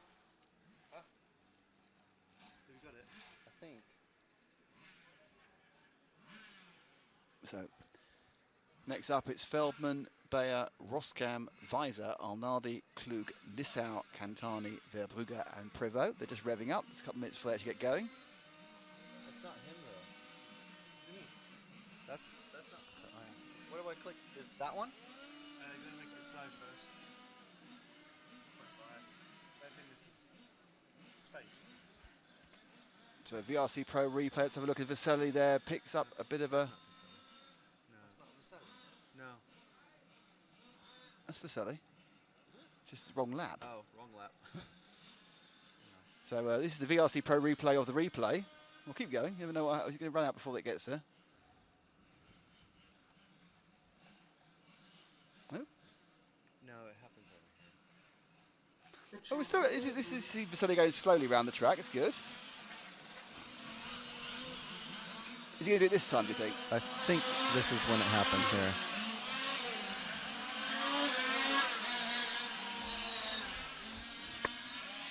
Or not. Yeah, I think you went back too many laps. Getting the hang of this thing. Or not, as the case may be. Okay. 3 laps in slow motion. Oh, it's ages ago. Look, you done 15 laps. You had on lap 32. You're 5 minutes too far back. How do I get off of this? Matt, he's 15 laps too early. He's 15 laps too early. Okay, we're back to live picture at least. Oh, I didn't realize you were connected to the camera. He was 15 laps too early. That's why it's easy to set the out point first. We're back on live again now anyway. Yeah. Frank's learning the replays because Frank's got to do them next time, so it's fine, no problem at all. Right, so getting ready now for a minute and 45 seconds before the main heat. Feldman currently is our fastest driver on a 33.10.13. Bayer second, 33.10.17. Vasily's just taken third on 33.10.30. We've got someone's banana on one of our cameras. Have we? Yeah, he's just taking a bite. Why is We everyone might need to put a screen up around that thing. Why is someone on our camera? No, they're just leaning on the fence on the barricade around the track, and he just happened to have a banana. His hand's still in there, is it? We can replay it. Yeah, 15 laps early.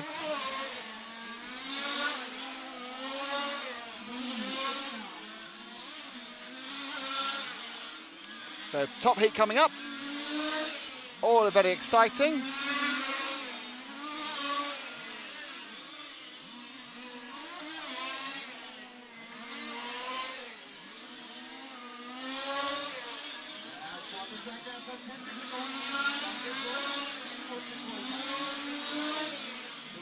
So they are getting ready to go. Half a minute. We'll start with mighty Marcus Feldman in a couple of laps' time.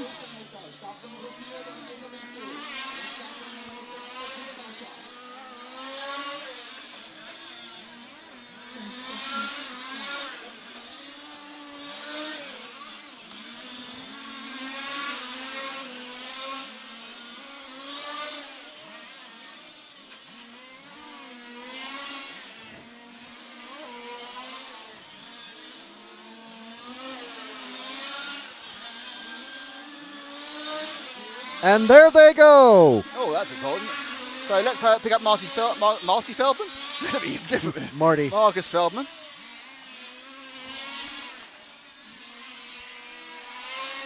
He's just coming around the EFRA hairpin now, I believe. You are absolutely right. Your belief is true.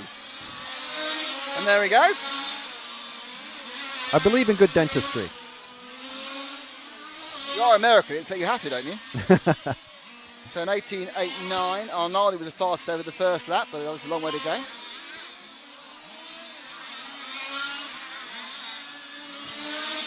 Feldman's car, German former world champion, the current world champion and former multiple European champion.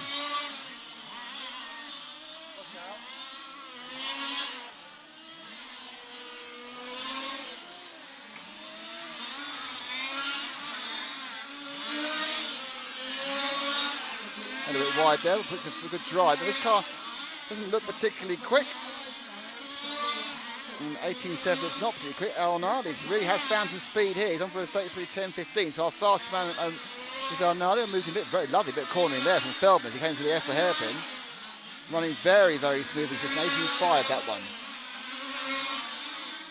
Bayer's the fast 18.49. He's in third on predicted final score. And once again, Bayer and Feldman are really close together because if one car ahead of Feldman is Bayer. So just move one car forward, Matt, to the yellow car.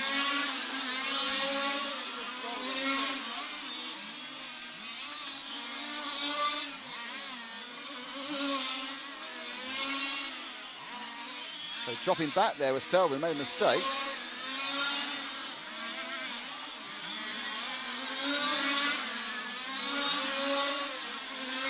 Yeah, that picked up that 2-second mistake, so we're moving camera positions over, so that puts him way down actually. Those two slight half mistakes has dropped him down 4 places.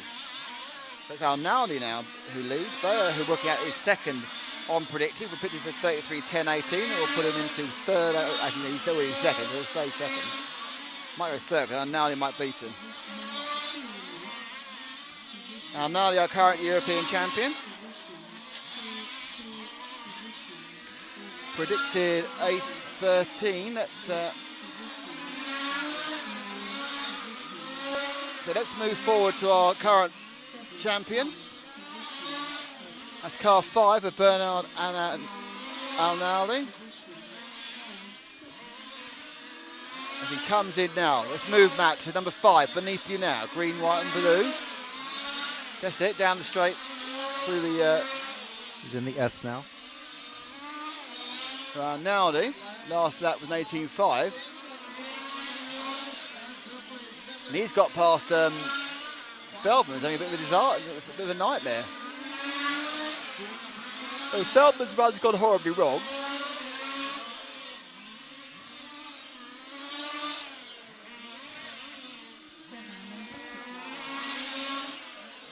Three minutes down and already Feldman noticed this run is pointless. Now, on the other hand, is absolutely pushing like Billio, and also going really, really quickly is Bayer. So both Bayer and Arnaldi currently on to beat Feldman's time from the last round. And the final round, they'll be the first cars out tomorrow morning at 8:30, which have completely different conditions. So will it be a rocket round or will it be a complete waste of time? Now, the problem that Bayer and now Arnaldi is right on Bayer's tail, so they're together, is the harm machine of Michael Weiser, who needs to be told to get out of the way, and he had, no, both cars, oh dear, he's slightly blocked Arnaldi gets through there. 19.1 for Arnaldi, so he lost about half a second there. So Arnaldi is the second of the two cars. You've got the yellow car just ahead of him. We're looking at Arnaldi's Sentry just ahead of him, and the yellow car, as they go past, they parked up. Marcus Feldman. Lissau now in second, but seems to have started way late.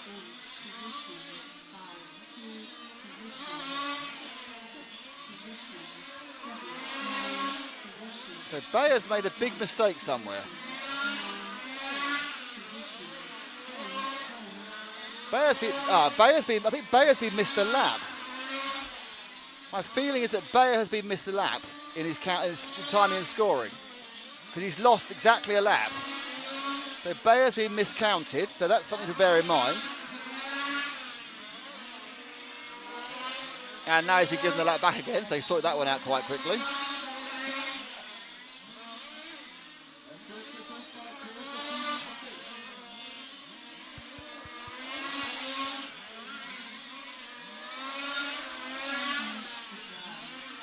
So we continue with Arnaldi, he's just gone back in the lead again. He is just ticking a time that is slightly faster than Feldman, but has to keep it up. I can see what you boys were saying about the sun in the afternoon.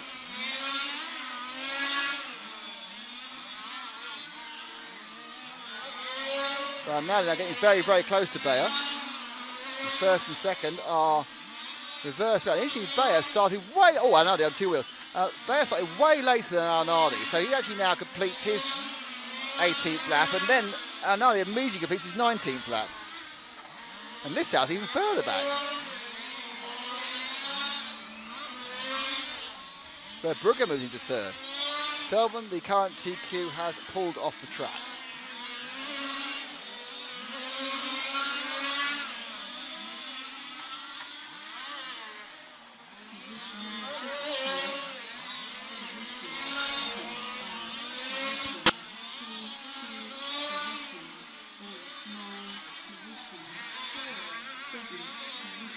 Oh no, that's not good.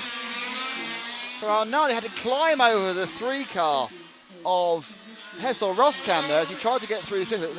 The net result of that is he's lost a lot of time. And that, with the 90, is probably going to protect the lap time of Feldman. Arnaldi at 18.8. It's quite close actually. He's about a second off predicted time, 2.8. So he's lost about a couple of laps. Good couple of laps, he'll move back faster again. 3:19 to go. Arnaldi is trying to go on Bayer. Bayer, so your first and second drivers are together, but they're a lap apart, and in fact the guy behind's ahead. There we are. That makes sense, doesn't it? So Arnaldi and that green car is just ahead of him, or a little bit ahead of him, is the yellow car of Bayer. Third and fourth. Lissau and third, and Verbruggen and fourth are a long way behind. Well pulled away there for the 4 car of Reiner.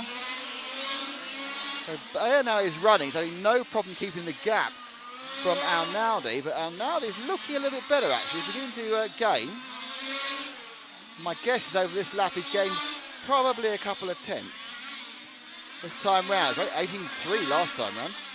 18.3 and 18. Oh, I was completely wrong. He lost a tenth. 18.4 for Arnaldi, 18.3 for Bayer. Bayer very quick on the right at the end of his lap there. But both of them putting in great lap times. And Arnaldi now is underneath the target time to take TQ. And we have 2 minutes to go. Oh, that's a very generous bit of movement by Bayer there. Very generous. Because Bayer was on for pretty much his fastest time till he did that.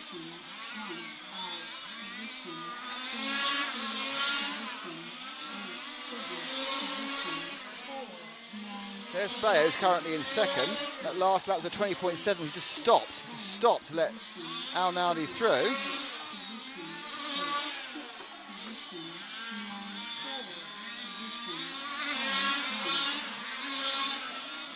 .8 for Arnaldi. He's now back slower than the target time. He needs to do it in 10.13.1, 33 laps. He's now on for a 10.14.7. And he's now got Bayer right up his backside. That must have been a bad lap for Arnaldi. 19.0 it is, so he's dropping right back off it. So he's now, whilst it's his fastest lap, he's dropped back off the time he needs to upset Feldman. I really think it was a mistake for Bayer to let him through. He wasn't really gaining. 18.8 for Arnaldi. I think it's good enough. He's got 2 laps to go. He's really 2 of the fastest lap ever. Looks like very much like Feldman will stay top, but Arnaldi will win the round and more importantly move into second overall unless he makes a mistake. Still got 3 laps to go. Well, 2 laps to go, so 2 laps to go for Arnaldi. Last time was at 18.6. 18.5 for Bayer. Must be kicking himself about letting Arnaldi through. I mean, it's very nice thing to do, but there's no need for it.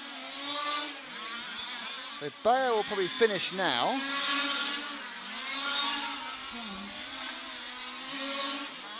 They're both their last lap. 18.6 for Arnaldi. He's not going to do it. He's going to move into second place. This is good enough for Arnaldi to get second overall. And that is it. Second overall for Arnaldi. Bayer not any faster. So Arnaldi moves second. Feldman stays top. Very tiny margins though, isn't it? It's really, really not a lot in it. The car 4 there's got a clutch problem here. It's not really driving properly. We're all finished. Arnaldi's doing an extra lap for no discernible reason. Number 7, set place. 5 to 7. And any second now, heat 1 will begin. Which will be fun. So let me see if I can get a update after effectively the 3 rounds, because it's unlikely that anyone in these other groups is going to go faster.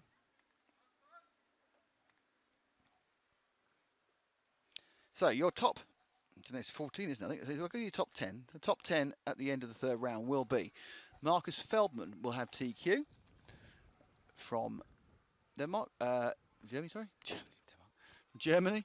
Bernard Alain Arnaldi from France will be 2nd. Alois Bayer from the Czech Republic will be 3rd. And Mathieu Briere from France. For Dario Vaselli from Croatia. I'm going to start again because I cocked it up. Marcus Feldman's 1st. Bernard Alain Arnaldi is 2nd. Alois Bayer is 3rd. Dario Vaselli is 4th. Mathieu Briere is 5th. Marco Vigading is in 6th. Cedric Prévost is in 7th. Michael Weiser is in 8th. Yili Vizin is in 9th. Martin Lissau is 10th. Daniel Wurster is 11th. Giovanni Verbrugge is 12th. Andrea Catalani is 13th. And Jean Marco Martelli is 14th. And those guys will go straight forward to the semi-finals. And here come the mice. There's a mouse. Oh, I'm getting a cracker thing. Am I? Oh, exciting. Now, Frank, this is a chance for you to do plenty of replay practice.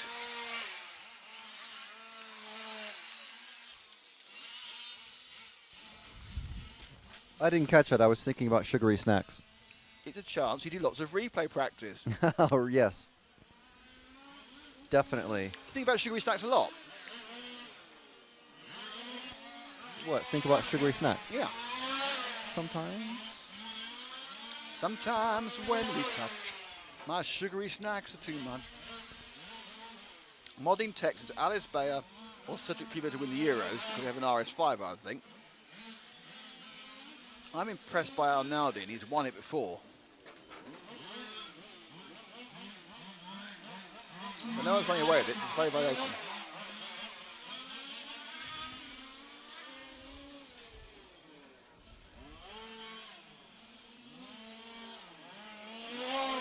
The current second is going to be the crash fest, is Heat 1. I'm just going to try a practice here of one of the cars going around the corner and very undramatically. There he goes, and he's turning. Half speed. And he's. Yeah. He is slow, isn't he? VRC Pro falling off a track. There we go. Excellent work. Yay.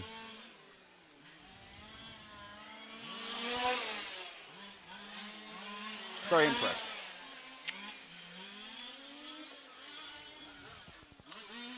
Ninth to third, not bad. This is my girl pod.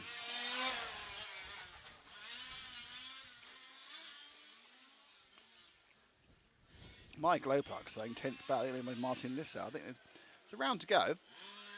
And all you need to do is get in the semi-final and go from there.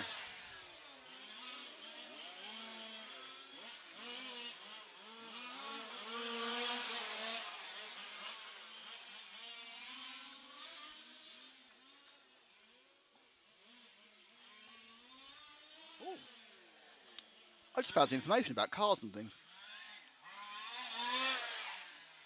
How exciting. 30 seconds to start.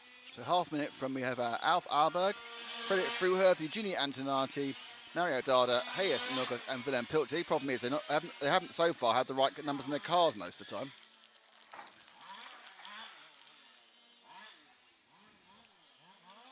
I'd hate to have Matt's text bill.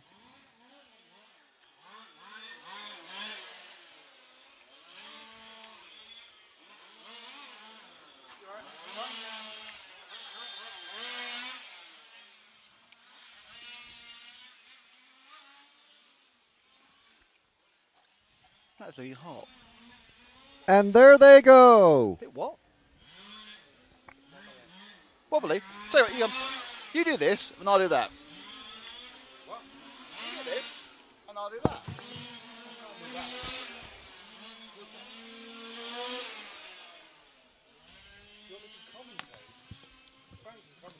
try and commentate. You do that and I'll do that. You're feeling wobbly.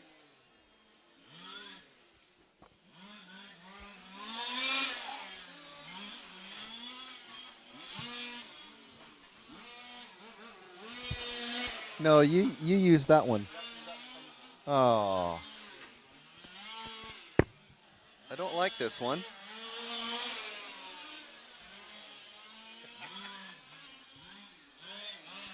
It's as if Murray Walker himself was using this when he was commentating on scrambling in the 50s.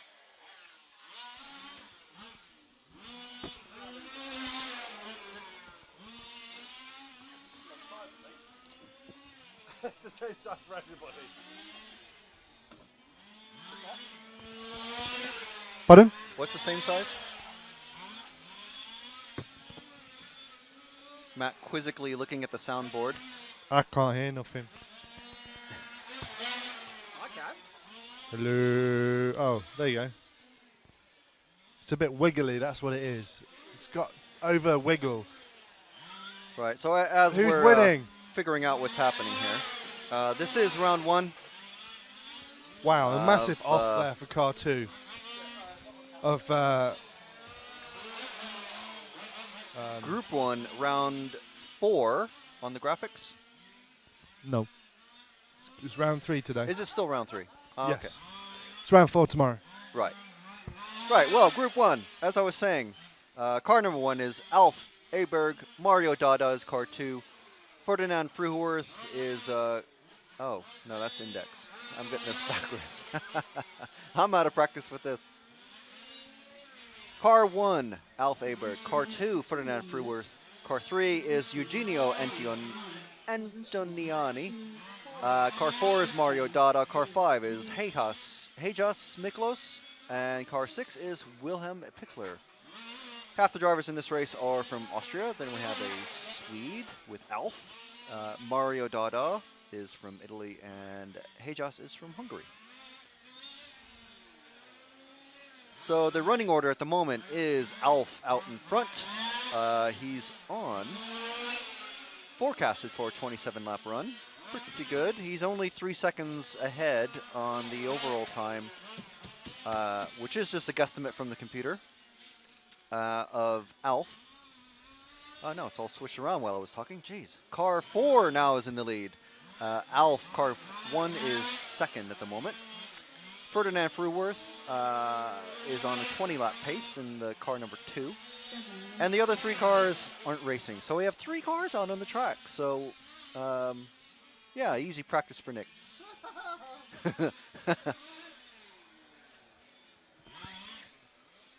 And we're on the car 1 of Alf at the moment. Pull out a bit, Nick. We don't have any heroics in Group 1. It is heroic to try to keep up with these guys on a tight frame. Let me try and rephrase what I said before, because there was some sense to it. Yeah. Hang on. It's easier to film good drivers going fast than bad drivers going slow. It's easier. Yeah. Yes, definitely. So we only have cars 1, 4, and 2 out on the track, and it is an actual battle between car number 1 and 4. And they're Nick. not together on the track. Car 4 is actually presently fighting with car 2. Position 2, 4, position 3.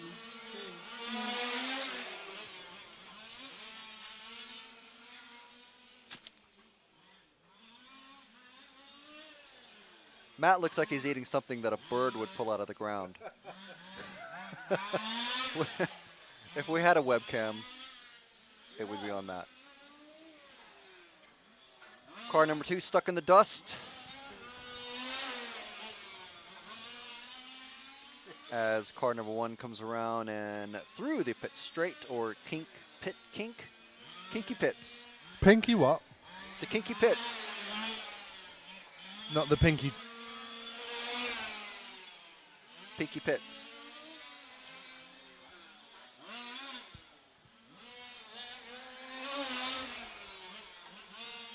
So we are 5 minutes through this race.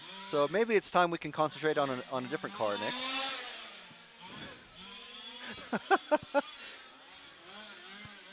And he's on just a general view of the track.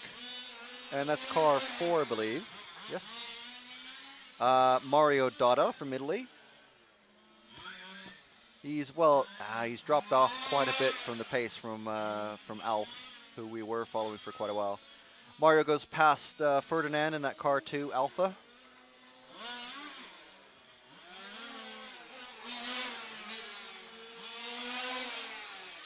So we hope you've stuck around after watching all the fast guys go. There's still plenty of entertainment to come, I'm sure. Unfortunately, not a massive amount in this race because there's only the 3 cars. But the next race we'll definitely have. We'll have car 4 getting a bit agricultural there. And here comes his. I was going to say long-suffering mechanic, but that's for a different car. And he's off in a cloud of dust to cross the start line and begin his 17th lap. Oh, what happened to car 1? He must have gone off somewhere, had a big shunt off, because Mario's now in the lead, the car 4 that we're following. And Mario is actually about to catch Alf. He's not that far ahead. Less than the length of the straight. The strength of the late. What's that? The strength of the late, yes. The length of the straight. So we're catching him. Well, not we. Mario is catching Alf. Definitely. Visibly catching him every lap. Oh, and there he goes as Alf goes off into the gravel.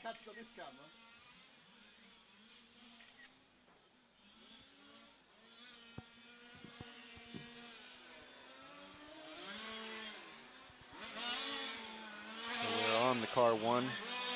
That is Alf, who is now in 2nd place. It's still no, it's not very tight at all. They're 2 laps ahead. They're on the same time, but now a full lap difference. So something has happened to Alf's driving or car to make him slow down very dramatically in this run. Usually in these lower qualifying, all you have to do is just finish the race, and you'll be well ahead of, well, at least the 3 guys who didn't start the race. So, hey, it's the truth. Position 1, 4. Position 2, 1. Position 4. You can see on Alf's car, he's running the BMW body, which is probably the most popular body that people are running. Second most is the Alpha. I think it's a 156, or is it 164? 164, we think. And we heard our friend from Ireland explaining that when people cut out the grill openings in the fronts of these bodies, it does actually make a considerable difference to the steering capabilities of the car, because obviously there's air is going straight through the body. But some people, especially it was, what was it, about 37 degrees yesterday, something like that. You do want some extra cooling over your engine. Don't want to be burning too much fuel to fuel and oil to keep it cool. So, as the car number 2 is going off on a cross-country journey as well, and we're going to have the car 4 and 1 together soon. As Mario's catching up to Alf once again. Oh, we got car 2. Massive damage to the track barrier. That's the furthest we've seen car 2 in that same position several times this weekend, but that's the first time they've actually gone under the track barrier. And they're all together. It's a battle. Who have we got? Oh, that's Alf getting off the track there, as Ferdinand is going to try and, well, he's going to try and move over hopefully, but we got a bit of excitement here. Oh, and there goes Alf. Let's see what Mario, if Mario is able to get past easily. And he is! Oh no, he went off as well, so now he has to make another attempt. And Ferdinand, that was amazing. He completely missed the turn. Oh, Wow. He outbraked himself onto the dust, which just meant he had even less braking power. And Alf goes into the pits. Is that it? Is that? Oh, I think that's it. We got 2 cars into the pits. Ferdinand doing a victory lap, keeping all the cars behind him, at least on that one lap. And he takes a shortcut back into the pits. Otherwise, he's going to get a talking to from the referee. They don't want people doing extra laps too often. So the rest of these guys can come right out and start the runs, or at least start their engines. There's a man with an Austrian flag in the pit lane holding everybody back until the lady on the computer says the track is open. So the marshals getting their high-vis jackets on. In case you're just joining us, the marshals for these guys, at least for the EFRA rules, not sure how it is in other parts of the world, but for EFRA rules, say that there are no actual marshals on the track.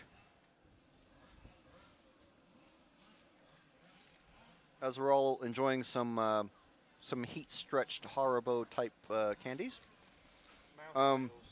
Yes, the mechanics for each driver, and there's only one mechanic allowed in the pits for each driver, they are the marshals. So presumably, they know how to cross the track safely, although we have seen several unsafe crossings of the track today. And some of these marshals are getting a little bit more of a workout than others.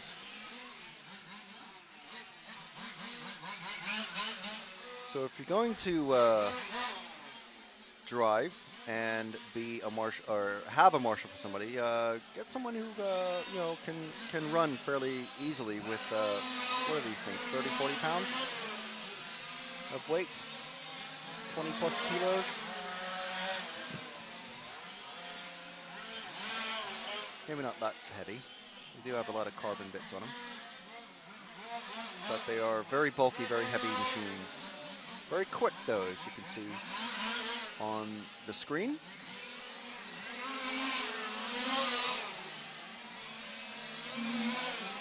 So we should see a bit less dramatics, but then we do have, 3 times the number of cars running in this race, so maybe we'll have the same amount of drama as in Group 1.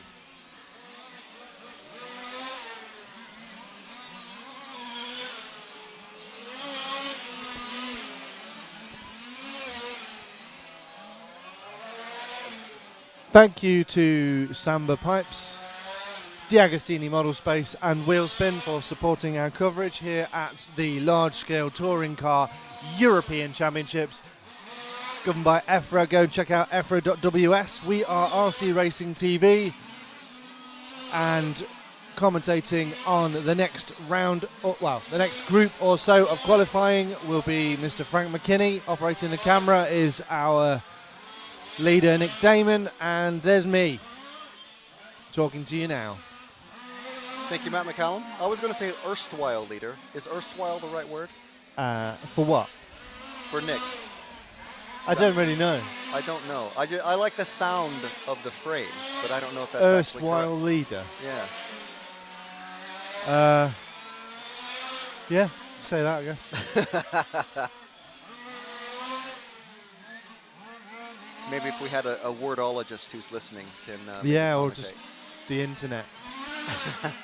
Actually, while where's the? Oh, here we are. Don't. I'll touch anything. Don't touch anything. don't touch anything. Don't touch anything. Just talk, monkey. Just sit and talk. Sit and be the enemy of silence.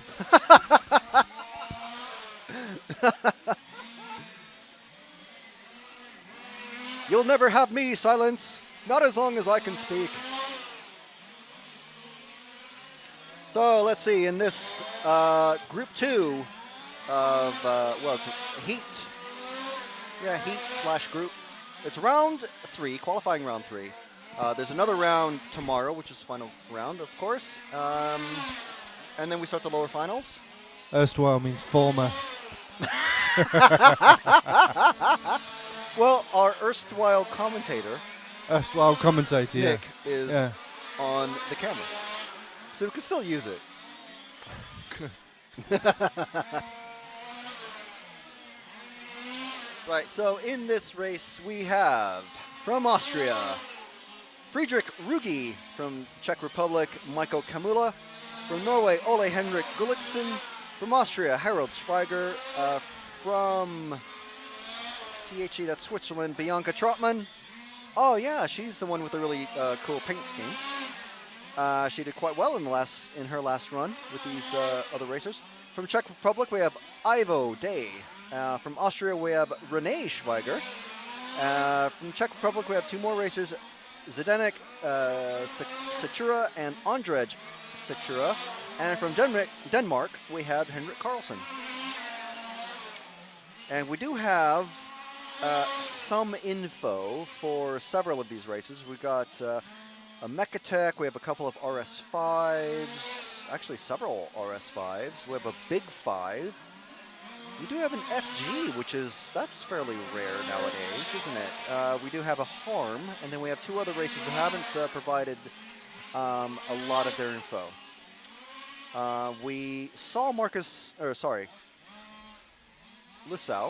the Lissau himself, well, half of the Lissau, on track earlier, and there's at least two of the racers in this group that have Team Lissau engines. I actually forgot about that they must provide tuned engines for quite a number of the races in this field.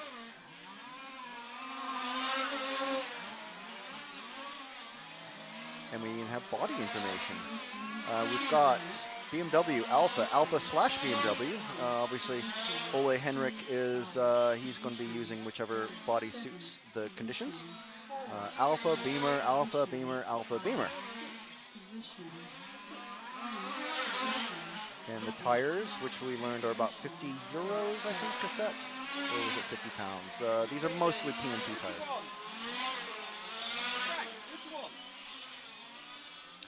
Who is position 1? We've got Friedrich Rugi in position 1. He's car 1. So and we've got Bianca Trotman in car 5. She's in second at the moment, but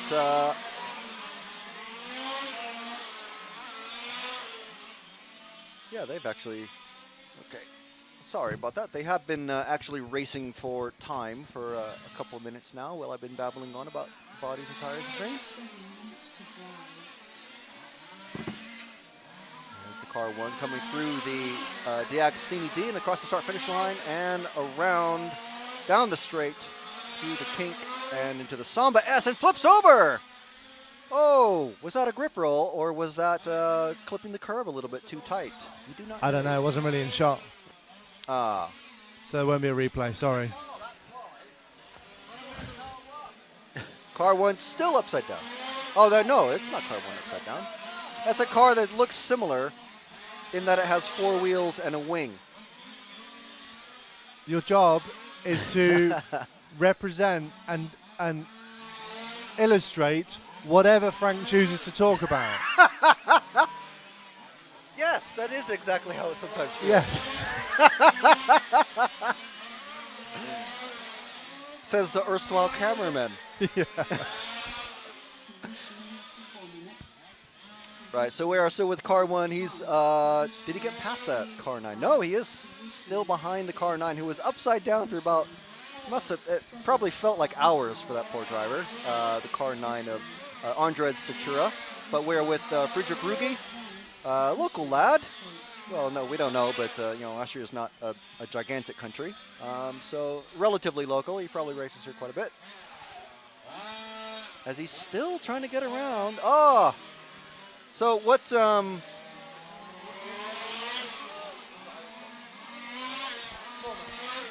yeah, so what Cormac was telling us about there being basically one line here, you can, obviously he wasn't wrong, because see how difficult it is to get around someone who's clearly slower.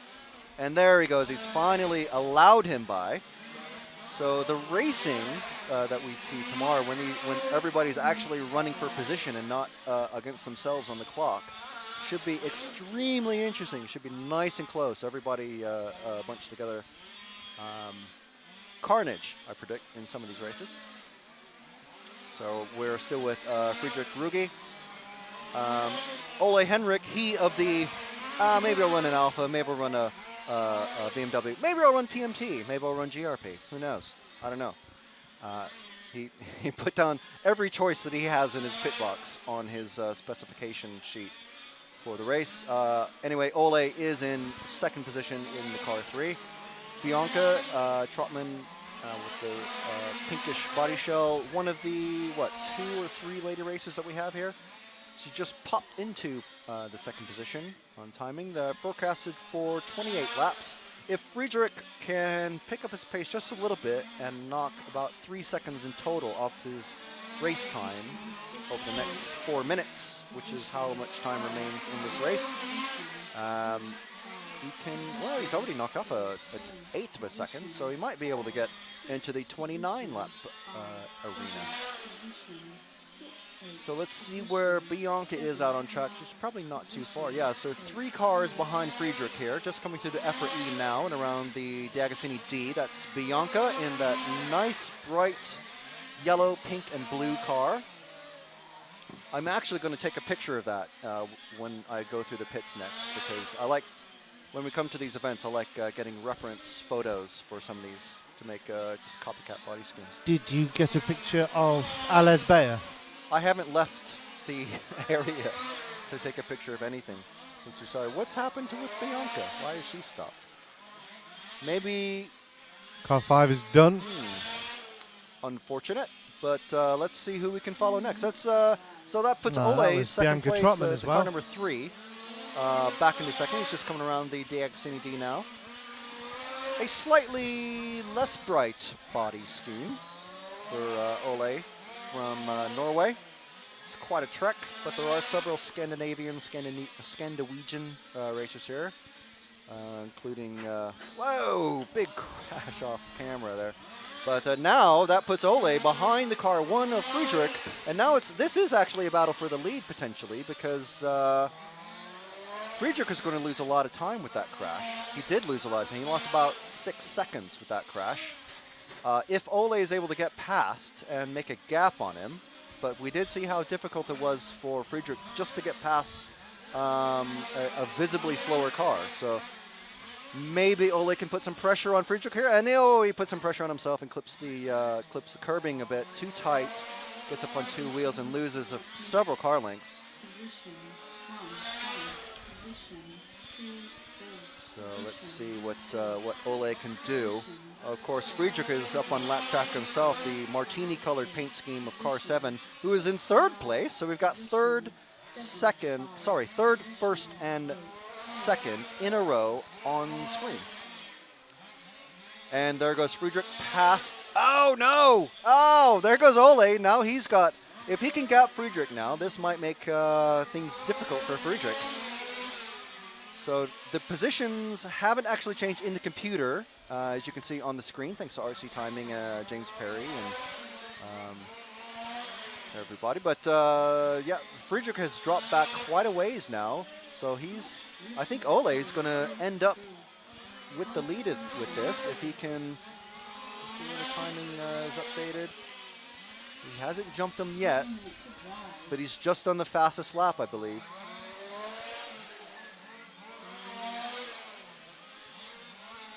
No, that's a time very close to his fastest lap. Fastest lap so far is of Ole, who we are with now, and he's got well over a straightaway lead over Friedrich.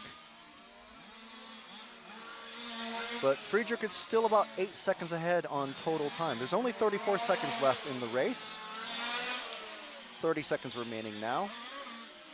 And the lead is still the car 1 of Friedrich, the car 3, who we are following on screen right now, of Ole Gulliksen. And car 7, that Martini color car, has dropped down several places now. I think the Martini paint scheme is the most popular reproduction scheme that we've seen here. Haven't seen an actual Gulf scheme. No Alitalia colors, but Ole is slowing down. Oh no, he must be finished now. Yeah, so that race finished with Friedrich Ruge in first place with 28 laps. And the only other car on 28 laps was Ole Gulliksen, car number 3.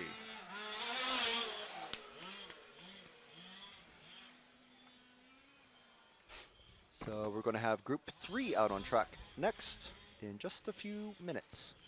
Group 3 and all the groups for the rest of the day. And indeed, this whole day's coverage is brought to you by Samba Pipes, D'Agostini Model Space, and Wheelspin. And this is an EFRA governed event. We are RC Racing TV. Go to our Facebook page. No, we don't have a Facebook page. Go to the Facebook group. No, okay, right, let's get this right. Go to EFRA's Facebook page and hit like. And then you search for it. Just type EFRA in the Facebook search bar. EFRA, yes, into the search bar, and just hit like, because then you're going to get more content from us and from others, photographs from the event, little tidbits that come up whilst we're walking around the pits with our ears to the ground, listening to the hubbub of those in the know. Things that you get to find out. Lots more valuable information about this event and many other events on the EFRA Facebook page.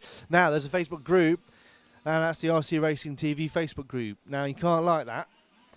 But you can join it. Yes, you probably don't like it, but you can join it. So just hit join on RC Racing TV, and we will welcome you in live on air. We will say hello to you. Nick will probably even pronounce your name badly and assess whatever it is your profile picture looks like. And we'll debate it for a while, and your privacy will be pretty much gone. But it's worthwhile. It's a good thing to do. Can I just say the advantages of joining the EFRA page and joining the RCTV group and liking the EFRA page is that you get notifications from us and from EFRA during the weekend of when the live stream that you're watching now is going live. Right. So you can jump in, join the conversation, and discuss what's happening and any of your favorite racers. And then you can share those links with your friends who are also welcome to join and like the page and the group. And so we can get more and more large-scale racing fans to join the group. We do have quite a lot of large-scale fans in the group. And every time we do one of these events, we get more and more. Right?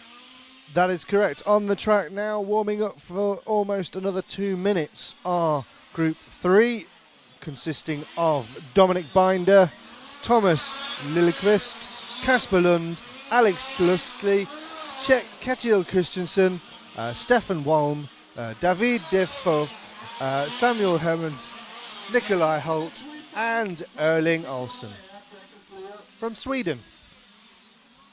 Yeah, there's several Swedes in this one. There's several Swedes. There's a German. Local guys are kind of almost shut out of this one. Yep, no Austrians in this one. one. A German and a Czech. Nick, how are you enjoying your time on the camera? It's great.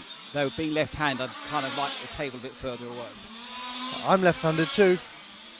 But you're a professional. I'm a professional left-handed gentleman. I'm available for all kinds of events. Only when there's air conditioning. Yeah. Yeah, that does help.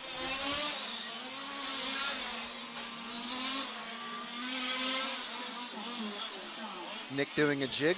So, what's the final? What group do we finish on? 8. Okay, so there's 5 groups left. 5 groups worth of action, each running for 10 minutes with 4 minutes of gap in between. So we're going to be on air for at least another hour and hour and cross, hour and -2, hour and a half. I'm just trying to read Nick's sign language. Calculator would have been quick. Hour and 4. What? I'm doing.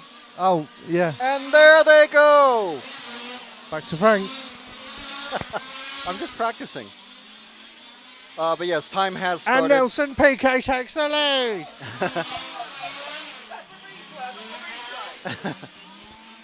Nick demanding a replay. So we're going to see what Nick is promising to be an epic, yes, epic vehicular crash scene of some type.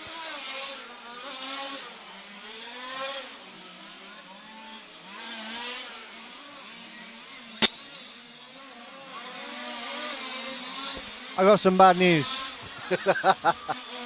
We're on the wrong camera at that point, sorry.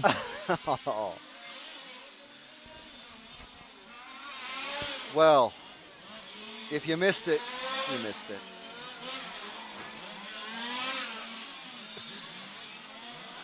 Right, so let's see which car we're following. What looks like a pretty close battle between the car 7 and 5, and looks like the 8 as well. Those guys are battling for the lead. That's Samuel Hermans in the car 8. David DeFeo in car 7, and I think there was car 5 of Kajeto Christensen in the car 5. So they're spread out a little bit more now.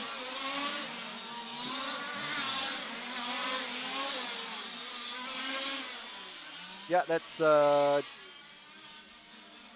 Kettle.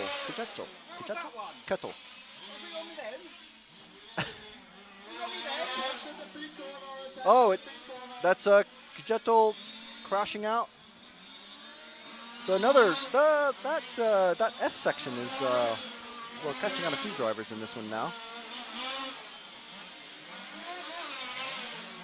So we're searching for that replay bit.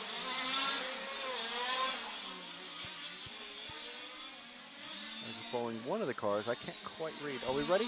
I got a replay. Okay, here Brought we to go. you by VRC Pro.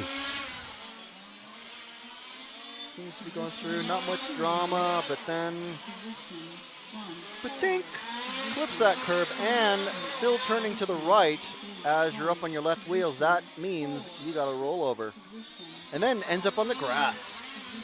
And didn't move again. Seemingly for quite a minor mistake, that was quite a large amount of payback. Yeah. It's unfortunate there. I think, well, Nick was saying earlier that, well, at least the top guys give each other a lot of room when they're passing each other or you know, whatever, unlapping themselves or whatever. But that's because if they do make a mistake, that means 2, possibly 3 cars needing mechanics running across an active race circuit, which is, you know, takes loads of time away from their, you know, they may as well just pull in if they make a mistake in when the racing's this tight. So we are still with that blue car, which I forgot to look at the car numbers that went past, and that is the car 4 of Alex Teleski from the Czech Republic, who just dropped down to the 7th position. Let's see if we can find Dominic Binder in the car 1. Dominic from the Czech Republic, not very far away.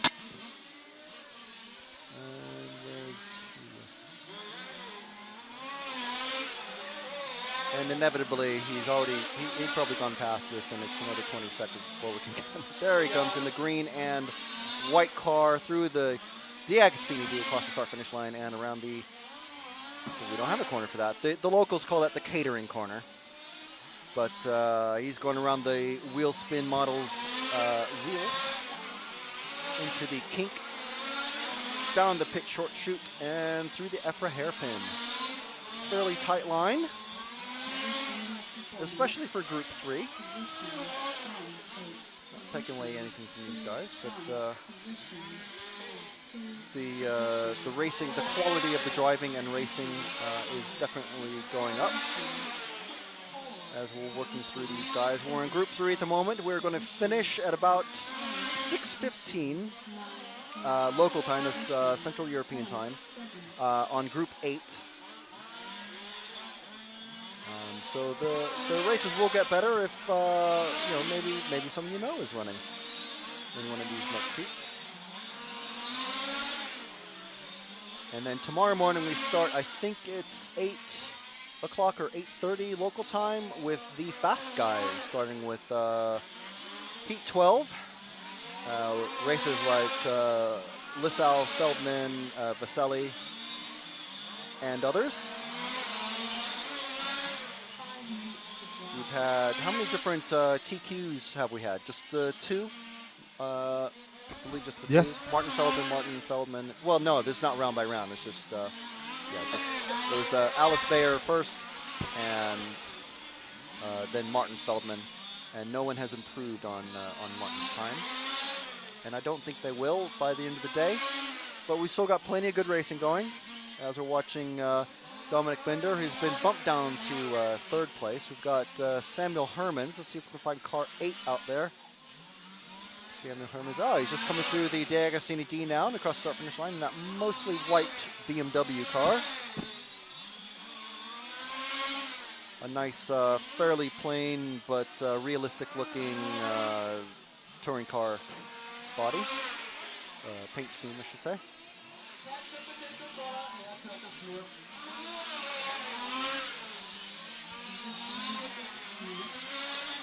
So that's Samuel Hermans from Sweden, one of the many, many Norwegian, Scandinavian racers that have made the trek down here in caravans, camper vans, RVs, etc. There's even an inflatable hot tub up on the hill behind us. It's amazing what these guys trek around Europe. Of course, for the families, it's just a week away, and it is school holiday time, so it's the perfect time to drive across Europe, a couple thousand kilometers, and race toy cars around for bowling trophies. So Samuel coming up on the car 0. That is Erling Olsen from Sweden, so fellow countryman. Coming through the pit kink. Whoa, as the car 3 of Kasper Lund from Denmark, another Scandinavian. Zips across the track in front of him. And Dominic has made that pass, or Samuel has made that pass. Dominic Binder is in the car 1 is back up to the lead. So I think being behind the lap traffic slowed down Samuel just enough to let Dominic get back from, well, he was in first, then dropped down to third. Now he's back in first again. Alex Tolusti is in third position. Then we've got Stefan Bohm, Erling Olsen, Kasper Lund, Thomas Lindquist, Kajeto Christensen, Nikolai Holt, and David DeFeo, who pulled off quite a while ago, actually. Only 4 laps done.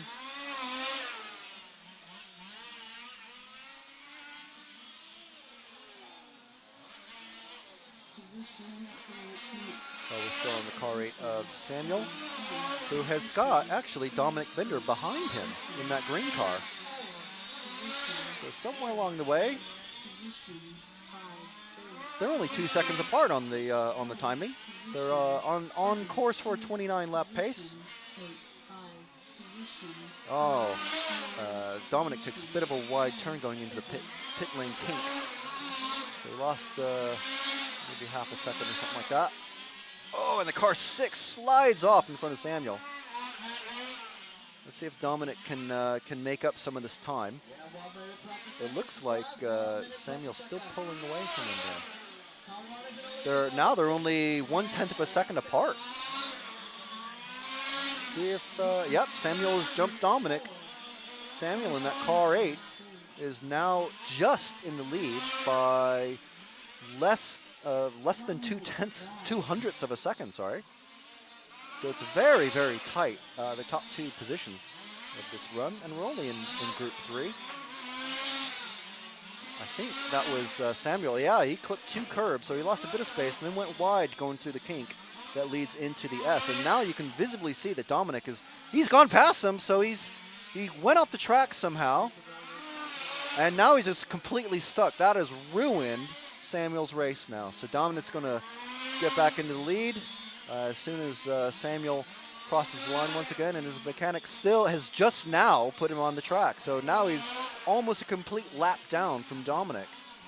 So Alex has now jumped into, in that car 4, has now jumped into second. Samuel, has he crossed the line yet? He has. He's now definitely in third. Almost a complete lap down. What a shame. And now Dominic has gone off, I think. Dominic has just gone off at the end of the kink, but I think his race was complete.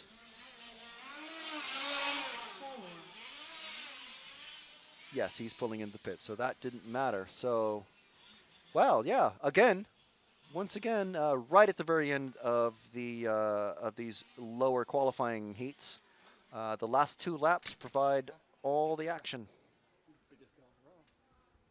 Race finished.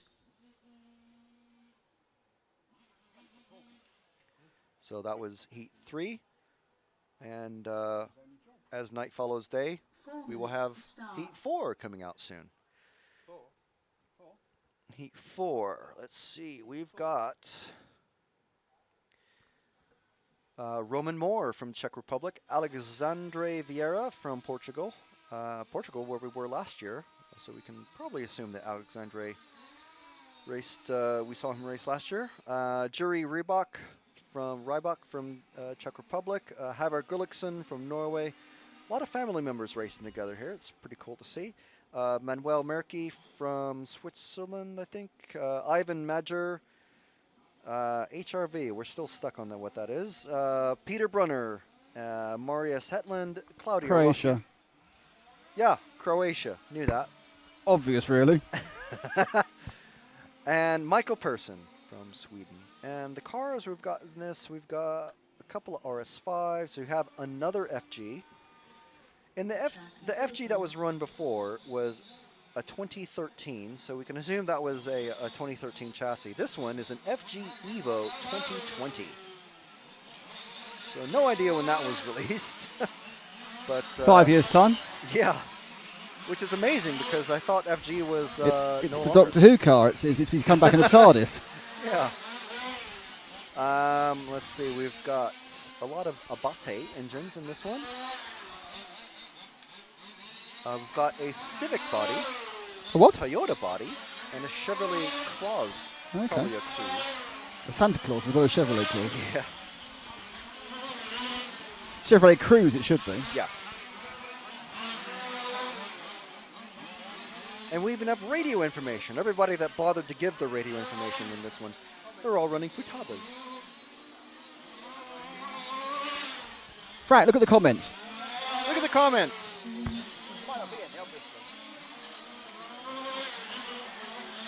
Let's see here. Who are we looking for? Oh, I want a Lissau t-shirt. This is Mike Lowplug.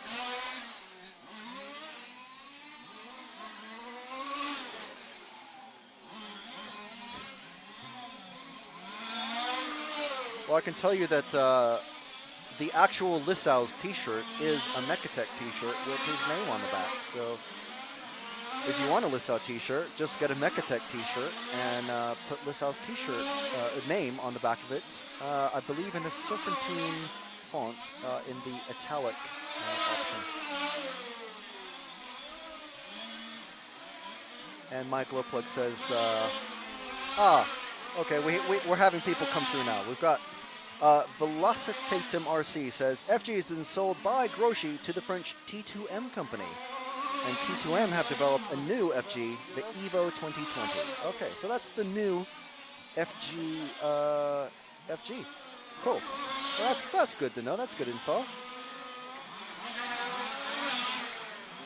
Yeah, but Mike Lowplug was saying the RS5s look really nice. To be honest, to me, all of these bodies look really nice, or all the cars look really nice. Whenever I come to one of these events, I think, man, it would be awesome to have one of these cars. And then I think about money. Yeah, cost, space, time to play with it. Don't have any of that. Job swap Thursdays continued. So our erstwhile cameraman is now our former erstwhile commentator. And our erstwhile commentator, co-commentator, camera switcher is now our current cameraman. I have no idea how to do replays, everybody, so this could be fun. Yeah, we'll just practice it now. What, 117 laps early? What do you do? What do you actually do? You warp time and space so that people see what happened in the past. We're waiting for a bit now. Yeah, but just try it. That's what I did earlier. Just try something here. There you go. We just had a crash. That one just one of the cars just flipped over.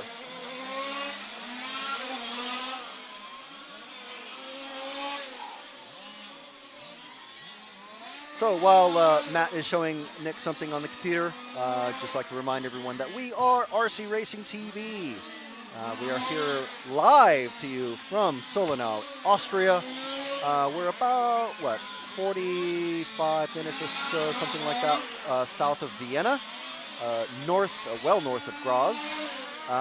And we are here thanks to EFRA, the European Federation of Racing Automobiles, the rules organizer of these European Championship events. And I can't remember the name. I think it's called the No Model Racing Circuit.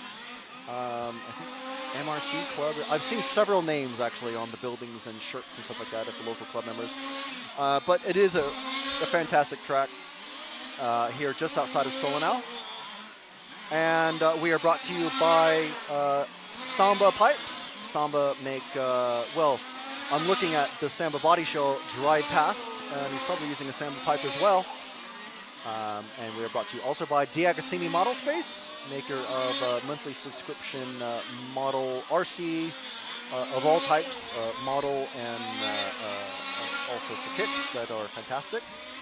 And also Wheelspin Models and Hobbies in the UK. They do ship worldwide, and we're very happy to have them on board with us.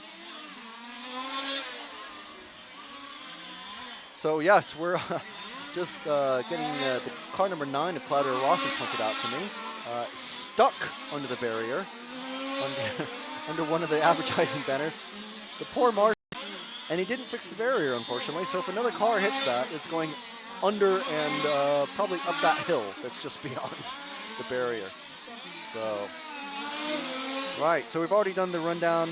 I believe, yes, we are over 2 minutes into the driving time. We've got car number 5, Emmanuel Murky, out in the lead.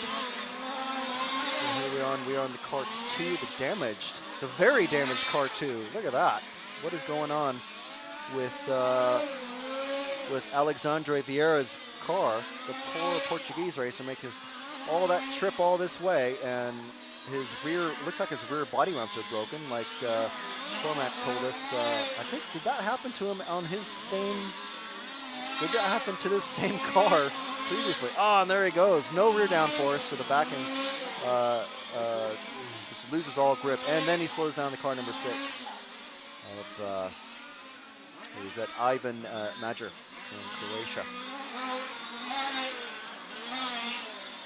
So at the moment we've got Manuel Murky, Jiri Rybak, and Marius Hetland, and that's your first, second, and third places. Cars number 5, 3, and 8. Car number 2 that we've been following, he's dropped way down. He's in seventh position at the moment. So let's see if we can find that car number 5 of Manuel Murky.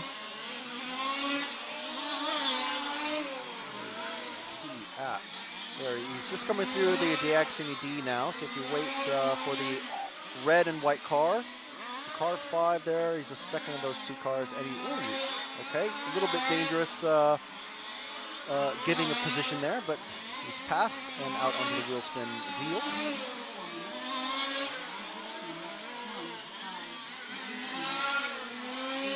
Yeah, if you drop back 2 places, that'll be the leader, the red and white car.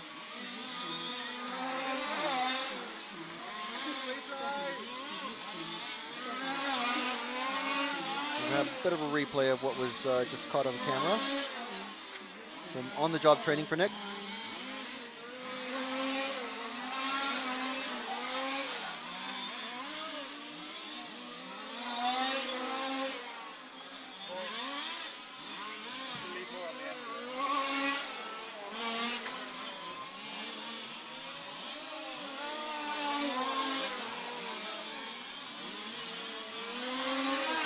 We're just about ready for the VRC Pro replay.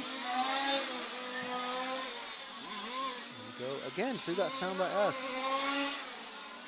And did he clip the curb?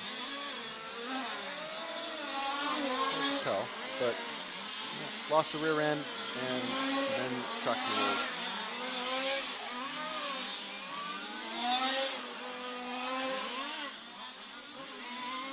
So we're back to the live camera. And the position changed around slightly. We've got the car number 1 of Roman Moore out in the lead now, and then the car number 3 of Jerry Ryback. Manuel Murphy was running in the lead for a little while. Must have made a mistake out there somewhere while we were watching the replay, and he's now in 3rd.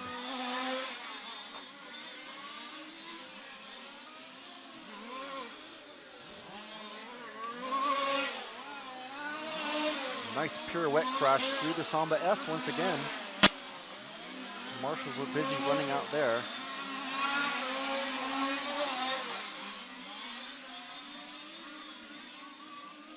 And following that car 5, just comes through the S and around the wheel spin wheel. 3rd place of Manuel Murphy.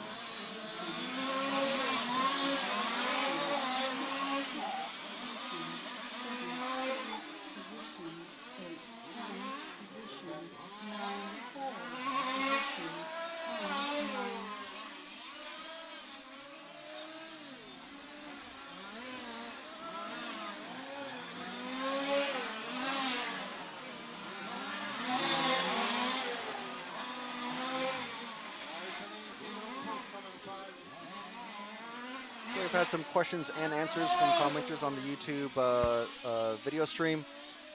Just where to get some of these cars. Shops. Yeah.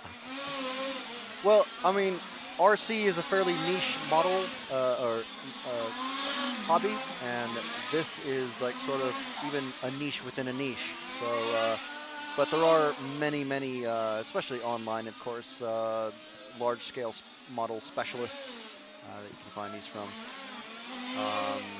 Just do a Google search, find a web forum or a shop, and ask online. I mean, there are Facebook groups now for everything as well, so it's a good place to go. And you can get lots of information from those guys. But Velocitatum RC says, isn't there a Californian in the commentary booth that knows about the large-scale scene in the U.S.? Well, I don't know a lot about it, but I did used to live in California, yeah. So, but there are, the Southern California scene for RC, large-scale RC, at least when I left, involved a lot of guys that moved from 1/8 scale nitro on-road to large-scale off-road, aided by the fact that I believe Frank Killam was the world champion for a while. Well, not for a while. He won world champion once. And he makes a body. I think he makes at least one BMW body. Probably helped by his employer, BMW. And I actually saw some option parts here at the track that are for sale that are specifically for what's known as the Killam BMW.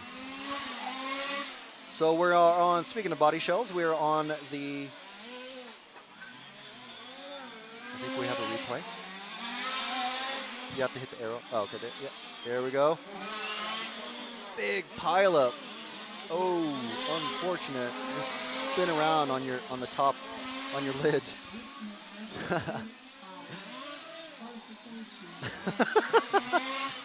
Nick, while you were dancing, there was another crash.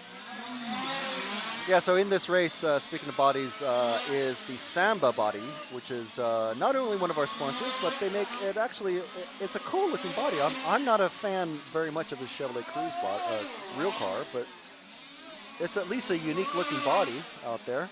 It's not everybody running one body or variations of one body. That Chevrolet Cruze has got a lot of detail on the front end, which must help its steering quite a bit.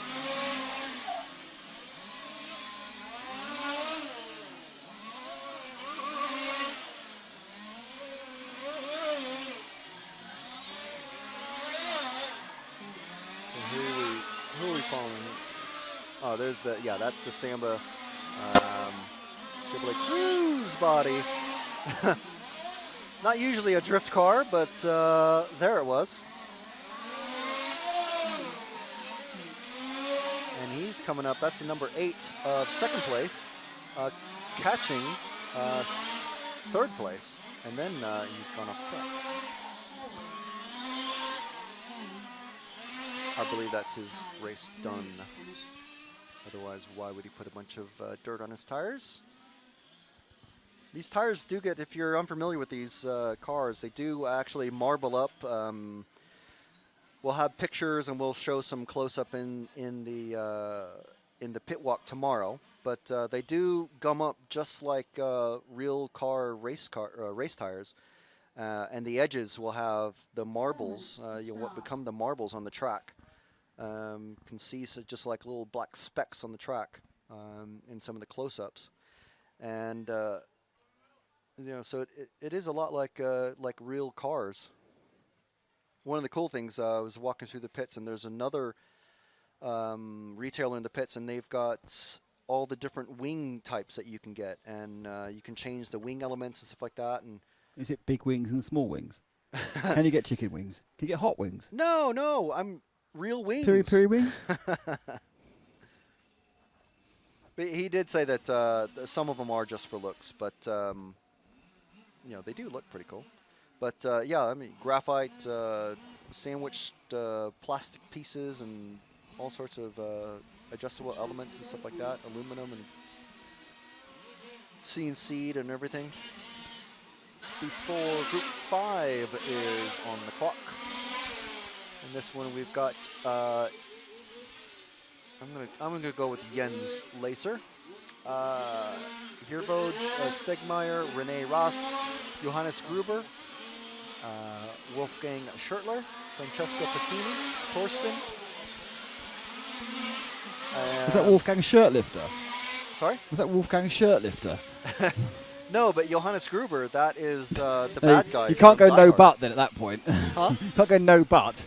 Like Johannes would be... Johannes, sorry? Johannes Gruber, the bad guy from... Hans Gruber. Not Johannes Gruber, Hans Gruber. Yeah, The bad guy Johannes from something, I don't know what it was. Francesco Passini, Torsten Nilsson, Robert Benz, Patrick Koopman, and Marco Mans make up Group 5 out on track now. Is anyone saying anything? Yeah, someone is berating us for not having intimate knowledge of what happened with FG and the release of the EVO 2020. Yeah, they do realise that. They do realise that was a joke, don't they? We don't really think it's from 5 years in the future.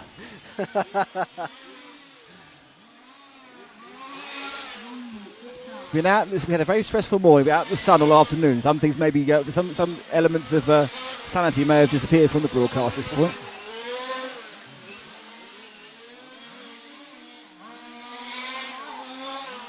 Right. So in this race, we've got a Zandy chassis, three Genius chassis, a Big 5, a couple of older FG cars, and a Mechatech, and an RS5. Thank you very much. Anna. Oh, Anna. Anna is my I have my Coke name today. wild quell water. I'm going to quell That is my gassy, wildness. by the way. Gassy water.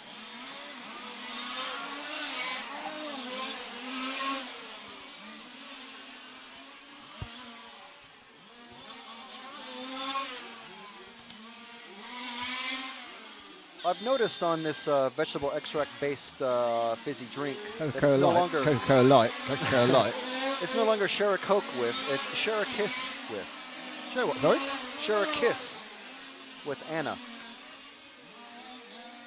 That's a bit presumptuous. I might not know her very well.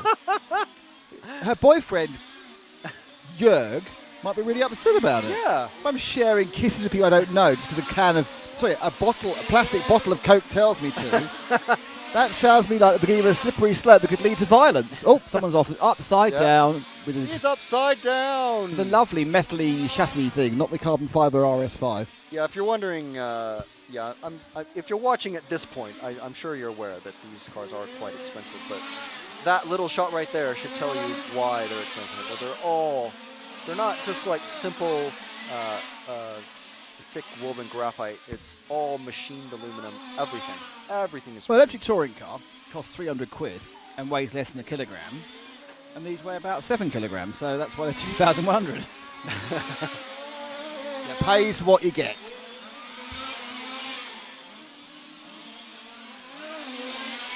I'm very excited about getting a chance to do some more replays, by the way. And now I feel like I'm one of those piano players who sing as well. You know, I feel like I could. And now, from my previous greatest hits album, Jamie Cullum bores everyone rigid. Did you see the pianos in Heathrow that just say, "Come play me"? Yeah, because they want to get someone to do a viral video, so I'm playing them. Of course. And you'll never believe what happens when a professional pianist sits down and plays the piano. Oh, he plays the piano. And I think it's going to be, one of my favourites, a long, long time. Till touchdown brings me back, I've yet to find. Oh, someone on the YouTube stream has just asked Stop the singing. most volatile question you can possibly ask about RC. All right. Are gas-powered RC cars better than the electric ones? No. Or yes. No, I would say yes. They are better to film because they're bigger and they have Christmas tree finals. No, because they're bloody noisy and annoying. Would you agree with that, Matt? If we have quiet nitro cars, fantastic. It'd be so nice to have them introduce an E-powered, like an E large scale. Yeah, but they would be able to run them again so quickly, you see.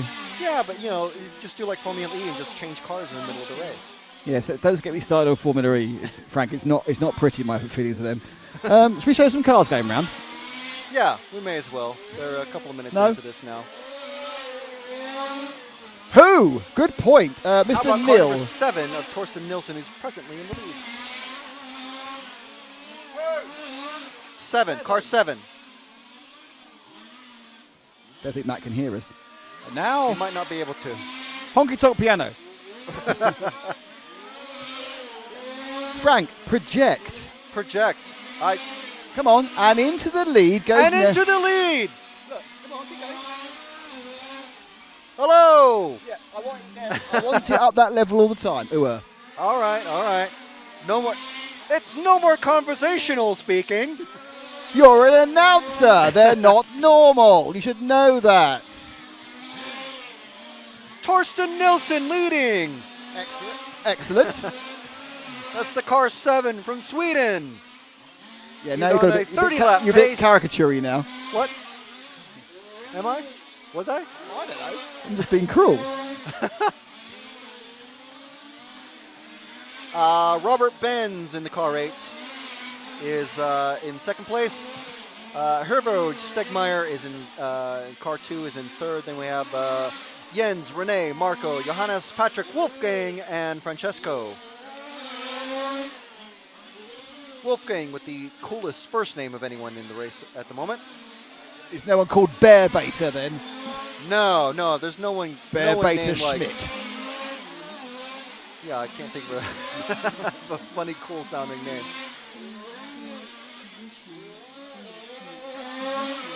For some reason now, because his name's Shirtler, I'm thinking of shirtless bears.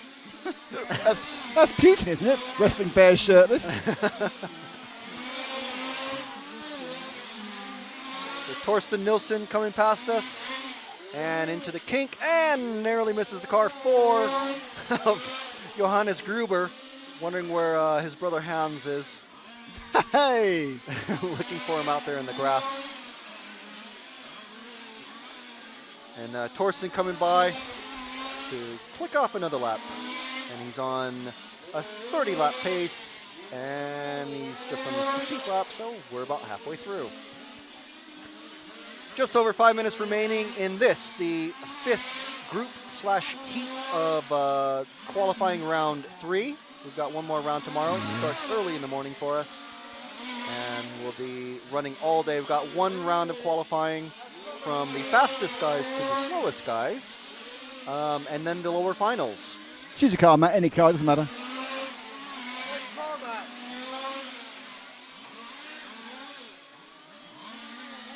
Car 1. Car 1.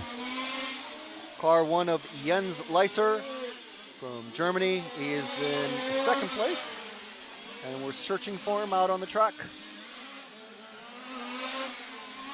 Just had a huge accident coming through the Yeah, he's just coming through the Agostini D. The Agostini Model Space, one of our sponsors for the weekend.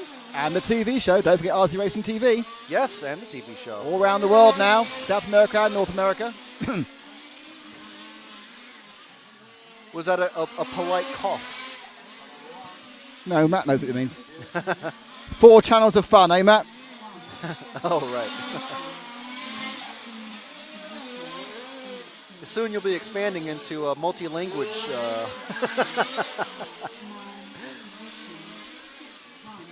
So after that massive shunt going into the pit lane, Jens Leiser is in 6th place now. He was in 2nd.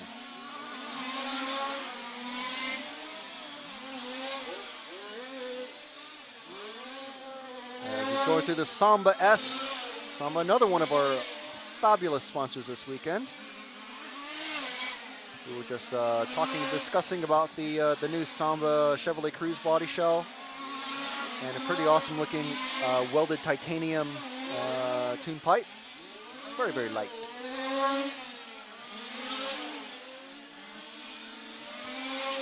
Around the wheel spin Model and Hobbies wheel at the end of the straight. The club just call that the big turn. It is a big turn, but the wheel spin wheel sounds much more interesting as it goes through the wheel spin wheel again. Someone was touching the glass there, I think. Little puffs coming up. Could have been smoke. As Jens is trying to get around the car 7 of the leader, Torsten. So Jens way down, but he's trying to basically unlap himself. Jens running in 4th now, so he has moved up a few spots, but he makes a couple of mistakes there, and that is the car 9, Patrick Koopman, who's running in 7th behind him, but those two guys are running. Oh, now Patrick's gotten past, so Jens must have. I missed. Oh! Did we get that on camera? I'm not sure if we did or not.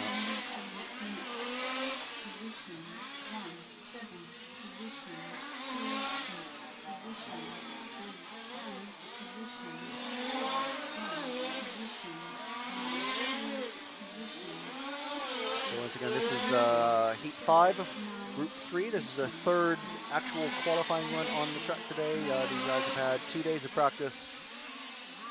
And here we go. See a bit of a replay of accident. No, he didn't touch that car at all. Just went over on his own.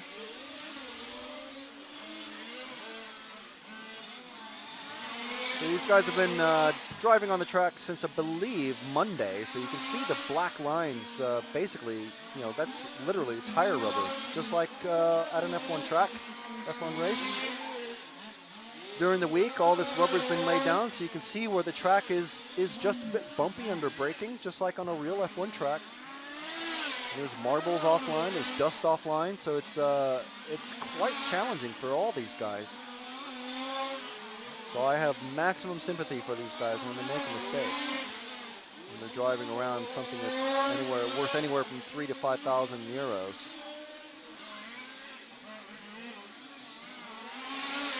Make a trek of a couple thousand kilometers across the continent.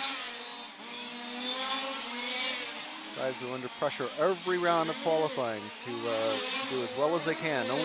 Only their fastest run counts. There's no round-by-round qualifying like there is in the 1/8 Nitro Buggy classes or the smaller touring car classes. But they can bump up from the lower finals. And these guys are all coming across to finish their runs. And we've got Torsten Nilsson, the car 7 that we were following at the start of the qualifying run. He finished on the top, so well he done. finished with 30 laps. And then it was Hervoj Stegmeyer and someone else in 3rd. I missed it. It's already changed over to Group 6. We've got Group 6 and then 7 and 8, and that will finish us for the day. But we've still got about half an hour of actual driving on the track to go.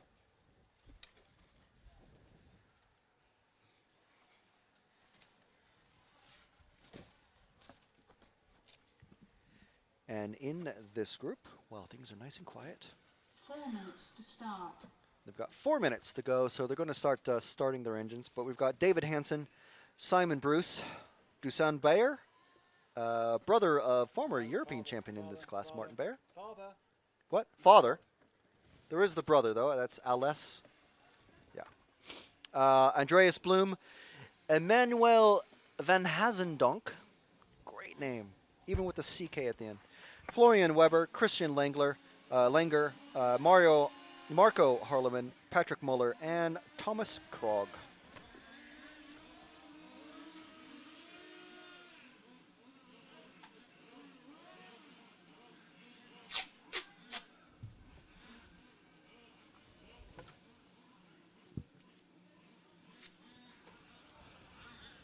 So we're getting some minor surgery on the, what we're optimistically calling the booth. The track is On open. the balcony of dreams. And everybody's out for a 3-minute warm-up until the clock starts for their 10-minute qualifying run.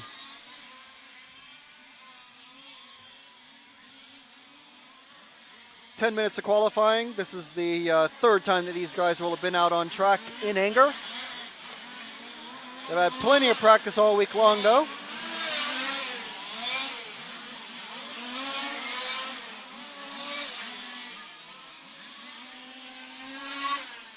I am just going to grab a hat so I can stop shielding my eyes with my hand.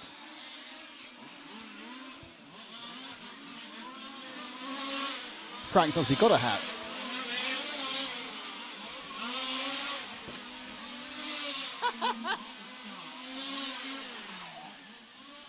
Oh, well, my shade has collapsed.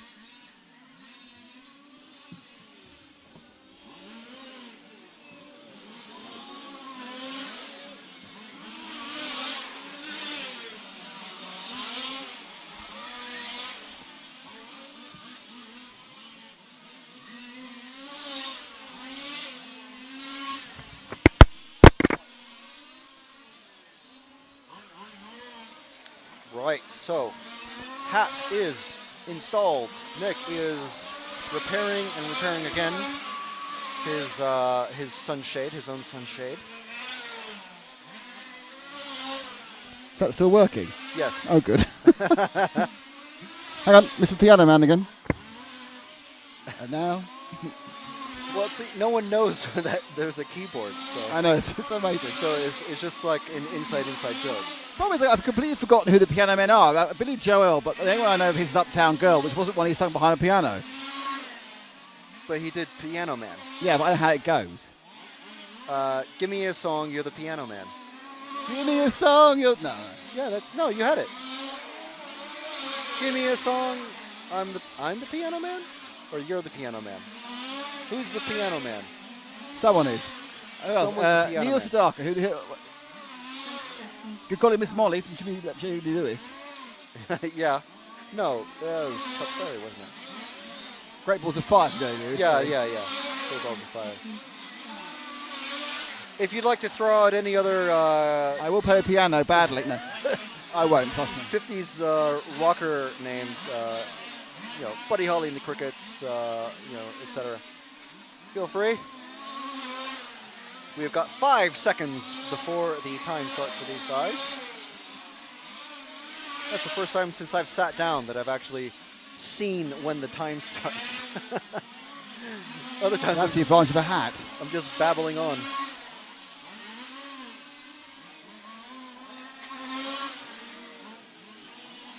Alright, so we'll let things settle down. Just let these guys get a couple of laps in before we start seeing what's happening. But the early leader at the moment is Bruce Simon in the car 2. Simon Bruce. And then Van Hazendonk comes into the lead, followed by Marco, then David. So we are with Simon Bruce from Sweden in the very, very bright, almost single color paint job. We were talking about body painting earlier. I think it takes like 5 cans of paint but properly cover one of these 5 cans of paint in the small, like Tamiya or whatever the brand. I was going to say Pactor, but they don't exist anymore.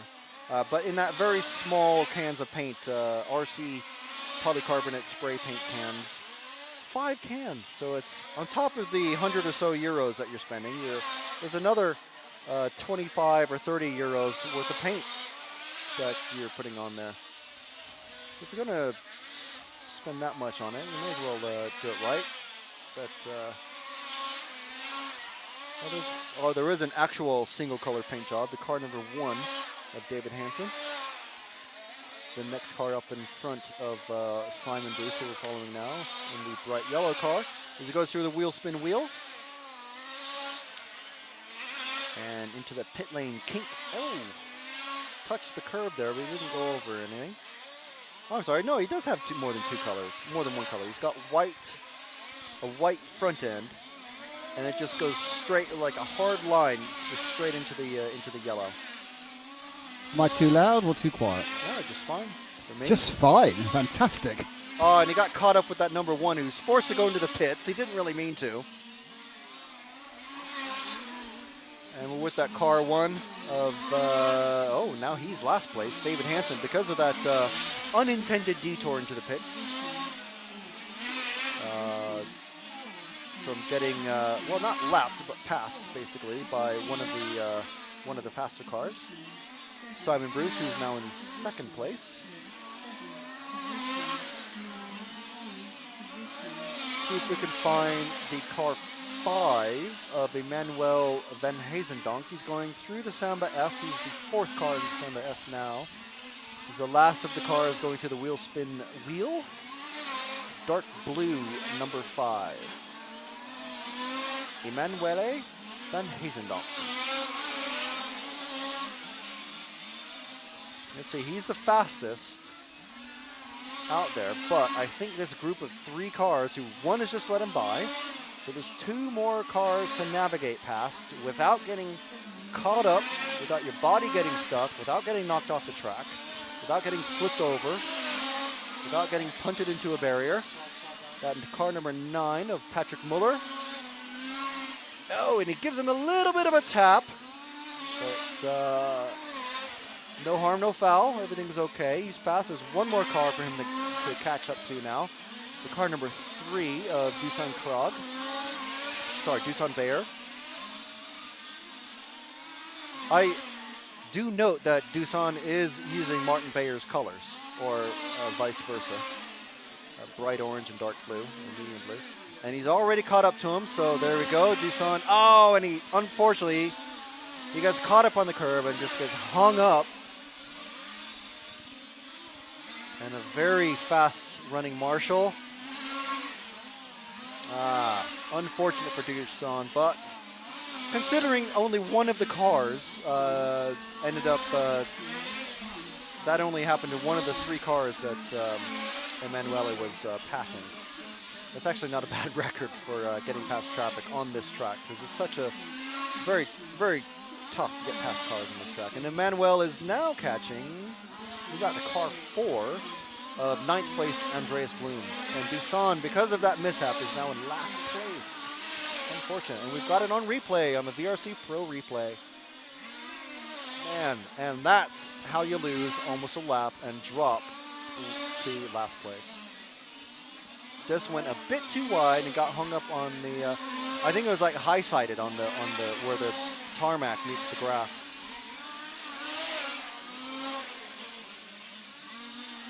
That was a bit long at the end, wasn't it? I think so. Yeah, a bit long. Just learning. I'm learning. Fine. So we're with the car 4 of Andreas Blum, I believe.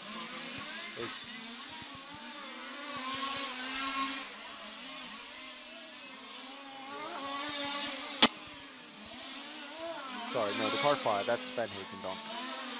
They're very similar until they get to the rear end of the car. So Van Hazendonk is now catching up to the car 1, I think, of David Hansen. He's in 4th place. he is just scything through this field. He's on a 31 lap pace in 10:05. The next closest is Marco in a 10:18. So that's Van Hazendonk past David Hansen now.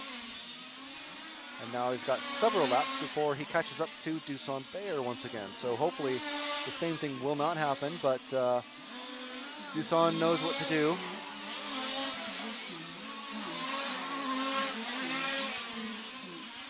These guys getting quicker and quicker by the round. Just coming through the wheel spin wheel. Through the pit kink. And into the EFRA hairpin. So we saw Bayer have that unfortunate accident. So here we go. We're going to be having a pass, not for position, but just giving track position away anyway. And that was nice and clean. No mishaps there. So now Van Hazendonk has probably almost 100 meters of, well, I don't know, maybe not that much, but loads of time before he catches up to anyone else. Next car out in front of him is the car 0.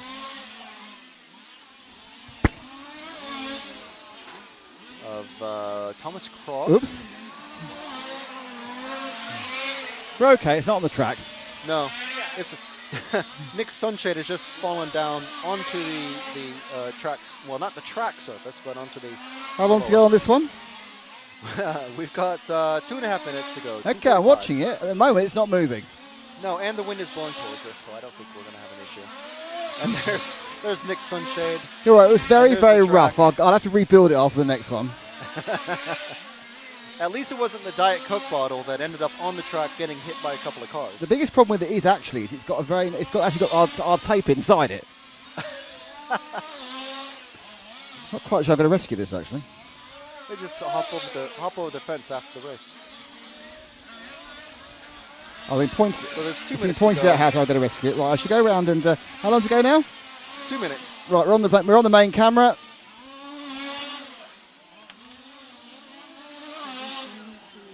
And we're still with Van Hazendonk on that main camera. And he is slowly catching the car 10 of Thomas Krog in 5th place at the moment. 2nd place is Marco Harleman. Florian Weber is in 3rd place now. Van Hazendonk still on a 31 lap pace in 10:07.7, well now 10:06, which is almost a full lap ahead of 2nd place car, Marco Harleman.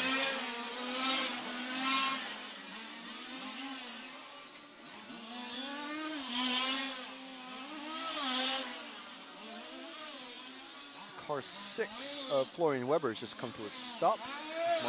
Marshall has picked him up and taken him back to the pits. So that is Florian's race done. Dusan Bayer has moved up from the bottom of the pack to 7th, and he's about to, as soon as he crosses the line, he'll be ahead of Florian. And there he goes, and he's now in 6th place from 10th.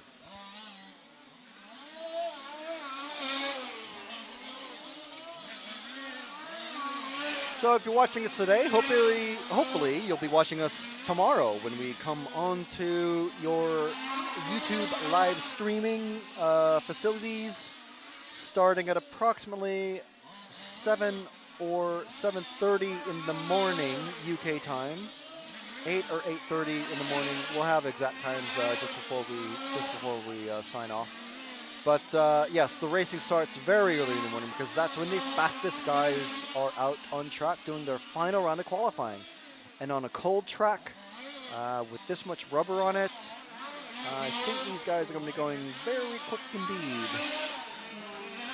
So we're going to have probably a rocket round finish to the qualifying tomorrow for the fast guys. The first 2 heats are the fastest guys. Well, it's actually heat 12 and 11 that are up first. So not technically the first, but they'll be the first on the track tomorrow. And then we work all the way down to heat 1, from heat 12 to heat 1. Fastest to slowest tomorrow is the final round of qualifying, the 4th round. And then we have a bit of a break and start with as Nick is picking up his box of goodies. It's actually just a box that was trying to shield Nick's eyes from the sun. Then we're going to have a bit of a break tomorrow when we're going to do, I think, a pit walk and a bunch of other stuff. And we'll be back for the lower finals tomorrow afternoon. Next up on the track is Group 7, which is Dominic Winkler, Matthias Domig, Fernando Barrocal, Ramon Schmidt, Timo Now, Gernot Baumgartner, Lionel Jolly, Placido Marcel Thiem, and Michael Ivo.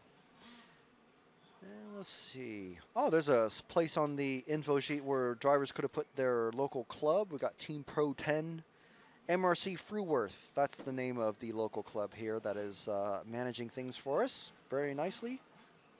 Supplying us with plenty of caffeine and liquids and food. Track is open.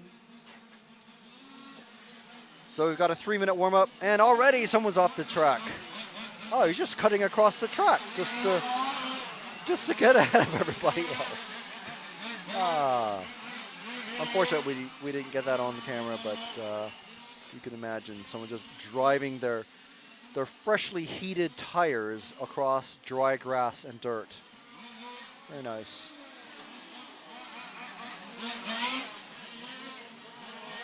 The time now is 5:47? 5:47 local time. This racing will be wrapping up at about 6:15 local time. We're in Central European time, so please adjust your clocks accordingly. Like I said, tomorrow we are on from 8 or 8:30 a.m. tomorrow. So Australia, you've got a bit of a break tomorrow. UK, well, we're starting fairly early. If you're in the US, yeah, it's going to be about midnight if you're in California when you're on. Let's see if we've got any comments or questions in the YouTube stream.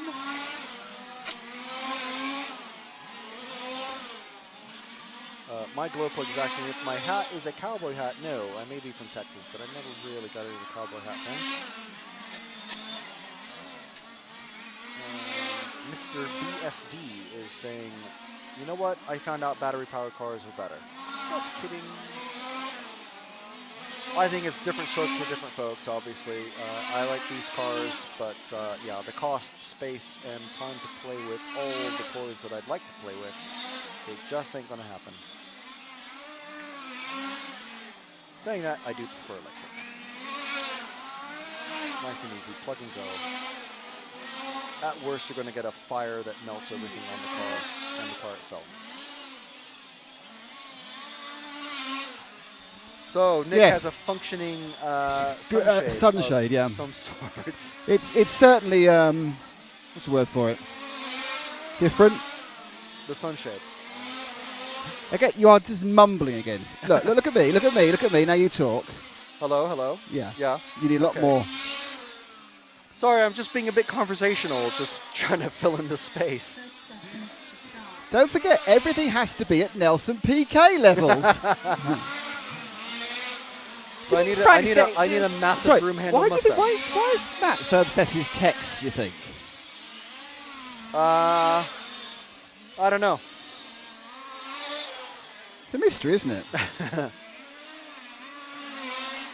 All over his text today. Send him a text to find out why. You've had worse ideas.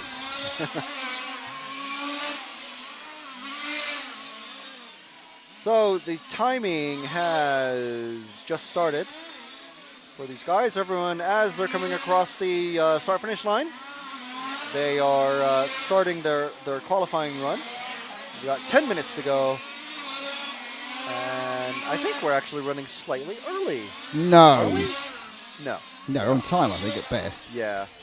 Yes, 17:50, and this race will end at 1800, and then 5 minutes after that, the last round starts. So we're starting, yeah, it's exactly on time.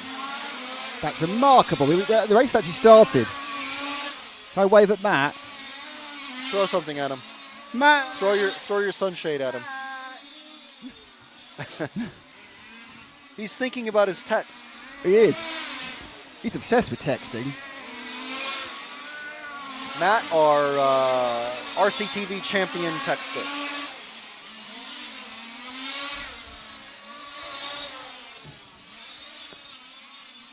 Are we going to mention Yes. What? the contest for the satellite dish? Not today. Oh, you Okay. just have. I'm not going to mention the contest for the satellite dish Until tomorrow. until tomorrow, when we'll fully flesh it out. Which car are we with, Frank? Give our camera person the car, or go identify Camera the car he's person, we with. would like to follow car number 5 of Timo. Car number Now. 5. Car number 5.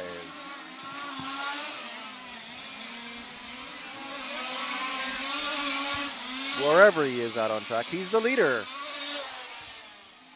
At the moment, he's just going through the kink and into the Samba S in that blue and white BMW.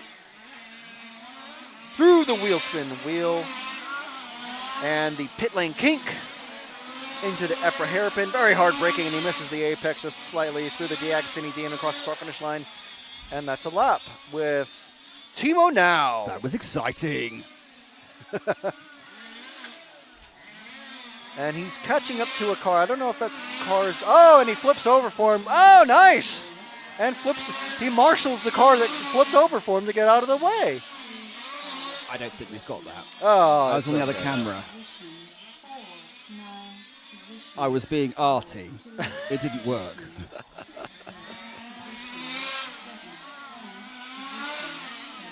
So Timo working his way through traffic. Another car goes into the pits, helpfully enough for him. As Timo is coming up on the 10 car of Michael Evo. That's the first of the 3 cars that are ahead of him. Around the wheel spin wheel, through the kink. Let's see if he makes up any time on him through the. Oh, nice apex there by Timo, sorry. Who was briefly in second, but is now firmly in the lead. He's on a 31:10:18 pace. Fastest lap is a 19.2 second lap. Fastest time from the fastest guys is somewhere in the 18-second range. Usually somewhere here. I don't see it on the screen. So Timo still hunting down that 0 car. He's really making a pass any minute now. I think the referee has had a word, and there he goes. There goes Timo. It's almost like you're plugged into the referee, Frank. It's almost as if I can hear Dallas's voice say something that I assume is car 0 move over. Get out of the way, car 0. Get out of the way. So yeah, it's not as genteel as I thought. As the car 4 moves over and then loses a position to car 0 because he thought he was pulling over for 2 cars. But that's okay. It does look quite a bit slower than that car 0. So Timo is he's in 3rd now. He's been caught up in this traffic for a little bit. I think he made a mistake because the car 0 is now all over his back bumper. Getting a nice view of that rear wing as they go around the wheel spin wheel and through the pit lane kink. Oh, it gets sideways and he lets this car 0 pass. And now, unfortunately for Michael Evo in that car 0, he might have to give the place back again if Timo is able to catch back up to him. But a couple of expensive mistakes there. That puts Marcel Thiem in the car number 9 is now in the lead. And then it's Dominic Winkler, Placido Kutri, and Matthias Domig. Dominic making a massive mistake, and he's now down to 4. So now it's Marcel Thiem in the car 9. So the lead changing around quite a bit here. We're halfway through this run. We got 5 minutes left to go. Hooray. That was Nick projecting his enthusiasm and emotion about the 15 minutes of racing left in the day. Is that all? Yeah. I want more! But not with the sun in my eyes. We'll have plenty tomorrow. Don't worry. We are back fairly early 25 morning. past 8 UK, CET, 25 past 7 the UK. We have to do that early because the fastest guys are out first. There you go. That's the reasoning for the early start time. Lots of lower finals fun. Yes, after hopefully what promises to be a very nice lunch, I'm sure. You feed the shits and chips, don't you? Meat and potatoes. Knees and toes, knees Well, and we toes. do have fitness salad is an option. You have to be very fit to eat it because it's got lots of fried stuff in it, probably.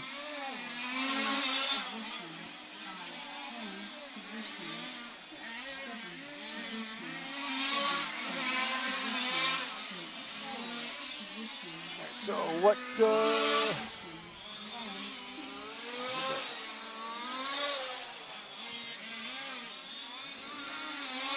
In the car one, yes. Dominic Winkler. That's the car number 1 of Dominic Winkler from Luxembourg. He's the only Luxembourg? De Yeah. quoi? He's the only Luxembourgian here. Much like Carmack. Are they not Luxembourgers? Luxemburger. No, I He's don't the only know. Luxemburger here. Did he just I don't know pull what the- over to I don't let know loads what of cars by? I don't know what a person from Luxembourg is. Someone from Monaco is Monegasque. Yeah, what's up with that? Well, it's theirs. I can choose what they like. I can barely even see the screen. Sun. Still with the car 1. Super fine car Yep. 9 of Marcel. Car 9, Marcel. Car He's in 9, the wheel. Marcel. Please appear on RC Racing TV. He's going through the pit kink now. He's the car number 9, the white and red car. Coming through the EFRA E and the DX&D in the start finish line. Around the catering corner and through the kink into the Samba S, where he does not grip roll out of the way. For I think that's Dominic behind him. Through the kink, and this is our leader. Sorry, well, one of our leaders, Marcel Thiem. Car number 2 is also a leader. I don't think he's anywhere nearby. But we are with Marcel, who's, yeah, as I said, one of the leaders. He's back into the lead. These guys are very, very close. They're actually only 0.03 of a second apart on the track. That's why they keep swapping around quite a bit.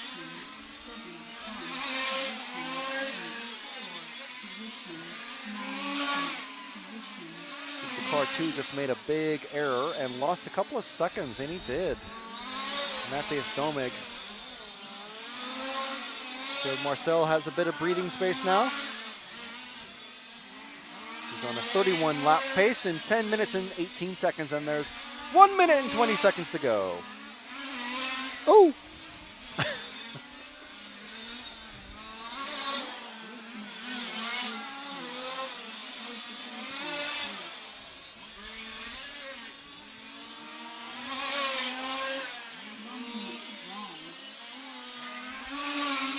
So Marcel coming up on the, I think that's the 3 car of 3rd place man, the Spaniard Fernando Barrocal.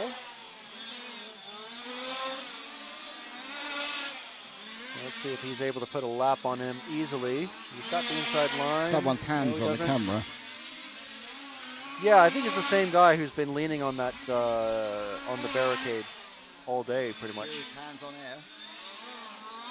I had to, there you go. I had to skip using that camera for quite a while. Oh. Nick, your ejaculations of emotion are overwhelming. No air conditioning. And the race is finishing for these drivers as they're coming across the start-finish line, or just the finish line now. Marcel Thiem is going to take the win in this race. Well done, him. Well done, Marcel. Marcel. He takes the win. He has done well. Marcel has done well, yes. Matthias Domig has done well as well. As well Took as well. Second. Done well as well, well. And we've got Group 8 coming out on the track in about 5 minutes' time. Well, their qualifying starts in 5 minutes' time. They're out on the track in about 1 minute. And that is Gerhard Fruworth, which I think is the Fruworth in the MRC Fruworth. No. So Gerhard is out soon. Gunter Honert, Nuno Pinto, Jiri Tolisti, Ambrosio Vender, Olivier San Pietro, Sven Muller, Michael Donovan, Cormac Wyatt, our friend from earlier who was describing lots and lots of things for us very handily, and Kevin Stegmuller. If you'd like to listen to Cormac's, I'm digging myself into a Chat. hole now because I don't know exactly when it happened. It was right at the start of round 3. Yes. Which was heat 9, but it just started with heat 9. Yeah. At the start of our round 3 coverage, we have a 20-minute or so, 15-minute interview with young Cormac. That was approximately 3 hours in previous to this. Really? So, yeah. No. So if you're listening to this Stop right now messing on the about. stream No, stop in the messing about. future. It's 2 hours 40 back. 3 hours. Track is Well, open. 2 hours 40. close. Yeah, Close and I enough. get it. You know, it is close enough. In fairness. But he was talking with us for I'm at not least sure about it. 15 Why, when I minutes can or actually hold the microphone, I'm still leaving it here in Piano Man style. I think it's like driving too hard when I'm holding it properly. Hello, everybody.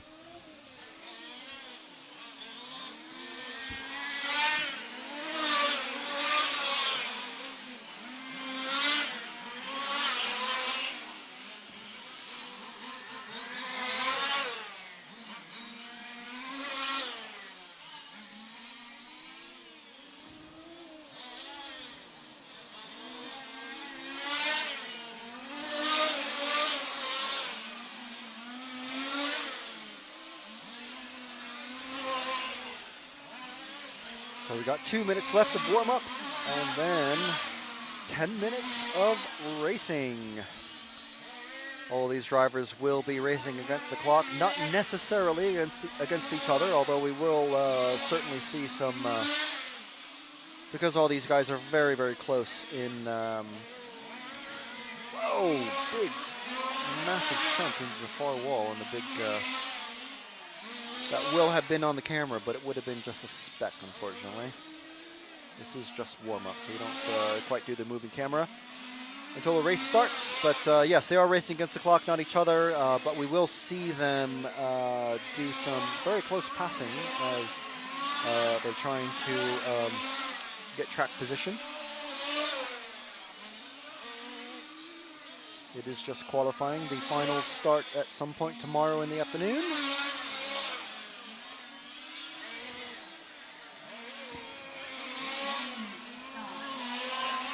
1 minute of warm-up left.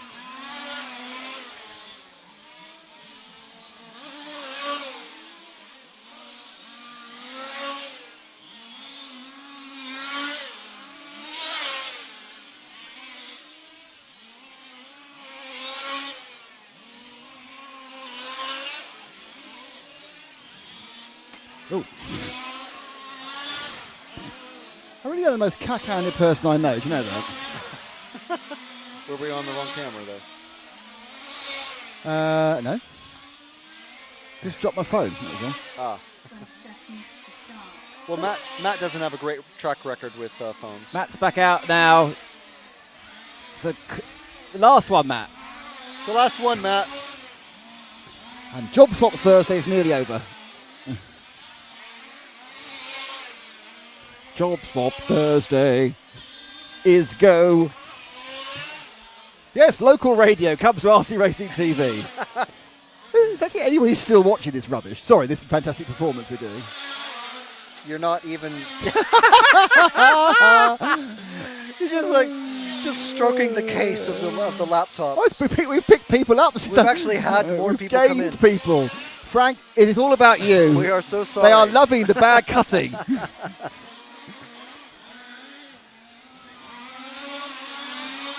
Right, what time did you say we're on air tomorrow, Nick? 25 past 8 Europe. 25 past 8 Central European In Europe, time. 25 past 7 UK. Yes. I'll print all the stuff up on the website in a minute We don't want to be on there that early. We have to because the first heat out's the top heat. Yes. So that's why we're on so early tomorrow. Normally we wouldn't be on so early, but But through the joys of YouTube, you turn up an hour late, you can just stop when we started. very true. Yeah, so you don't have to actually be live with us, but if you want to ask us questions and ask us to follow certain people during the final round of qualifying tomorrow morning, feel free to. I would recommend, though, you be with us in the afternoon because that's when it's lower finals fantasticness. As you know, we love a good lower final. Yeah. It's unlikely we'll get one, but we love a good lower final because they are unpredictable, is the word I'd use. Yes, action-packed. Error strewn. And he's upside down. I think on this particular track where you can't overtake, there'll be some interesting pushing going on. Yeah. It's going to be, yeah, I think it'll be really good tomorrow. Can you find Cormac? Because he did give us a 20-minute interview. Cormac 9. is car number 9. Are you on Cormac, are you? I can't, it's like watching black and white. Genuinely, I can't see anything. We're going to need to get like black T-shirts over our heads. No, we're all right because the final finishes at 4. Ah, okay. Or quarter past 4.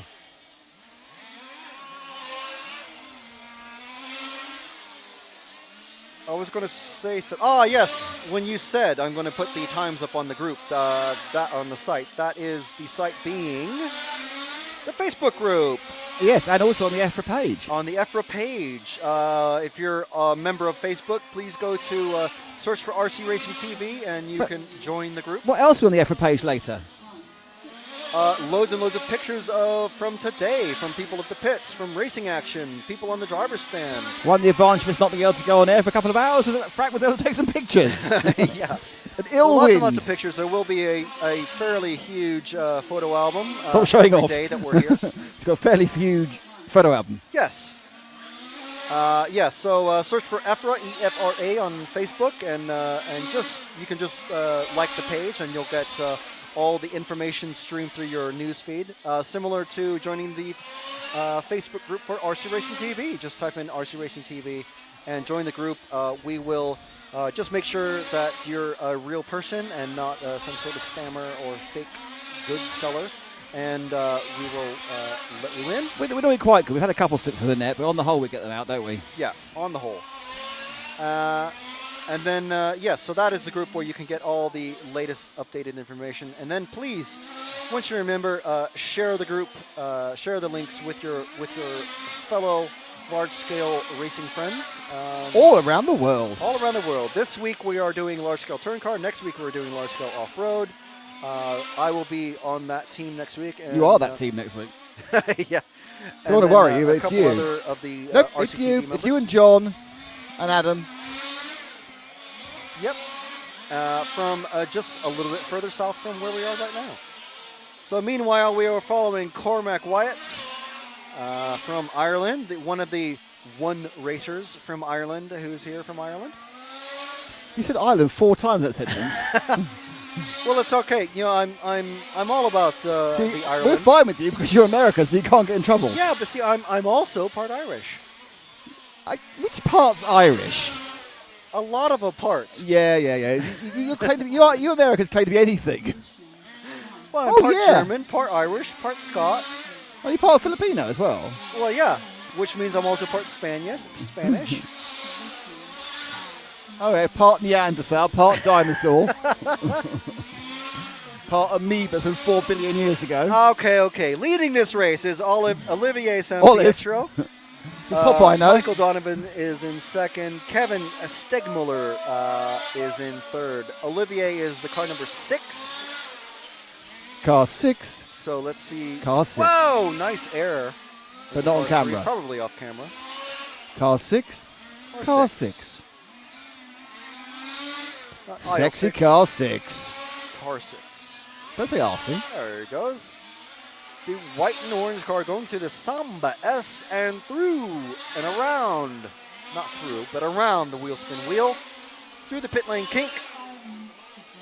You called it kinky. EFRA hairpin. The D'Agostini Model Space D. By the time I get the name out, he's already in the Samba S. Yeah, but that's the same. If you call it the AB, they'd be through it. He's into the AB. Oh, he's through it. And He's he's through finished it. the lap. He's Yeah, he's through gone. the A, B again. Oh, no, he's got it go. At least it's not 12th scale where you have to. He's finished the lap, and it's another lap. And I'm dizzy. And There you go. Sponsor 1, sponsor 2, sponsor 3, and he's finished. That's a lap. I have no idea. I have no idea what car number this is. Again. Hopefully it's car 6. I just completely... Well, car 6 and car Ooh. 5 are almost the same color, so it's the same 2 colors, and they're not very far apart on the track. So That's not very it could be very convenient, is it? confusing.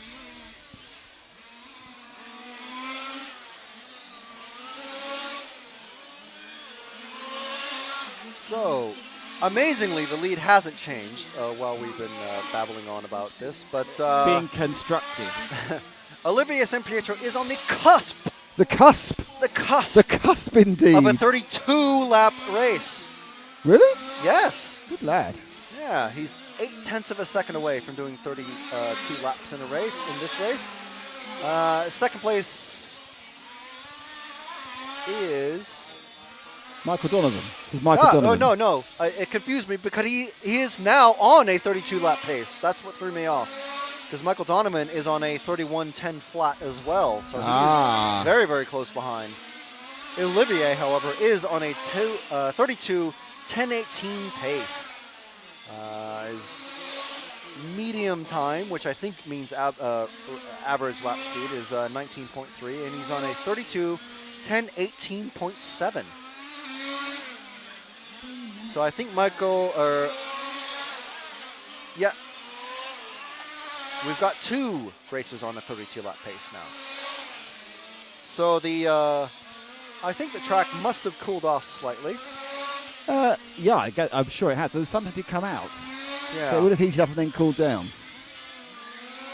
Yeah, I was saying earlier that we'll probably have a rocket round tomorrow with the fast guys on the track at the coldest It'll be part of the dirty, day. won't it? Because they're first out. Yeah. And so it's going to be dust may have blown amazing. because dust may have blown in overnight. Ah, true. So they'll be clean. There'll be track cleaners. Yeah, Heat 12 will be track cleaners for Heat 11, so that'll be... I do think that Mathieu Bier could pick up the advantage of this one. That's good. Alice, not Alice Bier. Alice. No, he's not in that heat. Somebody else in that heat. Dario Faselli. Ah, yes. Not as mad as I feel. Sometimes I just can't get the worms out.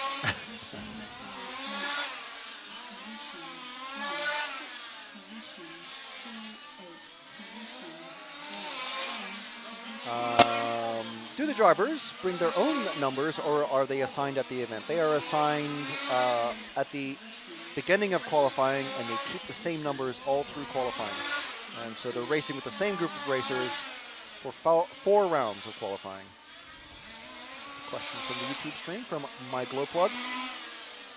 I'm going to have to check out My Glow Plug's channel if they have one, because My Glow Plug just sounds like an amazing name for a channel. And he loves you because he's from Texas as well, I think. Ah, okay. I think he's... I'm sorry, if my brain is letting me down, he's not the Texan, I apologize. I think he's a Texan. Or, well, there was someone from California, but that may have... Oh, no, I think that was another commenter that was chiming in. All right, so yes, dedicated. So we are getting to the end of this broadcast today. We'd like to thank Samba, we'd like to thank Diego Steam Model Space and Wheelspin Models, and of course mostly we'd like to thank EFRA. They're the reason we're here. This is the EFRA Large Scale Touring Car Championships. We are RC Racing TV. We will be back tomorrow morning as Matt walks away from the camera, even though it's a minute to go, and sitting down. We'll be back tomorrow morning at 8 local time, which, as we all know, because I told you about 11:03 times, is 9. Oh, passing that? Is that the timetable for tomorrow? Yes. Yes, that's right. So we'll run from 8:30, or 11. Then there's a 2-hour break almost, but we'll be doing some fun stuff, and then the finals then start, and they are fun. All about the quarterfinals. Blimey. They are running a really long day today. They decided to run up to the quarterfinals tomorrow. So on Saturday, it's going to be 3 races. So we're going all the way to the quarterfinals tomorrow. So it's not just the lower finals; it's all the way to the quarters. Just in case you're wondering, Olivier San Pietro, who we were following, finished his penultimate qualifier with the only 32 lap run of today so far. Oh, well, of this round, I mean. Mm-hmm. Of this race. Whatever, you know what I mean. Yeah, 32, 10, 18. So we've got a long day, but we're starting at 8:30. We're coming off at 6, and there's a huge batch of finals as well. So there's been a big change of timetable. So anyway, that is it for us today. We will be with you in just about 14 hours actually, which is always fun to know. So thank you very much for being with us today. It's much been enjoyed. Thank you from Frank, myself, and Matt. And we'll see you again at 8:25 local time, 7:25 in the UK.